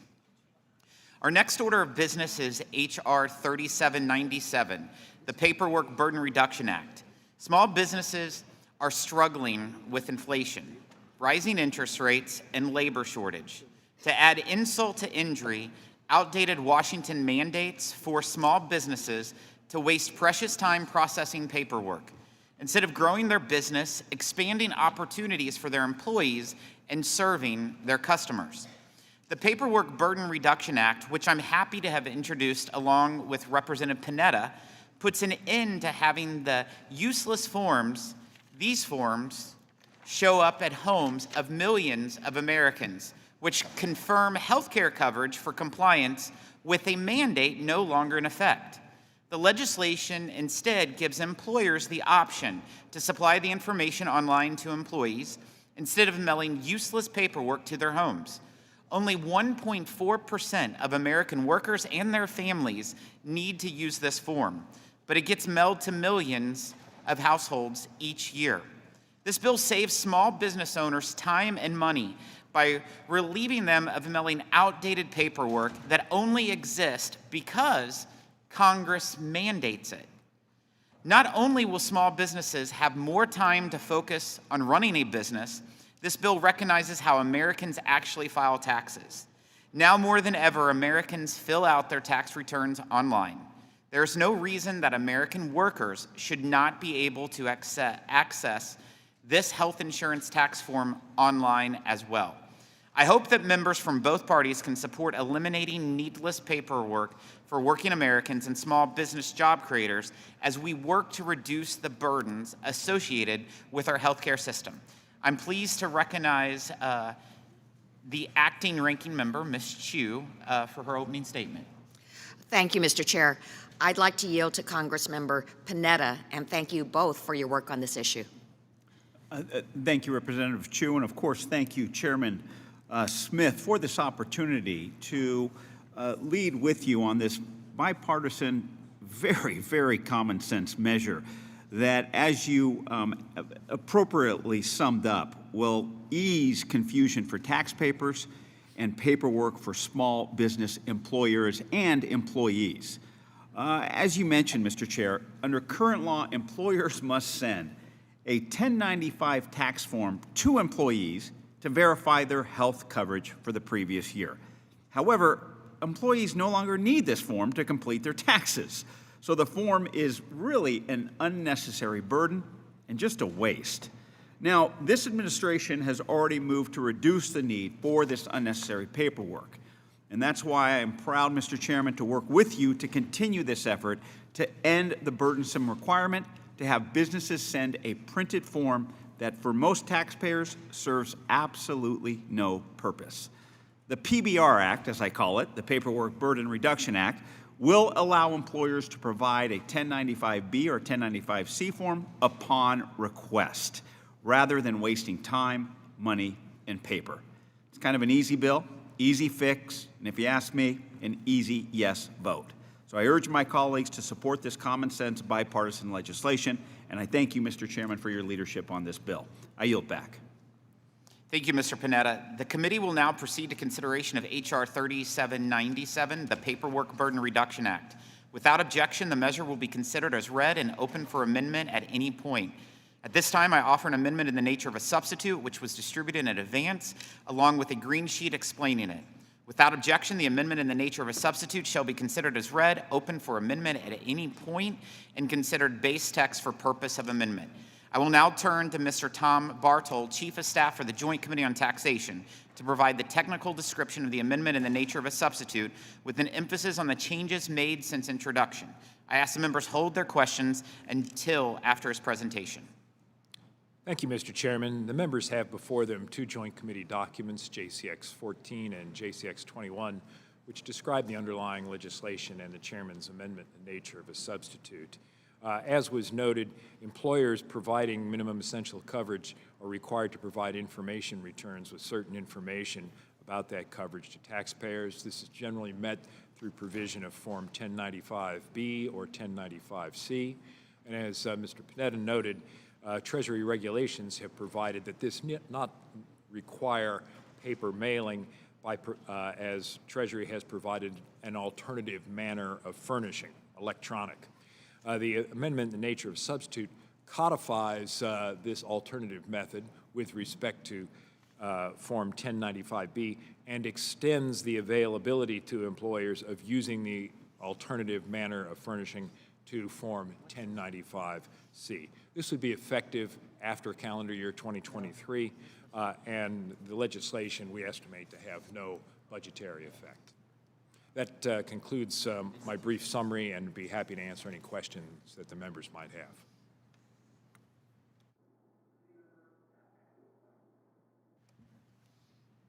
Seeing none, we'll move to strike the last word. Mr. Byer is recognized. Strike the last word. Thank you, Mr. Chairman. If the co-sponsor, Mr. Panetta, will yield for a question or two.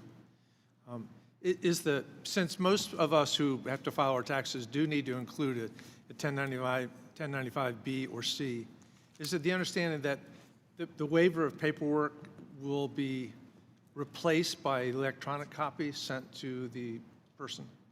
I don't see the word data transfer, electronic transfer anywhere in the legislation. Yeah, and that's, I think as Mr., if I may, I think as Mr. Barthold said, upon request, that will be transferred electronically. But everyone who's on your payroll is going to have that in order to file their taxes. So my understanding is upon request, you could get a paper copy, but will you automatically get the electronic copy? And I would defer to Mr. Barthold on that. Because it's not an option not to have Understood. it. If that's all right. The taxpayer, the employee does not automatically receive an electronic notice. The alternative furnishing method is that the employer makes widely known, like through the employee's internal website or other communications to the employee, there is this ability to get this information which you may need and to do so, here's how you do it. So regaining my time, back to the head of the tax committee, Mr. Barthold. Yes, sir. Mr. Byer, we are actually in motion to strike the last word, but okay. Yeah. Thank you, Mr. Chairman. Let me redirect then. Mr. Panetta, is it not the case that everyone that has to file taxes who is covered by a health insurance plan through their employer has to include the 1095B or C with the tax return? My concern, the simple question is, if we're going to waive the requirement of the form, isn't the form actually required by everyone filing tax returns? My understanding is that it's not. All right, then I yield back. Any further members wish to strike the last word? Seeing none, we will move to amendments. Are there any amendments? Seeing none. The question is on the adoption of the amendment in the nature of a substitute. All those in favor signify by saying aye. All opposed say no. In the opinion of the chair, the ayes have it, and the amendment in the nature of the substitute is agreed to. I will now recognize Mr. Kelly for the purpose of offering a motion. Mr. Chairman, I move that committee favorably report H.R. 3797 as amended to the House of Representatives. The question is on the motion to favorably report H.R. 3797 as amended to the House of Representatives. The clerk will call the roll. Mr. Buchanan. Mr. Smith of Nebraska. Mr. Smith of Nebraska, yes. Mr. Kelly. Mr. Kelly, yes. Mr. Schweikert. Mr. Schweikert, yes. Mr. LaHood. Dr. Winstrup. Dr. Winstrup, yes. Mr. Arrington. Dr. Ferguson. Mr. Estes. Mr. Estes, yes. Mr. Smucker. Mr. Hearn. Mrs. Miller. Mrs. Miller, yes. Dr. Murphy. Dr. Murphy, yes. Mr. Kustoff. Mr. Kustoff, aye. Mr. Fitzpatrick. Mr. Stubbe. Mr. Stubbe, yes. Miss Tenney. Miss Tenney, yes. Mrs. Fishbach. Mrs. Fishbach, yes. Mr. Moore. Mr. Moore, aye. Mrs. Steele. Miss Van Dyne. Miss Van Dyne, yes. Mr. Feenstra. Mr. Feenstra, yes. Miss Maliotakis. Miss Maliotakis, yes. Mr. Carey. Mr. Carey, yes. Mr. Neal. Mr. Doggett. Mr. Doggett, aye. Mr. Thompson. Mr. Thompson, aye. Mr. Larson. Mr. Larson, yes. Mr. Blumenauer. Mr. Blumenauer, yes. Mr. Pascrell. Mr. Pascrell, yes. Mr. Davis. Mr. Davis, yes. Miss Sanchez. Mr. Higgins. Mr. Higgins, yes. Miss Sewell. Miss Del Bene. Miss Chu. Miss Chu, yes. Miss Moore. Miss Moore, yes. Mr. Kildee. Aye. Mr. Kildee, aye. Mr. Byer. Yes. Mr. Byer, yes. Mr. Evans. Yes. Mr. Evans, yes. Mr. Schneider. Mr. Schneider, yes. Mr. Panetta. Mr. Panetta, aye. Mr. Buchanan. Yes. Mr. Buchanan, yes. Mr. LaHood.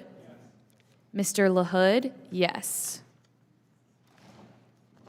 Mr. Arrington. Mr. Arrington, yes. Dr. Ferguson. Mr. Smucker. Mr. Hearn.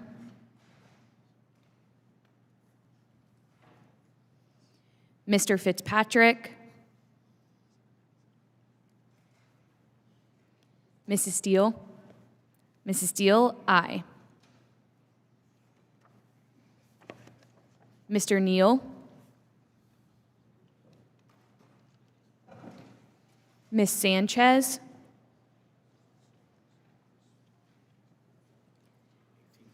How is Mr. Hearn recorded? Mr. Hearn is not recorded. Mr. Hearn, yes. Ms. Sewell,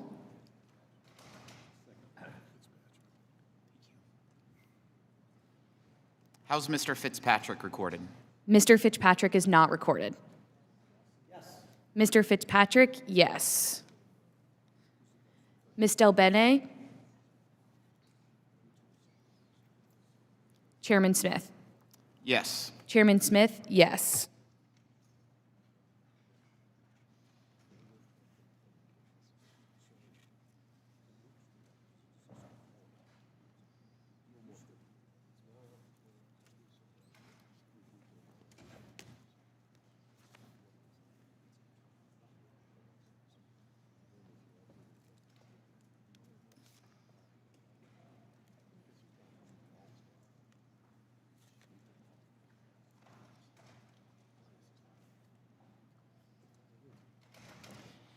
How is Mr. Ferguson recorded? Dr. Ferguson is not recorded. Dr. Ferguson, aye.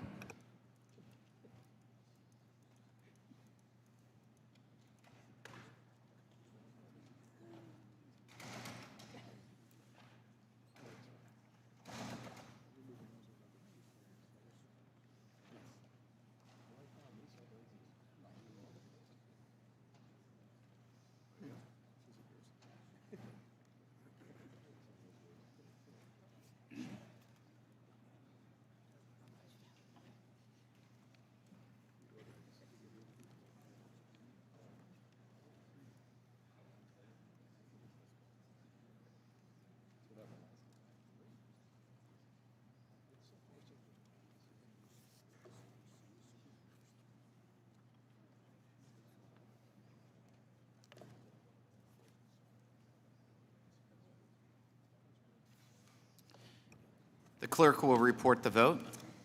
38 yeas, 0 nays. There being 38 yeas and 0 nays, the motion is agreed to and H.R. 3797 as amended is ordered favorably reported to the House. Without objection, I ask that staff be authorized to make technical and conforming changes to H.R. 3797 and that members have 2 additional days to file with the committee clerk supplemental, additional, dissenting, or minority views. Our next order of business is H.R. 3801, the Employer Reporting Improvement Act. I now turn to the gentleman from Nebraska, Mr. Smith, for the purpose of an opening statement. Thank you, Mr. Chairman. I appreciate that we are considering this bill today. This bill was adapted from legislation Congressman Thompson and I have been working on for years, the Common Sense Reporting Act. While all the provisions in the Employer Reporting Improvement Act were adapted from the Common Sense Reporting Act, today's bill excludes a cornerstone of the original bill, a prospective employer reporting system for ACA compliance. I'm disappointed the Treasury Department refused to find a path forward that would enable them to implement a reporting system under this bill. I hope we will continue working to resolve our issues with Treasury to allow prospective reporting. Still, the provisions in the Employer Reporting Improvement Act are important steps to clean up the complicated process employers use to report data required by the IRS. This data is used to determine if an employee's health coverage is considered, and I quote, affordable. An inadvertent mistake or omission in reporting this data can result in a financial penalty for the employer long after the original submission. The potential financial penalty and the headache involved in clearing up a mistake can put serious strain on businesses who are already struggling with workforce shortages and persistently high inflation. And in the end, the vast majority of these mistakes are ultimately corrected without a financial penalty being enforced.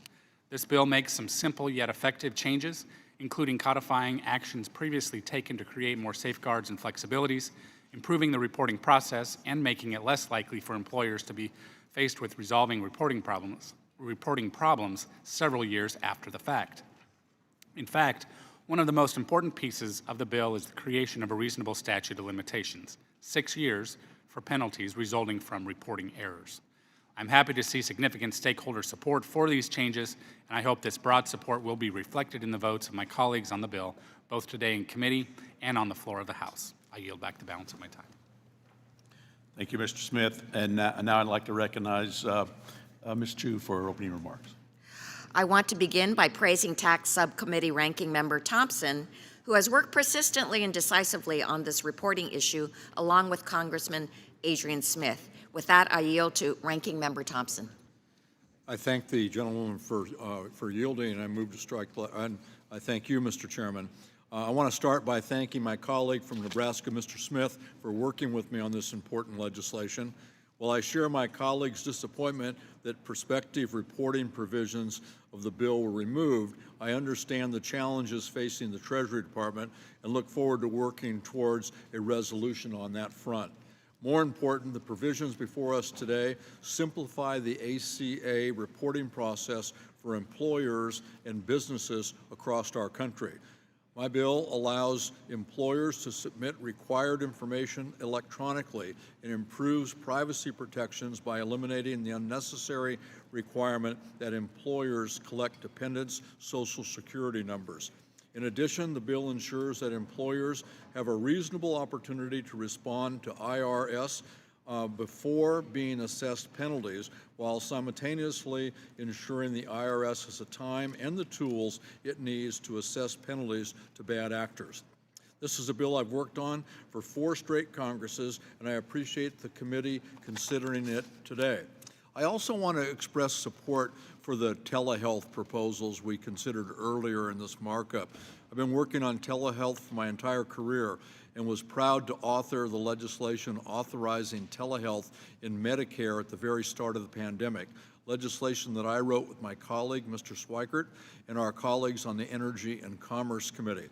While I have some concerns generally with high deductible health plans and health savings accounts, millions of Americans use these tools, and I agree with Mr. Schneider and Ms. Steele that telehealth services ought to be available to beneficiaries in those circumstances. I'm optimistic that telehealth, as it was throughout the pandemic, will continue to be a bright and productive area of bipartisan cooperation.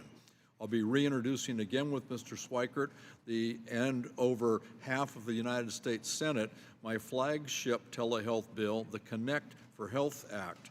This bill makes telehealth a permanent part of Medicare and assures that seniors can continue to access remotely and services they need. And I would ask the chairman to work with Mr. Schweikert and myself to advance key provisions of that bill as the 118th Congress proceeds. I thank you, and I yield back the balance of my time. Thank you. The committee will now proceed to consideration of H.R. 3801, the Employer Reporting Improvement Act. Without objection, the measure will be considered as read and open for amendment at any point. At this time, I offered an amendment in the nature of a substitute, which was distributed in advance, along with a green sheet explaining it. Without objection, the amendment in the nature of the substitute shall be considered as read, open for amendment at any point, and considered base text for the purpose of the amendment. I'll now turn to Tom Barthold, Chief of Staff for the Joint Committee on Taxation, to provide the technical description of the amendment in the nature of a substitute, with an emphasis on the changes made since introduction. I ask that members hold their questions until after his presentation. Thank you, Mr. Chairman. The members of the committee have before them 2 joint committee documents, JCX 15 and JCX 22, which describe the underlying legislation and the chairman's amendment in the nature of a substitute. As the committee was previously discussing, this legislation relates to information returns that employers must provide to employees related to health insurance, and makes 4 changes. It provides it codifies regulations that allow employers to substitute information about the taxpayer's identification number. It codifies the regulations that permit electronic delivery to the taxpayer with the taxpayer's prior consent. And then it makes changes related to potential assessments on large employers related to the shared responsibility payment. It extends from 30 days to 90 days, the period in which the employer has to respond to an assessment by the IRS, and it creates a special 6-year statute of limitation. Each of these 4 provisions would be effective for years after 2024, and there is no estimated budgetary effect to this legislation. Well, I should not say no, less than $500,000. There's de minimis revenue effect. That concludes my description. Happy to answer any questions that the members might have. Thank you. Are there any technical questions about the amendment in the nature of a substitute?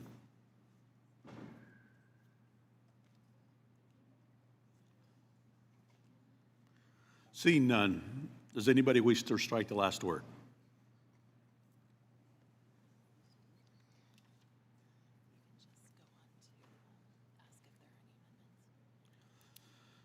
Thank you. Are there any amendments to the amendment in the nature of a substitute?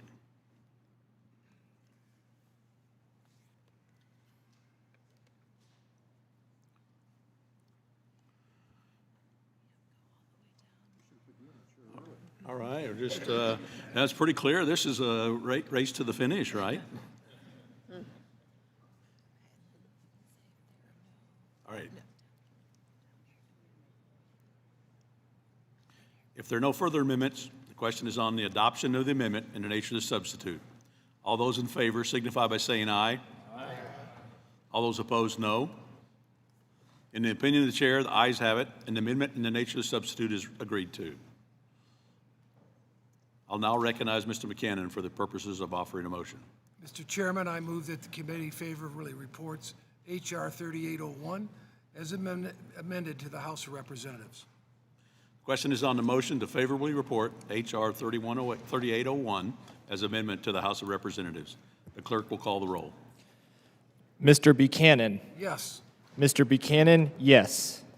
Mr. Smith of Nebraska. Yes. Mr. Smith of Nebraska, yes. Mr. Kelly. Yes. Mr. Kelly, yes. Mr. Schweikert. Mr. LaHood. Dr. Winstrup. Mr. Arrington. Dr. Ferguson. Dr. Ferguson, yes. Mr. Estes. Mr. Estes, yes. Mr. Smucker. Mr. Hearn. Mr. Hearn, yes. Mrs. Miller.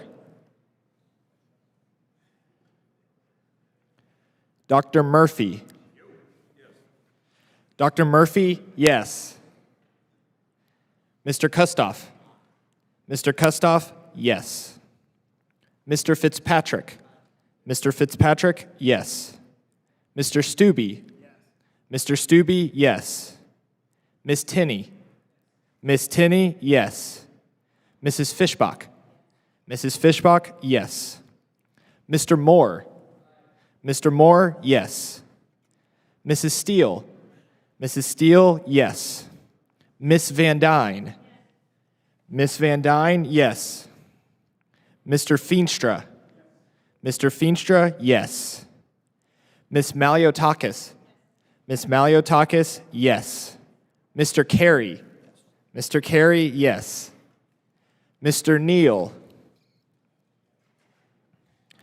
Mr. Doggett. Mr. Doggett, yes. Mr. Thompson. Mr. Thompson, yes. Mr. Larson. Mr. Larson, yes. Mr. Blumenauer. Mr. Pascrell. Mr. Pascrell, yes. Mr. Davis. Mr. Davis, yes. Ms. Sanchez. Mr. Higgins. Mr. Higgins, yes. Ms. Sewell. Ms. Del Bene. Ms. Chu. Ms. Chu, yes. Ms. Moore. Ms. Moore, yes. Mr. Kildee. Mr. Kildee, yes. Mr. Byer. Mr. Byer, yes. Mr. Evans. Mr. Evans, yes. Mr. Schneider. Mr. Schneider, yes. Mr. Panetta. Mr. Panetta, yes. Mr. Schweikert. Mr. Schweikert, yes. Mr. LaHood. Mr. LaHood, yes. Dr. Winstrup. Yes. Dr. Winstrup, yes. Mr. Arrington. Yes. Mr. Arrington, yes. Mr. Smucker. Mrs. Miller. Mrs. Miller, yes.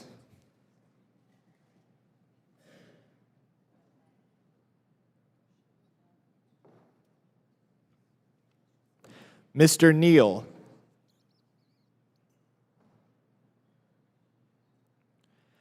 Mr. Blumenauer.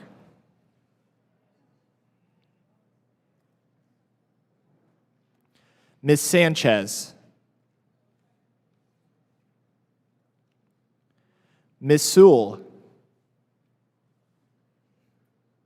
Ms. Delbene.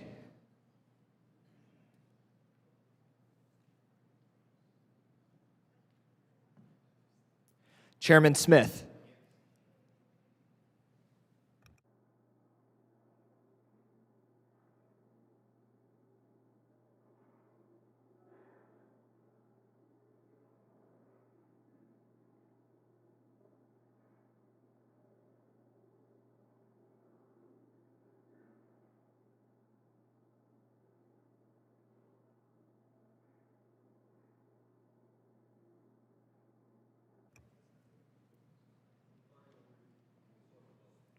The ayes are 37, the noes are 0. There being 37 ayes and 0 noes, the motion is agreed to, and H.R. 3801, as amended, is ordered favorably reported to the House. Without objection, I ask that staff be authorized to make technical and conforming changes to H.R. 3801, and that members have 2 additional days to file with the committee clerk supplemental, additional, dissenting, or minority views.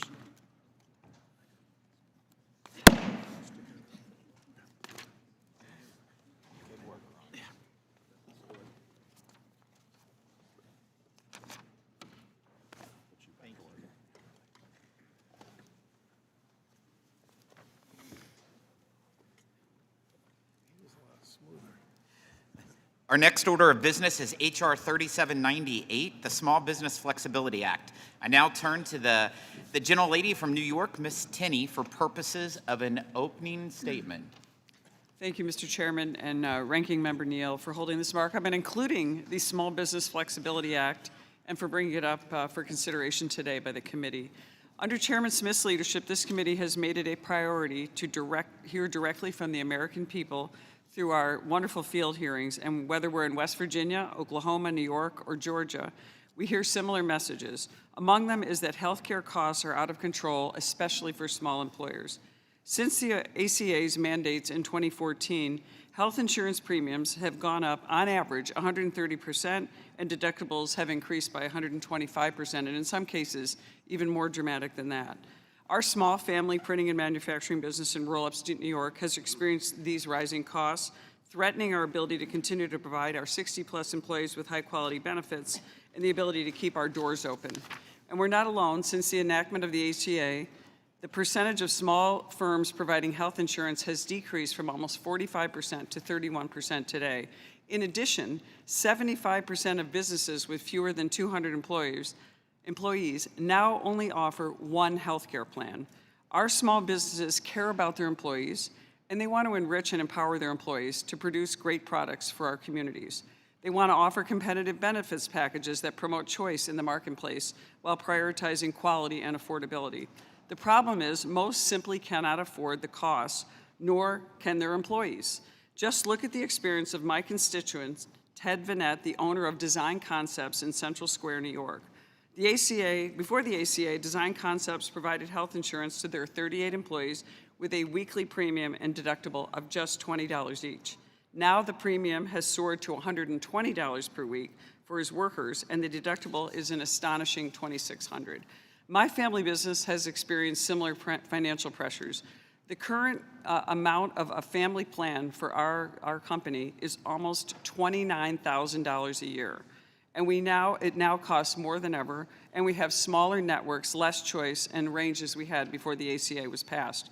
We should not accept this as the status quo, and thankfully there are common sense solutions that can help small businesses lower costs and increase choice.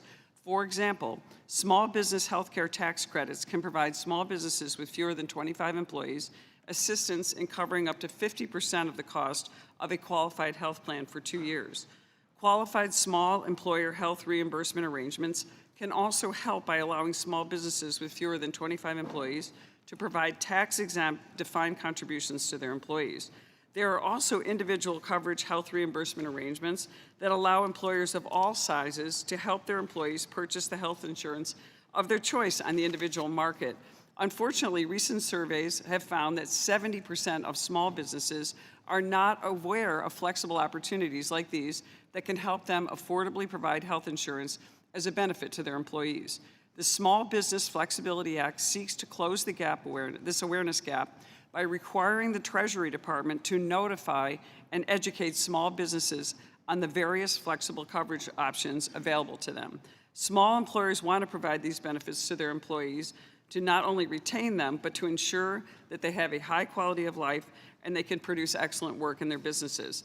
It's time that we increased awareness of these programs and address any obstacles to their successful and effective implementation.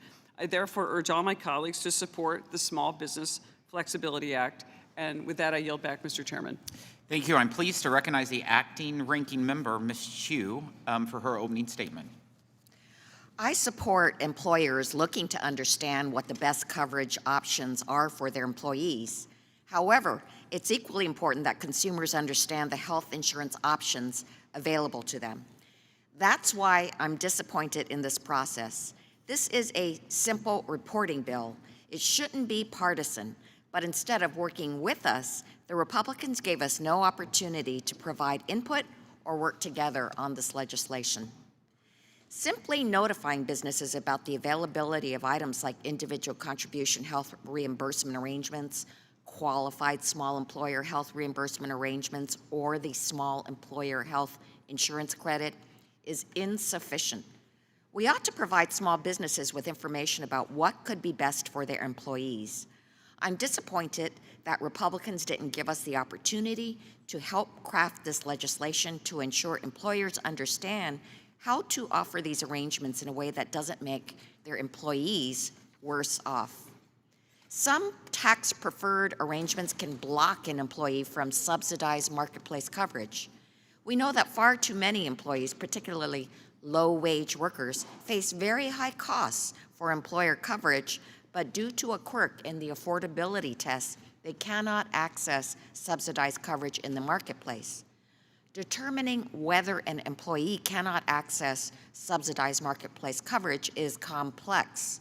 It's important for Treasury to educate employers on these facts too, so that well-meaning employers don't inadvertently offer a product or a subsidy that leaves their workers worse off by locking them out of assistance in the marketplaces. Secondly, we should be looking at providing assistance to employees to understand how to navigate the complex interaction of healthcare and the tax code. We need to give consumers better tools and unbiased information to make informed decisions about which coverage is best for them. My colleague, Mr. Kildee, has long been interested in better funding and expanding health insurance navigators who could take on that role. I think that is something the committee should consider, and I hope we can work on that legislation this Congress. We need to help ordinary Americans make these choices, not just businesses. Unfortunately, we weren't given the opportunity to offer any input and improve access to information for employees. I would hope we can do better in the future. Thank you, and I yield back. Thank you. The committee will now proceed to consideration of H.R. 3798, the Employer Reporting Improvement Act. Without objection, the measure will be considered as read and open for amendment at any point.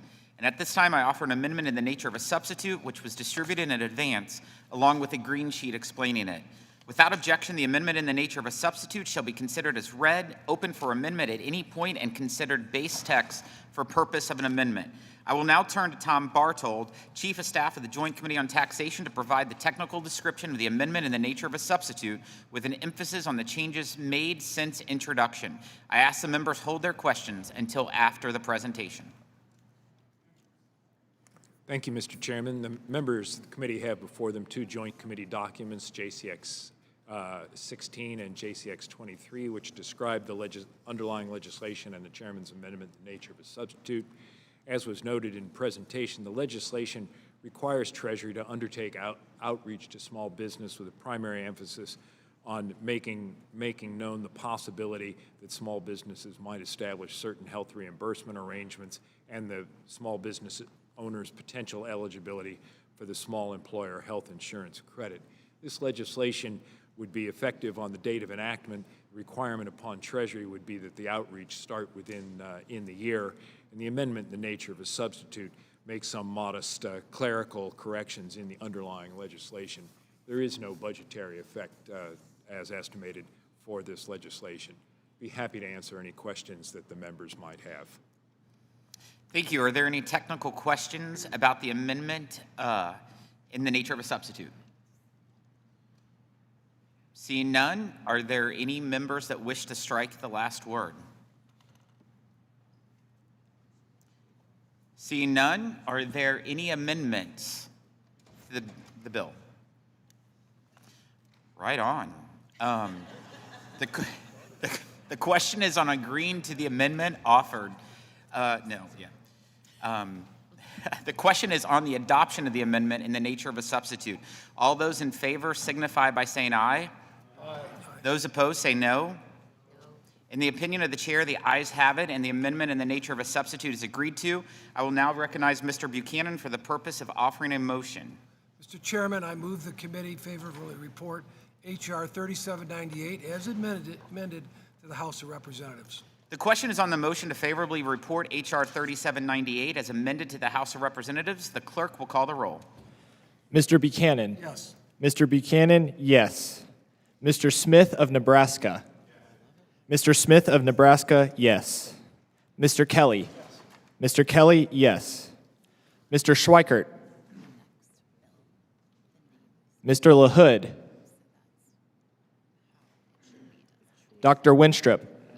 Dr. Winstrup, yes. Mr. Arrington? Mr. Arrington, yes. Dr. Ferguson? Dr. Ferguson, yes. Mr. Estes? Mr. Estes, yes. Mr. Smucker?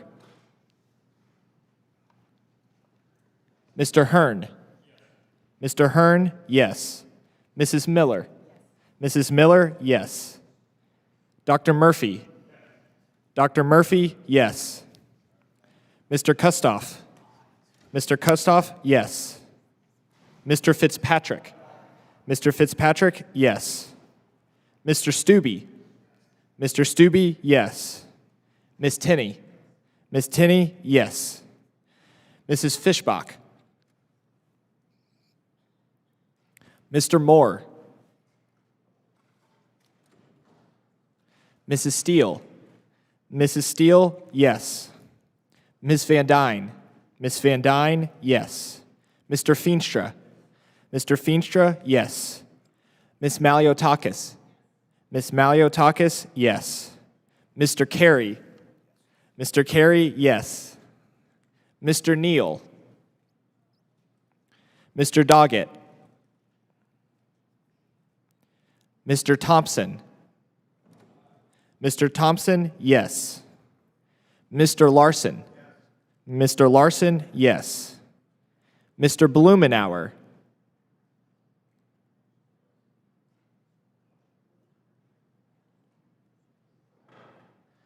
Mr. Blumenauer, yes. Mr. Pascrell? No. Mr. Pascrell, no. Mr. Davis? Mr. Davis, yes. Ms. Sanchez? Mr. Higgins? Mr. Higgins, yes. Ms. Sewell? Ms. Sewell, yes. Ms. Del Bene. Ms. Chu. Ms. Chu, no. Ms. Moore.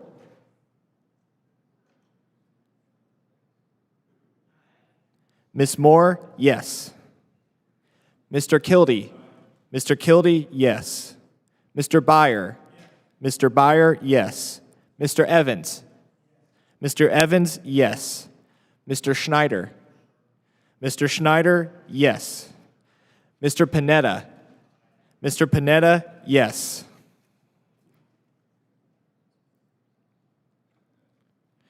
Mr. Schweikert. Mr. Schweikert, yes. Mr. LaHood. Mr. LaHood, yes. Mr. Smucker.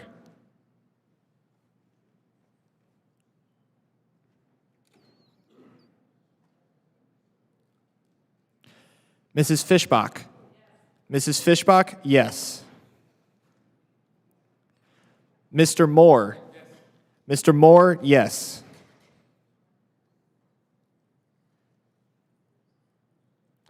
Mr. Neal. Mr. Doggett. Mr. Doggett, no.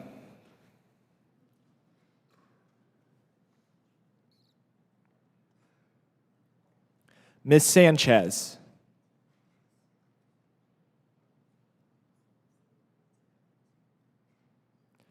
Ms. Del Bene.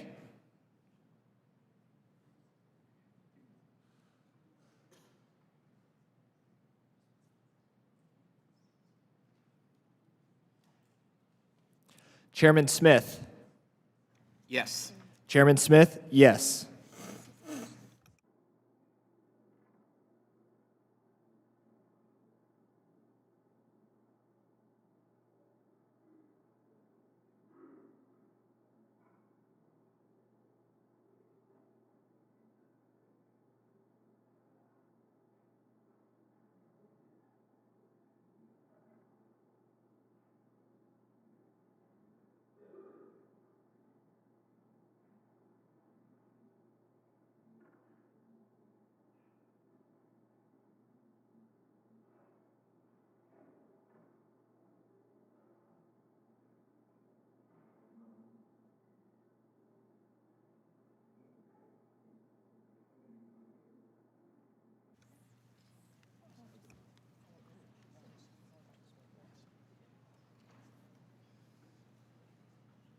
The clerk will report the vote.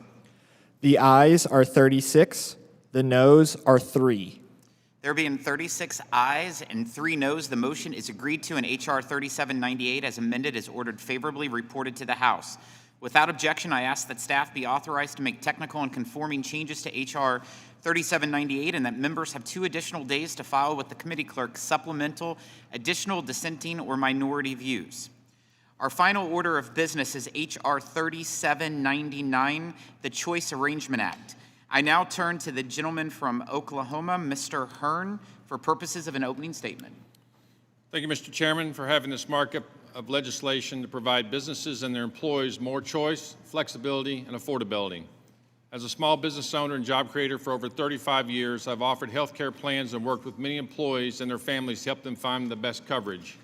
With that, I've seen firsthand the impact of increasing cost of health care and have also done the burdensome paperwork to manage the plans on the back end.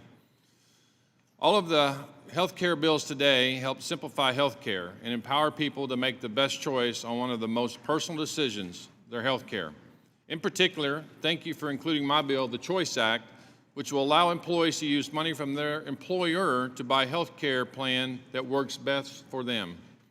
4 years ago, the Trump administration finalized a rule to create choice accounts which allowed businesses to reimburse their employees for the cost of a health insurance plan for their choosing. Choice accounts put individuals in the driver's seat when it comes to picking their health care plan and lets their employer financially support their decision.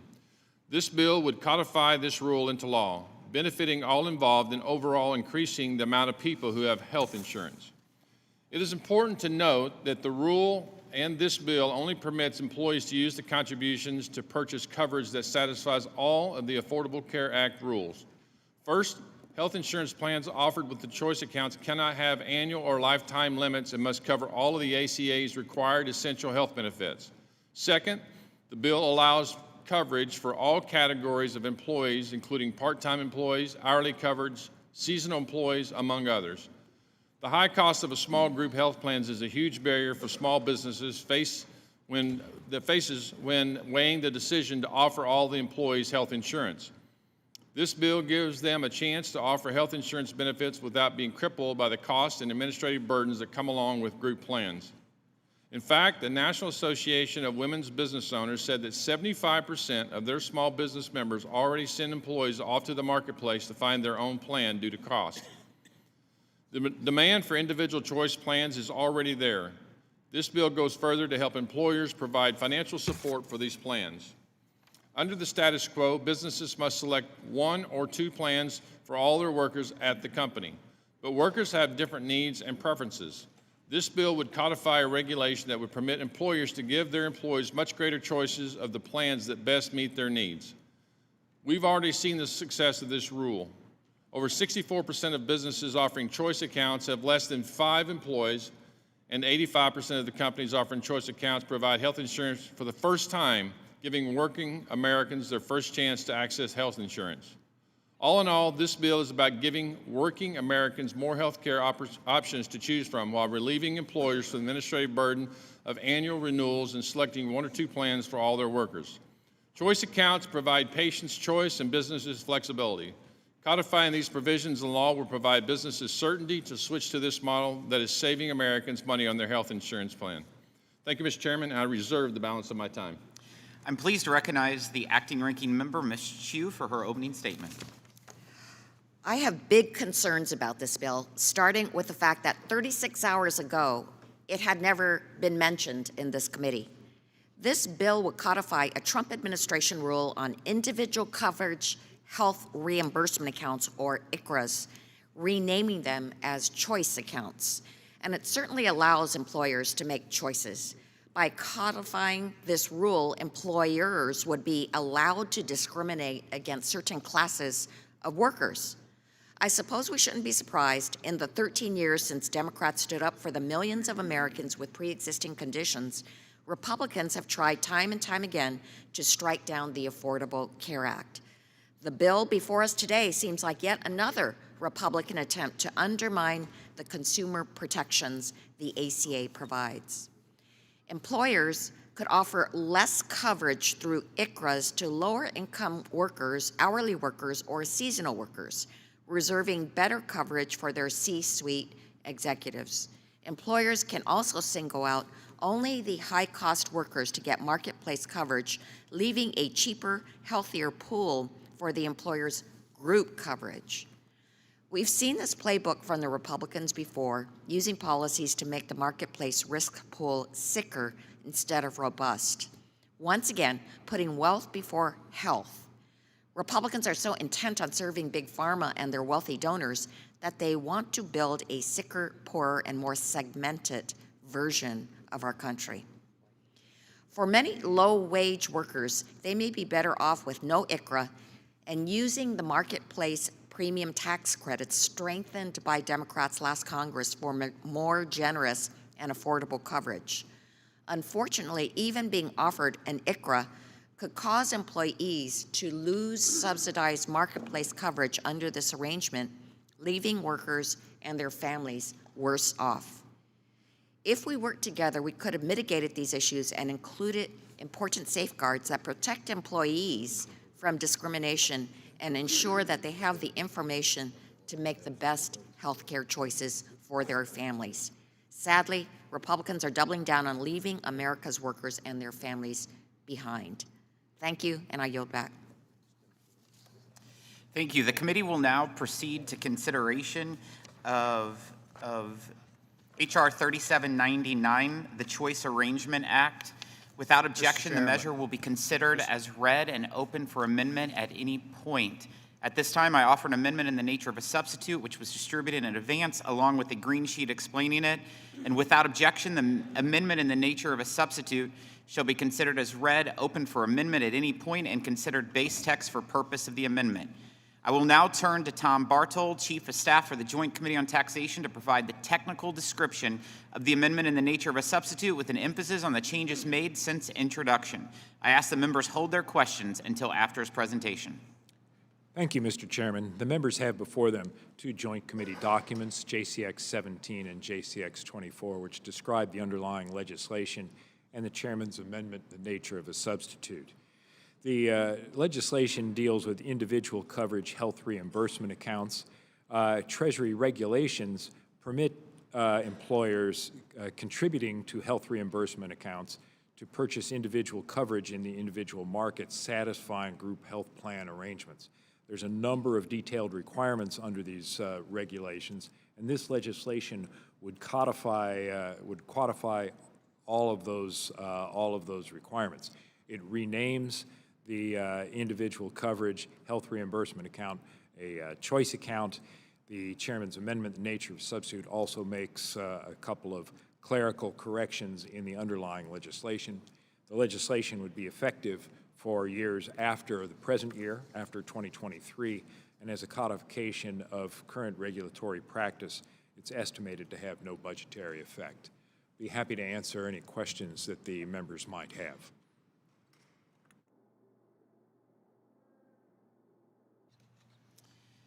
Are there any technical questions about the amendment in the nature of a substitute? Mr. Doggett is recognized for technical questions. Thank you, Mr. Chairman. Eager to try to understand how an ICRA works. A strange name there. Do I understand that basically an employer might choose to, instead of a group health policy, to give employees a voucher and say, go fish for coverage? The employer would establish health reimbursement accounts, contribute to the health reimbursement account, and the employee would seek coverage in the individual market. See what they can find. Can individuals who have an offer of an ICRA voucher or reimbursement account, can they access the tax credits that we provide under the Affordable Care Act marketplace?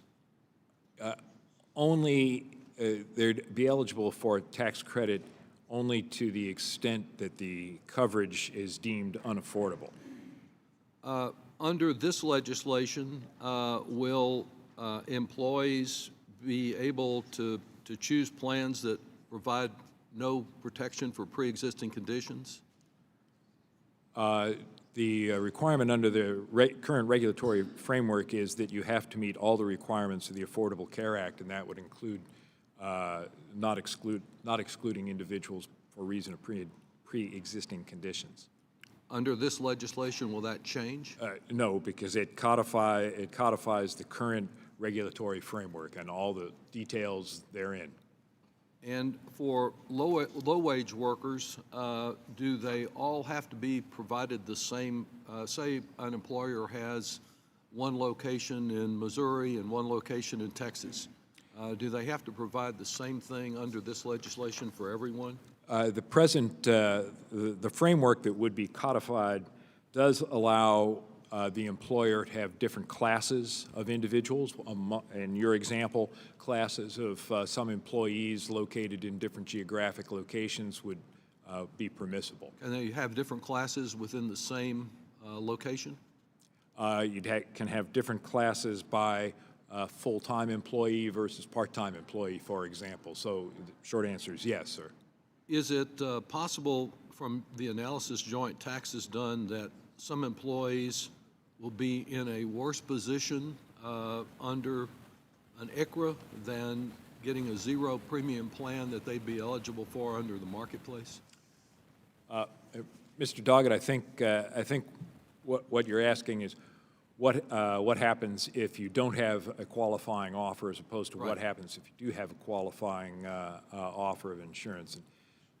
If you're a low-income individual and there is no qualifying offer of insurance, you may be eligible for the advanced premium tax credit that could cover nearly the entire premium cost purchased through an exchange. But if you have a qualifying employer-sponsored coverage, and the choice plan would meet the definition of qualifying employer-sponsored coverage, the individual may be required to pay up to, for 2023, 9.12% of their income for the coverage. And so that may be more out-of-pocket expense than the result of purchasing in the exchange with the advanced premium tax. It'd be more costly, they'd be worse off. That's, yes, sir. And has joint tax under your leadership done an estimate of the effect on existing group health plan enrollment as a result of adopting this legislation? Well, I should say that our work on coverage in this area is joint with the Congressional Budget Office. Right. So my colleagues and our colleagues at the Congressional Budget Office have estimated that by 2032, in other words, there'd be a period of uptake to this, that roughly 2 million people who would enroll in these choice plans through the non-group market outside of health insurance marketplaces established under the ACA instead of enrolling through group health insurance. Well, I So want to 2 million not in group health insurance through the you used the through word individual. you used the word choice there, as did the author of this. Well, Isn't what you're saying? It was easier to say. Well, excuse me. Isn't the analysis that you've just told us that under your analysis, 2 million Americans will lose the choice of being in a group health plan that they have today, or that would be available to them? I guess I'm not quite sure of your question, Mr. Dogg. A group health plan possibly could be chosen by the employer. The employer, under this legislation, our estimate is that 2 million employees may choose plans that are not presented to them as group plans selected by their You employer. estimate 2 million Americans will no longer have group health coverage if this bill is They would be adopted. purchasing through the individual market. Thank you. That's correct, sir. Additional technical questions? Mr. Pascrell?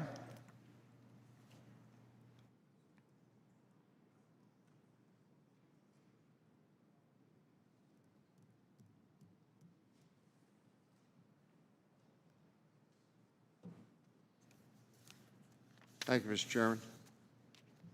Mr. Balthard, good to see you again. It's always for a long distance of time and energy, but thank you for your responses today. I'm concerned about something here. What I'm hearing. Can you clarify, in some instances, an employer who offers an ICRA can make their employee worse off because they could be blocked from getting an ACA subsidy in an exchange? Am I reading this wrong? Mr.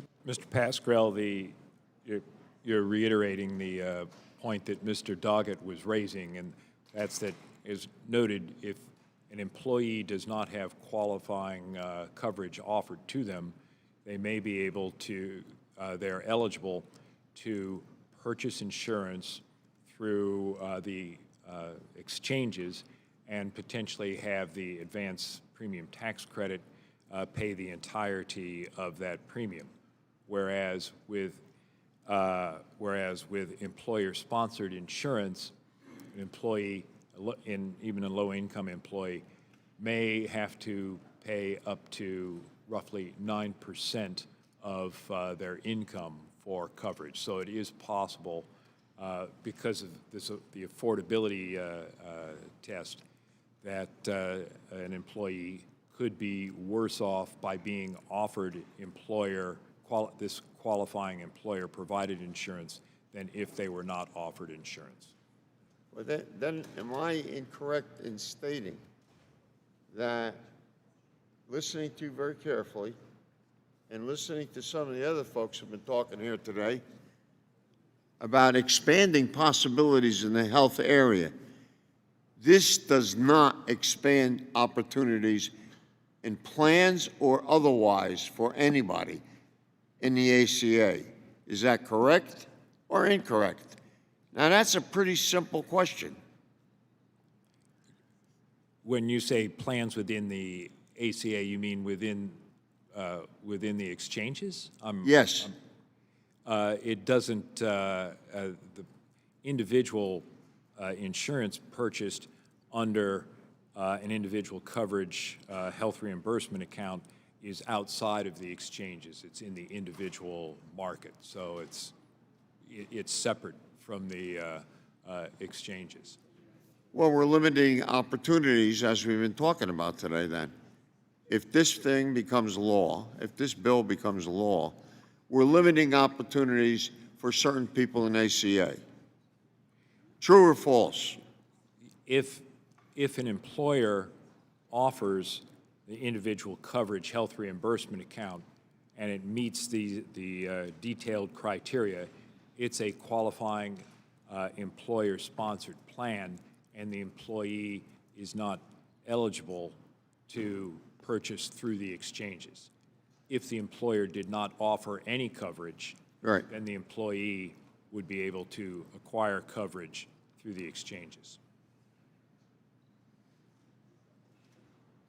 So let me ask your opinion.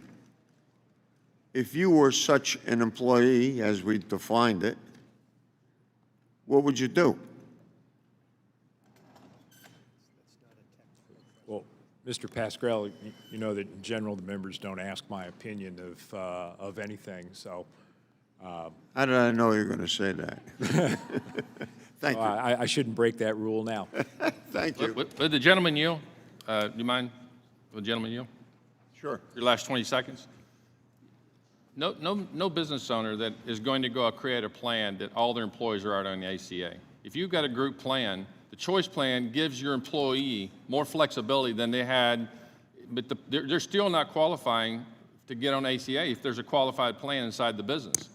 All this does, this choice plan, is take that group plan, which is very rigid, pick one of the bigs or whatever, and gives that employee now something through the ACA. It's on page 2 of the ANS. It has to qualify under the ACA plans, just like anybody that's on the exchange has to qualify the same way. Has non-discrimination clauses in there, in the ANS for this bill, so that employees of a business that has a choice plan has the ability to now have a flexible plan that they can be reimbursed for by the employer. That's all it does, Bill. Congressman. Further technical questions?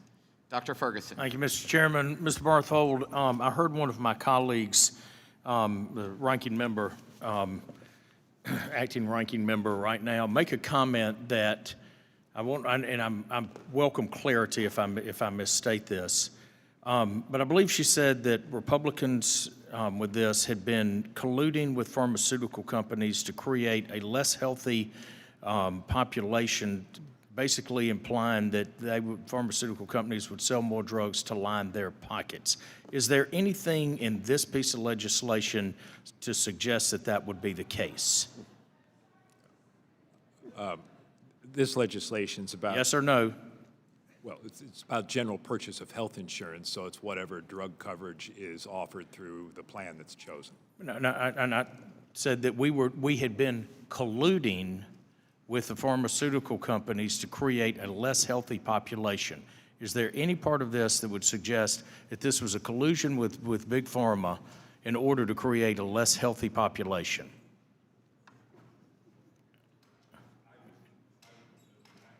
Just trying to explain that pharmaceutical coverage in the plan would be defined by the plan chosen. Wait a minute. I'm asking you, does that show collusion between members on this dais and a particular industry? Does it show collusion to create a less healthy population? Dr. Ferguson, I'm not trying to be evasive, but it's Oh, really you're doing a hell of a job of it. So, yes or no, does this plan show collusion between members of this body and an American or an industry to intentionally create a less healthy population for the purpose of profits? I apologize, but it's really not a question that I should answer. It's really not about how the legislation works in a technical matter or some of the economic outcomes that it might provide. It's judgmental. It's a question. There you go. It's judgmental. Okay, but not factual. Okay. All right. Good deal. Thank you, Mr. Chairman. I yield back. Okay. Yes, I'd be happy to yield to the. Just 30 seconds. Well, I'll answer for you. No, there's no point of collusion in here with anybody. This is about, if there's anything that we're trying to do, is help the employee be able to pick a plan without the employer picking the plan for them, where they have to create a narrow scope to fit into a group plan.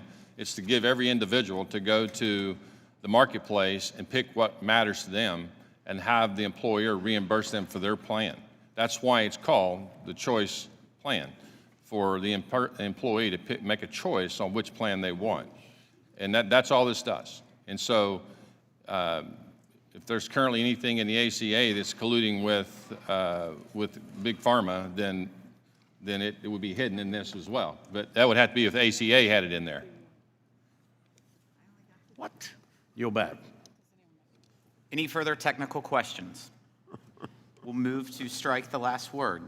Or Could I ask a technical question? Go ahead, Mr. Rest. Thank you.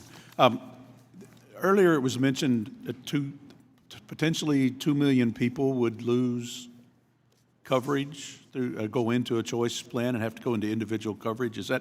Did I understand that right in the earlier comments?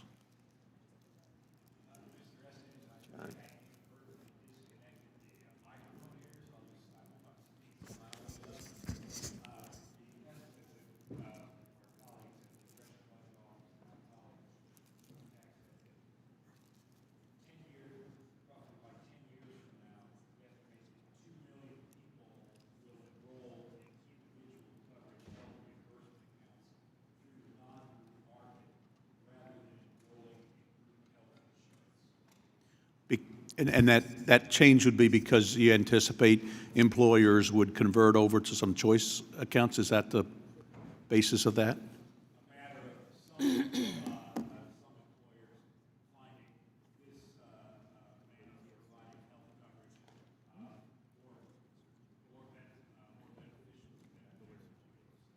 Yep. So did you also come up with an Did you also come up with an estimate of how many employers who are not providing coverage at all, and so their employees have to go on their own to figure out how to get individual coverage, and with the choice program as an option, that these employees could now have coverage, help their employer pay for the costs of their insurance through a choice plan?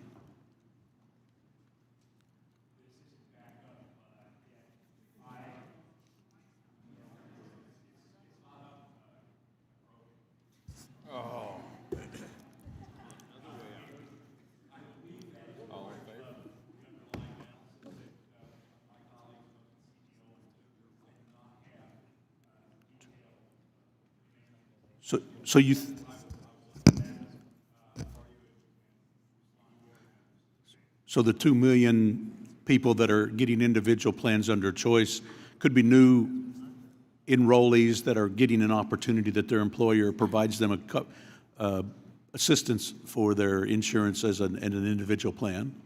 It says it warmed up and we're back, so I apologize.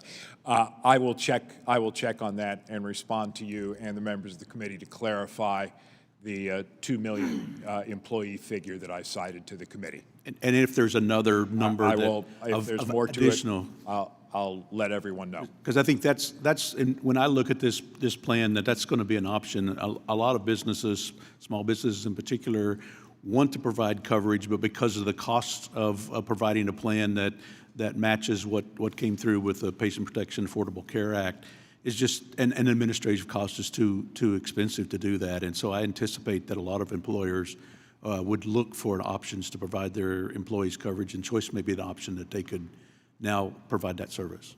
Thank you. Any further technical questions? We'll move to strike the last word. Any member wish to strike the last word? Mr. Ferguson. I want to go back to the point that my colleague made, saying that that members of this side of the dais had colluded with pharmaceutical companies to create a less healthy population in order to line the pockets of the pharmaceutical companies. That is outrageous. It is disgusting. There are at least 3 people on this side of the dais that have taken a Hippocratic oath not to do damage to their patient, to only improve the health of their patient, and that accusation accuses us of violating our Hippocratic oath. And I'll tell you this, how are we going to solve problems for the American people if there's that kind of accusation? I'm quite frankly embarrassed by my colleague's accusation. It's wrong. We are here fighting to make sure that our patients are healthier. I go back to a very basic premise. If you look at where we are in this country and go back a decade, ask some very simple questions. Are Americans paying less for health care today than they were a decade ago? The answer is no. Are Americans healthier as a lot than we were a decade ago? The answer is no. Think about that. The very bill that my colleagues on the other side of the aisle passed, promising that Americans would be healthier and paying less, it has had the exact opposite effect. Americans are paying more for health care, and they are less healthy across every metrics. They claim that they have better access to health care plans, but they certainly don't. That does not mean that there's better utilization. I would tell you from a provider standpoint, it is harder to actually utilize the healthcare system over the last decade. It is harder to have a conversation with your healthcare provider than it was over the last decade. It's just the facts. Can you utilize the system better? No. Is America less healthy? Yep. Are we paying more? Yep. And then they are going to sit there and accuse our side of the aisle of colluding with a pharmaceutical company or a pharmaceutical industry to make a population less healthy for the sake of lining the pockets of Big Pharma. That is wrong. It's insulting, and an apology would be most welcome. We are going to stand here and fight for our fellow Americans, and I'm willing to stand with colleagues on both sides of the aisle to do that. But I will not sit here and take an insult and an accusation of violating the Hippocratic Oath without substantial proof.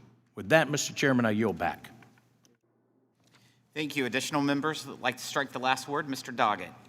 Thank you very much. I understand your sensitivity. It wasn't my remark, but let me say, I think if any apology is owed, it is an apology this Congress owes the American people for not being able to break free of the stranglehold that Big Pharma has on the Congress and our unwillingness to deal with the very serious problem of exploitive and exorbitant drug prices. But I want to focus not on that issue, which is one that is far-reaching that we'll be dealing with again, but on the whole question presented by another of these jack-in-the-box pop-up bills at the last minute on a fairly new program called ICHRA. And I think that ICHRA is about as convoluted as its acronym. The Republicans, unable to destroy the Affordable Care Act, seeing the immense popularity of the Affordable Care Act as more and more Americans go there, would prefer what you might call Trump care, which is essentially no care for many and not much for the rest. Under this proposal, we have learned through the technical analysis that 2 million people who would have been covered through group health plans can now go out and search for a plan of their own. And you know, this giving them a voucher and telling them to go find coverage is a lot like the plan the Republicans had a few years ago to sabotage Medicare, where instead of providing the kind of guarantee Medicare provides, they give them a voucher and they could look around and see if they could find anything. We also know that employers under this bill can discriminate among classes of their employees, so that the folks that are out there on the assembly line in the dirtiest, most difficult, and lowest paid jobs can get one policy, one kind of treatment, and those at the top level can get another. And I think what we will find is that low-wage workers who might well have been in a position to get a no-premium policy under the Affordable Care Act marketplace will be sent out to search for a policy of their own in trying to find comprehensive coverage in a sea of junk policies, exposing them to misleading marketing and aggressive brokers. It is a challenge to compare insurance policies even under group health plans like those of us who are members of Congress are eligible for, to figure out what the fine print requires, how it matches up. We seek consultants because it's so challenging. But we're going to send people out to find individual policies with the only choice being that of the employer, really. And there are real questions about whether they will find junk plans that deny them protection from pre-existing conditions, that don't cover essential conditions, that involve discriminatory policies. It really takes us back to the days before the Affordable Care Act, where there are dangers that the lowest wage paid employees will have the greatest difficulty in getting the quality of coverage at the cost that is available already under the Affordable Care Act. I think it's a tremendous burden being placed there. I think that it's important, and I will have an amendment shortly to address the provisions specifically in this measure to ensure that while I think the whole plan is questionable in a way to subvert the Affordable Care Act, that we at least guarantee these workers when they're out shopping that they're not discriminated against between one group of employees versus another, and that they do have protection for pre-existing conditions and other essential coverage like preventive services, mental health, substance disorder, pharmaceutical coverage, maternity care, and the like. And with that, Mr. Chairman, I would yield back. Mr. Hearn is recognized to strike the last word. I'd like to thank the gentleman for his comments. Clearly, he has not read the A&S, and we address all of these. I'm shocked to hear my colleague across the aisle call the ACA compliant plans junk plans. Who knew? I thought he had a different opinion of the ACA.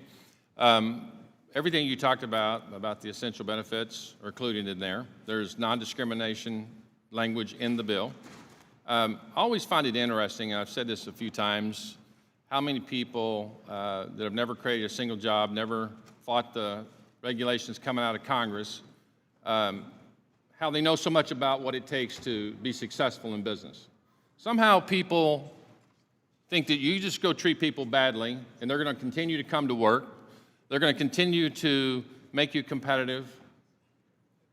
My colleagues across the aisle that purport to understand this must be anti-free market. They don't like how this economy, what's made this nation great. They purport they want to protect employees from their employers, but these employees come to work every day. They did that for 35 years because, as the gentleman from Virginia said at our hearing in Atlanta, that you work to take care of your employers because that's what separates you from your competitor. All we're trying to do in this bill is to give one more step to our employees to have the choice to pick a plan that works for them instead of the employer using a group plan. an old way of thinking. I know the gentleman from Texas would love to have everybody on ACA and nobody with health insurance from their employer. I get that. Will the gentleman yield? We give an opportunity for group plans to have the flexibility and call them the choice plans. It's a choice for the employees. There's no employer going to abuse their employee and stay in business for any length of time. That is not what works. It's not what worked for me for 35 years across multiple businesses, and it won't work for the next 35 years. And that's just a fact. I yield back. Will you yield for question? Further individuals strike the last word. Mr. Smith, strike the last word. Thank you, Mr. Chairman, and I certainly appreciate the discussion that we can have here today. I think it's often said across the House of Representatives that we want to help workers, we want to help individuals. And while many of the issues that we discuss are very technical and complex, it usually boils down to being pretty easy whether or not a particular policy empowers a worker or it does not. And I hope that we can head in a direction that we empower workers to make decisions in their own interest that can help them plan for the future, help them create more opportunity for themselves or for their children. And I hope we see this opportunity moving forward to direct our discussion and our efforts into helping people like this. Now, there will be a variety of opinions, I'm sure, but whether it's health care coverage, whether it's various other workplace concerns, I hope we will work together to empower individuals in the workplace so that they can make decisions to prepare for the future. Thank you. I yield back. Further individuals, Mr. Moore is recognized to strike the last word. I move to strike last word. I just wanted to associate my comments, associate myself with the comments of Dr. Ferguson, and I appreciate his passion on that. I worked harder professionally than anything else I've ever done in my time to be on this committee, because I was led to believe that we would have fierce policy debates and differences, but wouldn't resort to rhetoric and to personal insults to the effect that those comments were that the acting ranking member said. It takes a lot for me to step outside the range of policy on this dais, but that one did hit me differently. When I know it's flatly untrue, and we all on this committee have the best interest of any patient, of any employee in mind to empower them, and I just wanted to associate myself with those comments. I really did. I love the policy debates we have, the topics that we deal with on this one, and I just encourage us to keep that, and I think we've fallen short of that on this debate. One of the biggest surprises to me is I've gotten onto the health subcommittee, and I've worked really hard to better understand it. This is the most convoluted and confusing and difficult to understand industry of anything, I think. It's not straightforward, and we got to take a step back and recognize that it's not that simple.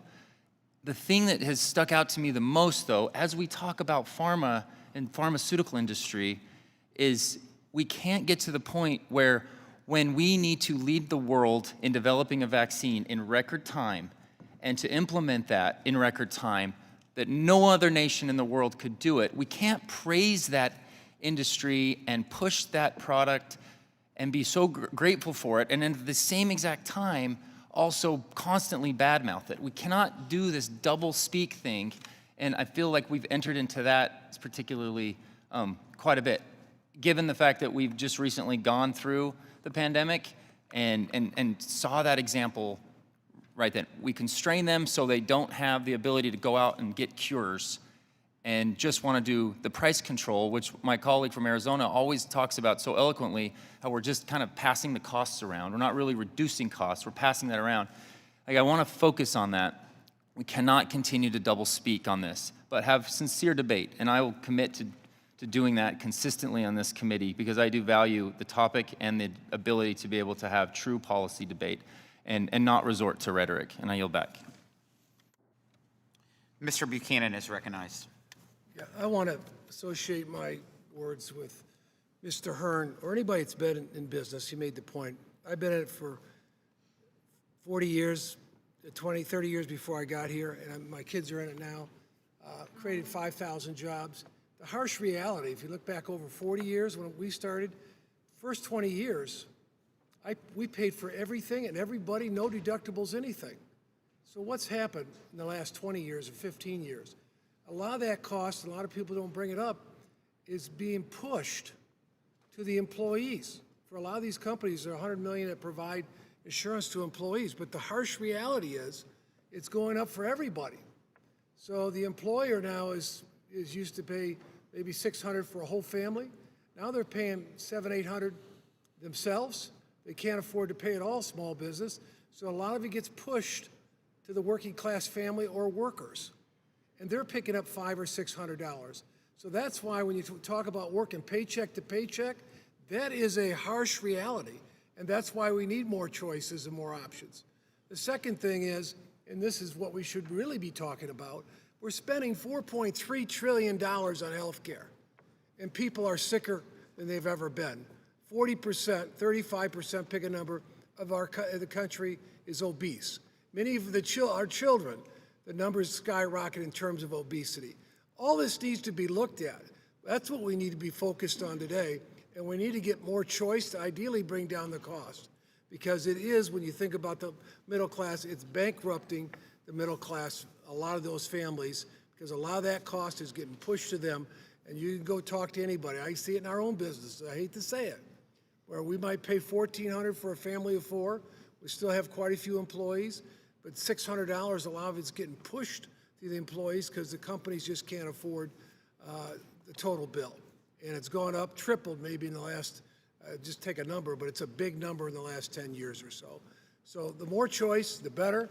But the big picture is we've got to get more into better nutrition, better health care, setting incentives for healthy living. Because if we don't, what we're doing with our people that are serving in our wars, they're out of shape and they're obese.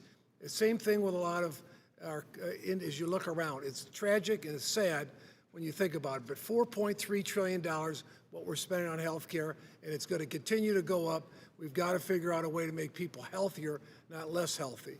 And with that, I yield back, Mr. Chairman. Mr. Blumenauer is recognized. Thank you, Mr. Chairman. I was struck by the words of my friend from Utah. I identify with much of what his objectives is. I worked hard to get on this committee. I'm proud to be here and have enjoyed being able to work with a number of colleagues on both sides of the aisle on things that I'm proud of.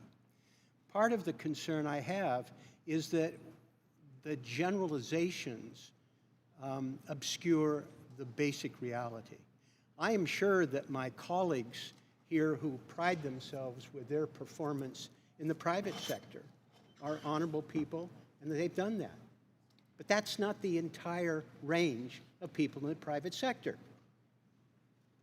I would call your attention to the shameful treatment of people who worked in the meatpacking industry, who were forced to stay on the job during the pandemic, and the acceleration of the line speeds resulting in horrific injuries. There are some people who cut corners. I don't identify with my friends here, but I don't think we can step back. The pharmaceutical industry is responsible for many important innovations. But many of them are also responsible for the opioid crisis and the judgments that have been taken for reckless decisions for people. They haven't been held accountable personally, but the record is clear that there have been real problems. So I agree with the sentiment in terms of trying to get to the policy, but there are some very disturbing things that we've seen in the healthcare sector. And I don't want to dwell on it at length, but to just somehow think that it's a situation with the honorable people on this committee versus some sort of socialist utopia, when we have seen evidence that the private sector have failed hundreds of thousands of employees in recent years. And I just want us to, be able to have some balance in these things going forward. Thank you. I yield back. Any further members wish to strike the last word? Mr. Byer. Move to strike the last word, sir. And just a question, if you'll tolerate it, my friend, Mr. Hearn. How do you answer the concern, the objection that being able to create different classes of employees and offer them different benefits won't lead to some discrimination? The argument, which you and I agree on, that our employees are our greatest asset, but we know that that's not true for everyone. I've an associate, when the ACA kicked in, kicked 2,400 employees down to 29 hours so that he didn't have to provide health insurance for any of them. There are good things and bad things that happen in workplaces. So how do you give us the sense that this won't be used in discriminatory fashion by at least some employers? Well, certainly, Mr. May, if I may, yield some time.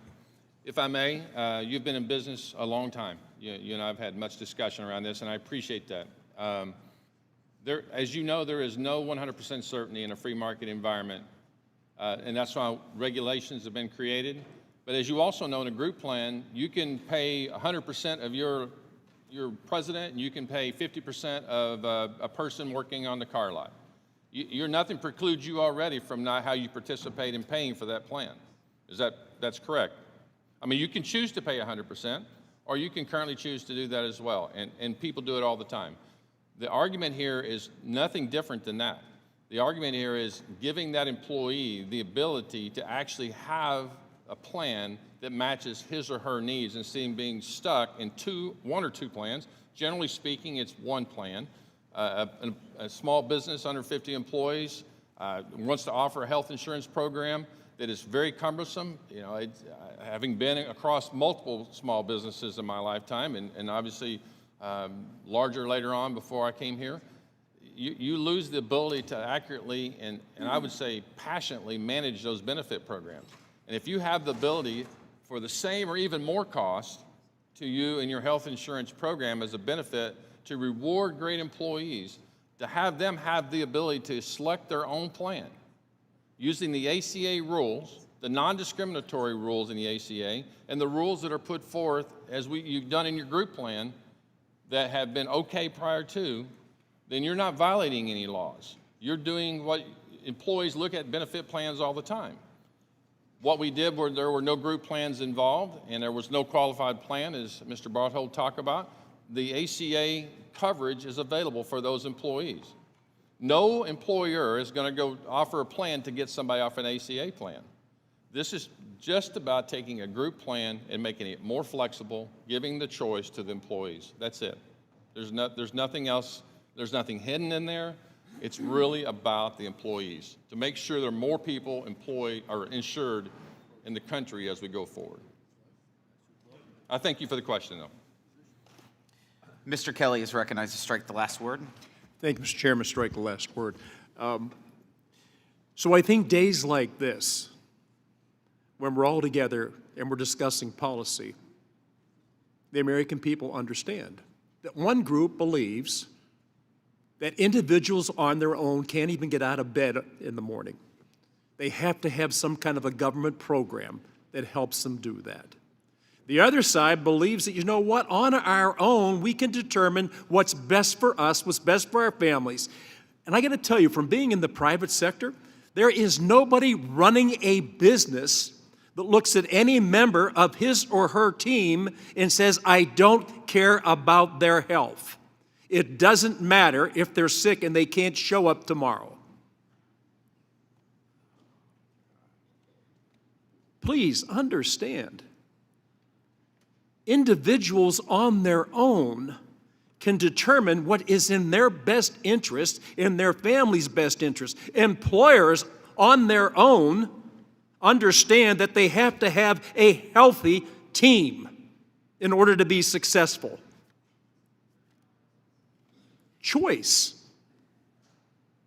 allowing people to make a choice on their own of what's best for themselves, their families, and the people that they work with every day for mutual success is so basic. Why does it seem so foreign to half of this, or not a little bit less than half of this committee? Why do we think, or what got you to the point where you think people can't think for themselves? There has to be a government program. Look, I got to tell you, my family's been in business for 75 years. I never looked at anybody that came into our place, and my father never looked at anybody that came into our place seeking employment and say, well, you know what, I would have hired you, but you're a woman. I would have hired you, but you don't have the same skin tone as I do. I would have hired you, what in the heck are we talking about? Nothing is clearer than today's hearing to find people who think the answer to everything is a bigger government that's more intrusive, more powerful than the other side that thinks, you know what? We have the ability to do the right thing for the right reasons. Let people empower themselves to do what's in their best interest, and it'll carry through the whole population. I can associate myself with many of the remarks I've been today. I just don't think there's ever a hearing I've been at that is more clear than this one today that shows the difference between the two sides. We believe in empowering individuals. You believe in empowering the government. We just debated our debt ceiling. $32 trillion in debt, and that's just the tip of the iceberg. If you think it's going to get better by more government intervention, I got a bridge I want to sell you. Can we please do this? Can we please forget that we're red or blue? Can we please think of what's in the best interest of the people we represent? They elected us to come and represent them.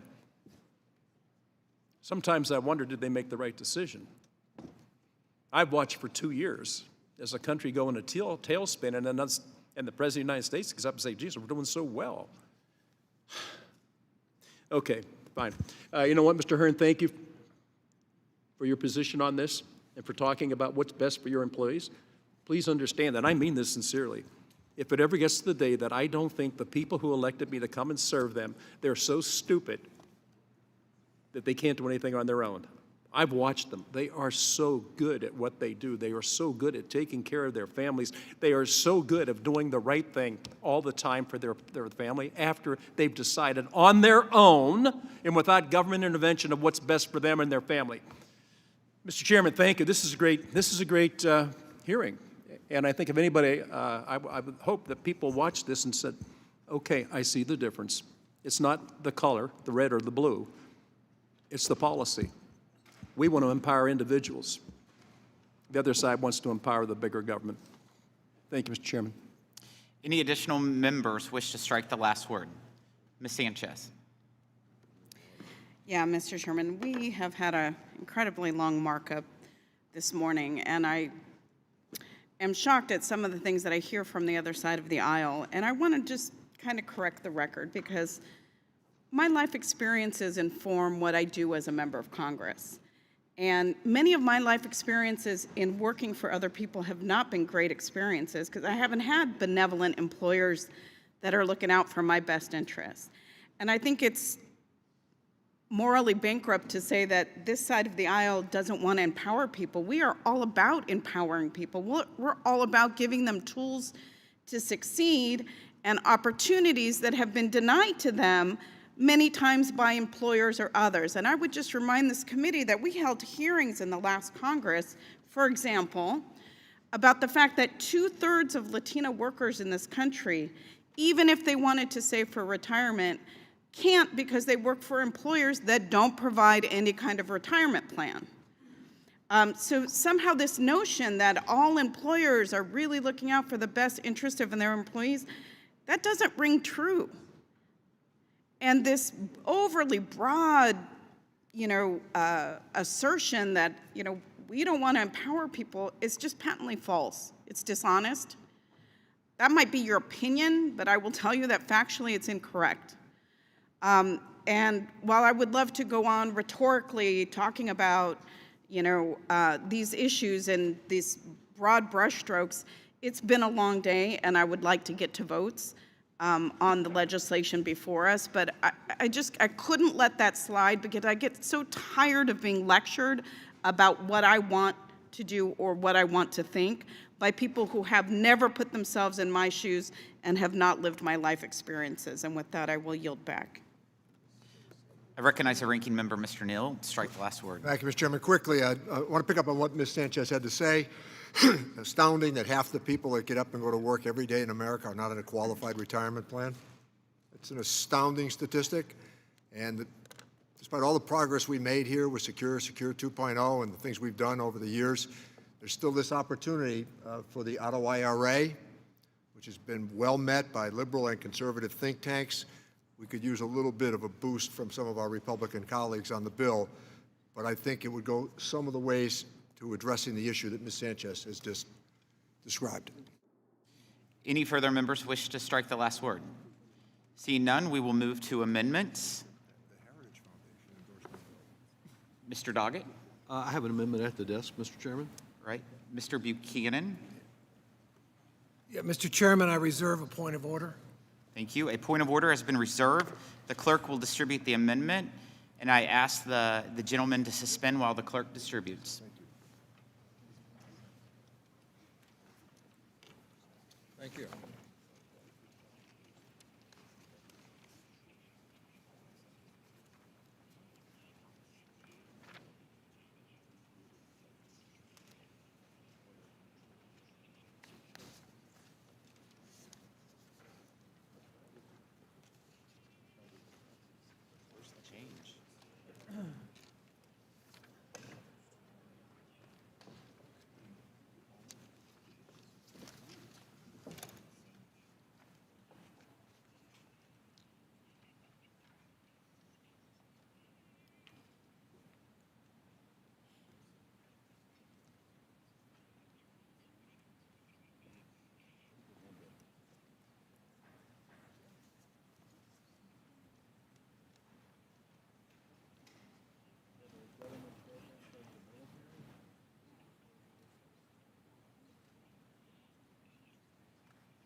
Mr. Doggett, please proceed.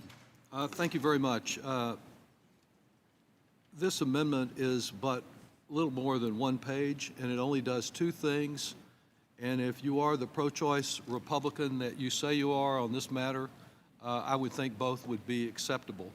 The first one simply adds in, as defined in a particular section of the Public Health Service Act. You have said, Mr. Barthold has responded, that your goal is to keep all the guarantees of the Affordable Care Act, protection against pre-existing conditions, essential services, and the like. But your bill on page 3, line 2, doesn't do that because it does not reference the definition of those services. And this is simply to assure that you do what you say is your objective. The second one, which I think you have also said you don't want discrimination. Let me just give a practical example brought to mind by Mr. Blumenauer's reference to meat packing. We've got a lot of chicken processing down in Texas. And if up in Northeast Texas, I've got one facility that's got a bunch of chicken pluckers that are out there doing the hard, dirty work of catching the chickens and processing them. And my management and my sales office and my purchasing office is down in Dallas in a high-rise.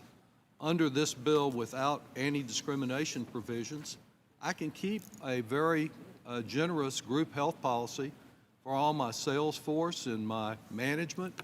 But those men and women that are down there plucking the chickens and doing the hard, dirty work, I can give them an ICHRA. And this is not just a hypothetical, because one survey of employers found that 60% of large firms intended to offer their ICHRAs only to their low-wage workers. Often, whether it's meat packing or chicken plucking or any kind, various forms of manufacturing, one's in one place and management and other services are in another. So all that this brief amendment does is to say everybody gets treated the same. Everybody has the same choice.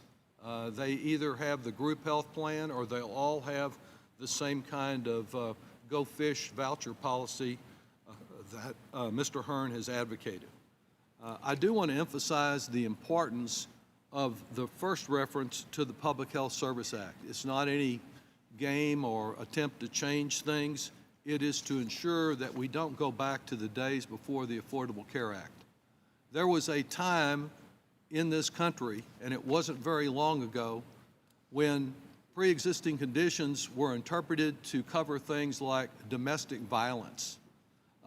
They covered an infant who was born with a pre-existing condition. They covered someone who had suffered in the past from a disease or had a genetic condition.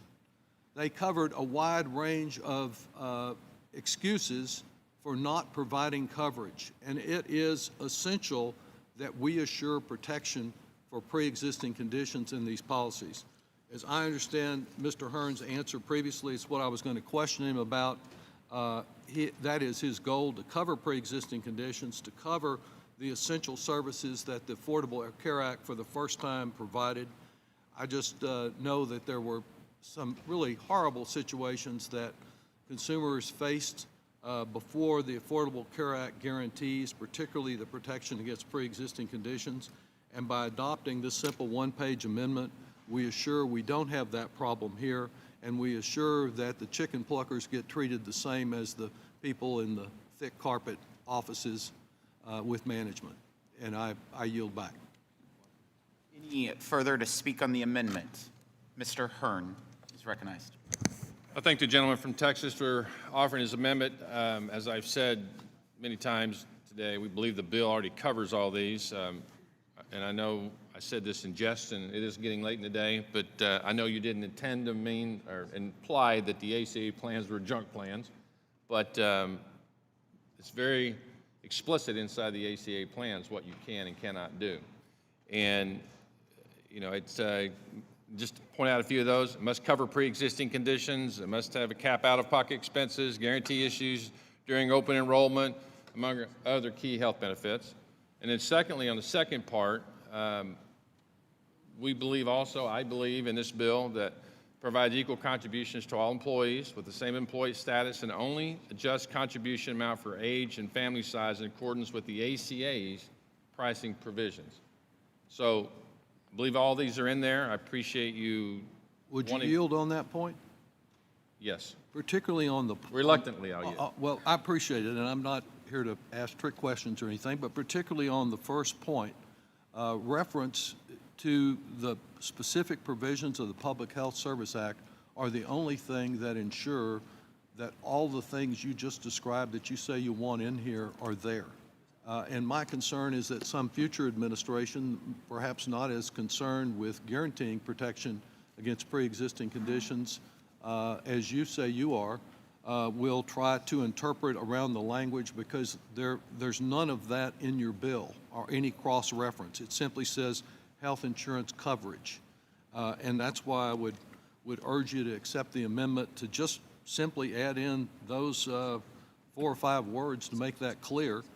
And then the second thing is there is the real danger here that different groups of employees are going to be treated differently. And I believe the chicken example I mentioned is not a way to chicken out of this, but it is really a very real example of what is about to happen if everyone doesn't get equal treatment. And that's all I'm trying to do. I don't like the approach you're taking, but if it is designed to accomplish what you say it is, this ought to be acceptable. The The gentleman, I'd like to point out on page 2 in the first paragraph, it points to the specific title of the ACA and the Public Health Services Act. 2711 and 2713 of Title 27 of the Public Health Services Act, which we believe lays out everything you've talked about that was debated 10 years ago and have worked through this whole process with the same encompassing criteria as what we're talking about with the Choice Act and going to the marketplace. Well, if you're saying that's what you want to do, what's wrong with putting it in right here where you define health insurance policy? We believe we don't have to be redundant in putting this forward. Would the gentleman yield? Whomever has the time, would somebody yield? Mr. Hearn has the time right now. Mr. Hearn, would you yield? Yes, I will. It sounds to me like you're talking past each other. If in fact you agree that this is in there and he thinks it should be in there but doesn't think it's covered well enough, I think redundancy is a pretty cheap price to pay for a bipartisan vote on this bill. And I would urge that we accept the amendment. Mr. Doggett would vote for it. You'd have a good bipartisan vote. I think it'd be a good idea. We prefer to stay with the language that's in here because we want to keep it under the jurisdiction of Ways and Means, and there might be some concern about loss of jurisdiction if we start amending what we currently have. Just may I ask you just one more question about that? Sure. Yep. I believe, isn't it correct that the technical assistance from the Treasury Department recommended doing exactly what I have proposed here on the Public Health Service? They thought it was necessary to clarify, to have the language that I've recommended. I mean, this is the kind of thing we might have, if we'd started a little earlier than a few hours, 36 hours ago, we would have probably worked out. But I didn't come up with this concept, I will admit, by myself, but because I saw it missing from what the Treasury Department had recommended. I think the gentleman's made his point, Mr. Doggett. You reclaim my time. I yield back. Does anyone else want to speak on the amendment? Does the gentleman continue to reserve his point of order? I withdraw my point of order. Further discussion on the amendment? Seeing none, the question is on agreeing to the amendment offered by Mr. Doggett. All those in favor signify by saying aye. Aye. Those opposed say no. No. The noes clearly have it. The clerk, what do you want to call the roll? Finally. Yeah. All right. Okay. No one's called it. Okay. If there are no further are there any further amendments? Seeing none, the question is on the adoption of the amendment in the nature of a substitute. All those in favor signify by saying aye. Aye. Those opposed, no. No. In the opinion of the chair, the ayes have it, and the amendment in the nature of a substitute is agreed to. I'll now recognize Mr. Buchanan for the purpose of offering a motion. Mr. Chairman, I move that the committee favorably report H.R. 3799 as amended to the House of Representatives. The question is on the motion to favorably report H.R. 3799 as amended to the House of Representatives. The clerk will call the roll. Mr. Buchanan. Yes. Mr. Buchanan, yes. Mr. Smith of Nebraska. Mr. Smith of Nebraska, yes. Mr. Kelly. Mr. Kelly, yes. Mr. Schweikert. Mr. Schweikert, yes. Mr. LaHood. Mr. LaHood, yes. Dr. Winstrup. Dr. Winstrup, yes. Mr. Arrington. Dr. Ferguson. Dr. Ferguson, yes. Mr. Estes. Mr. Estes, yes. Mr. Smucker. Mr. Smucker, yes. Mr. Hearn. Mr. Hearn, yes. Mrs. Miller. Mrs. Miller, yes. Dr. Murphy. Dr. Murphy, yes. Mr. Kustoff. Mr. Kustoff, yes. Mr. Fitzpatrick. Mr. Fitzpatrick, yes. Mr. Stubbe. Mr. Stubbe, yes. Ms. Tinney. Ms. Tinney, yes. Mrs. Fishbach. Mrs. Fishbach, yes. Mr. Moore. Mr. Moore, yes. Mrs. Steele. Mrs. Steele, yes. Ms. Van Dyne. Ms. Van Dyne, yes. Mr. Feenstra. Mr. Feenstra, yes. Ms. Maliotakis. Ms. Maliotakis, yes. Mr. Carey. Mr. Carey, yes. Mr. Neal. No. Mr. Neal, no. Mr. Doggett. Mr. Doggett, no. Mr. Thompson. Mr. Thompson, no. Mr. Larson. Mr. Larson, no. Mr. Blumenauer. Mr. Blumenauer, no. Mr. Pascrell. Mr. Pascrell, no. Mr. Davis. Mr. Davis, no. Ms. Sanchez. Ms. Sanchez, no. Mr. Higgins. Mr. Higgins, no. Ms. Sewell. Ms. Sewell, no.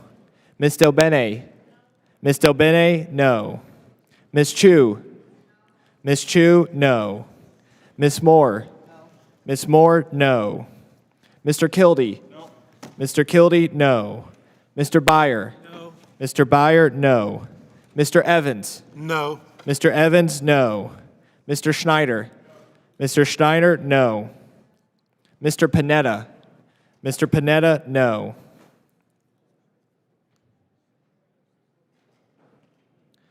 Mr. Arrington.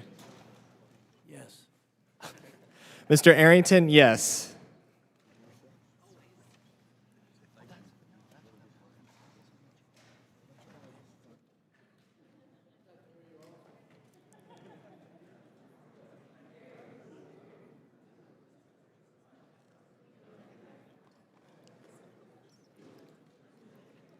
Chairman Smith. Yes. Chairman Smith, yes.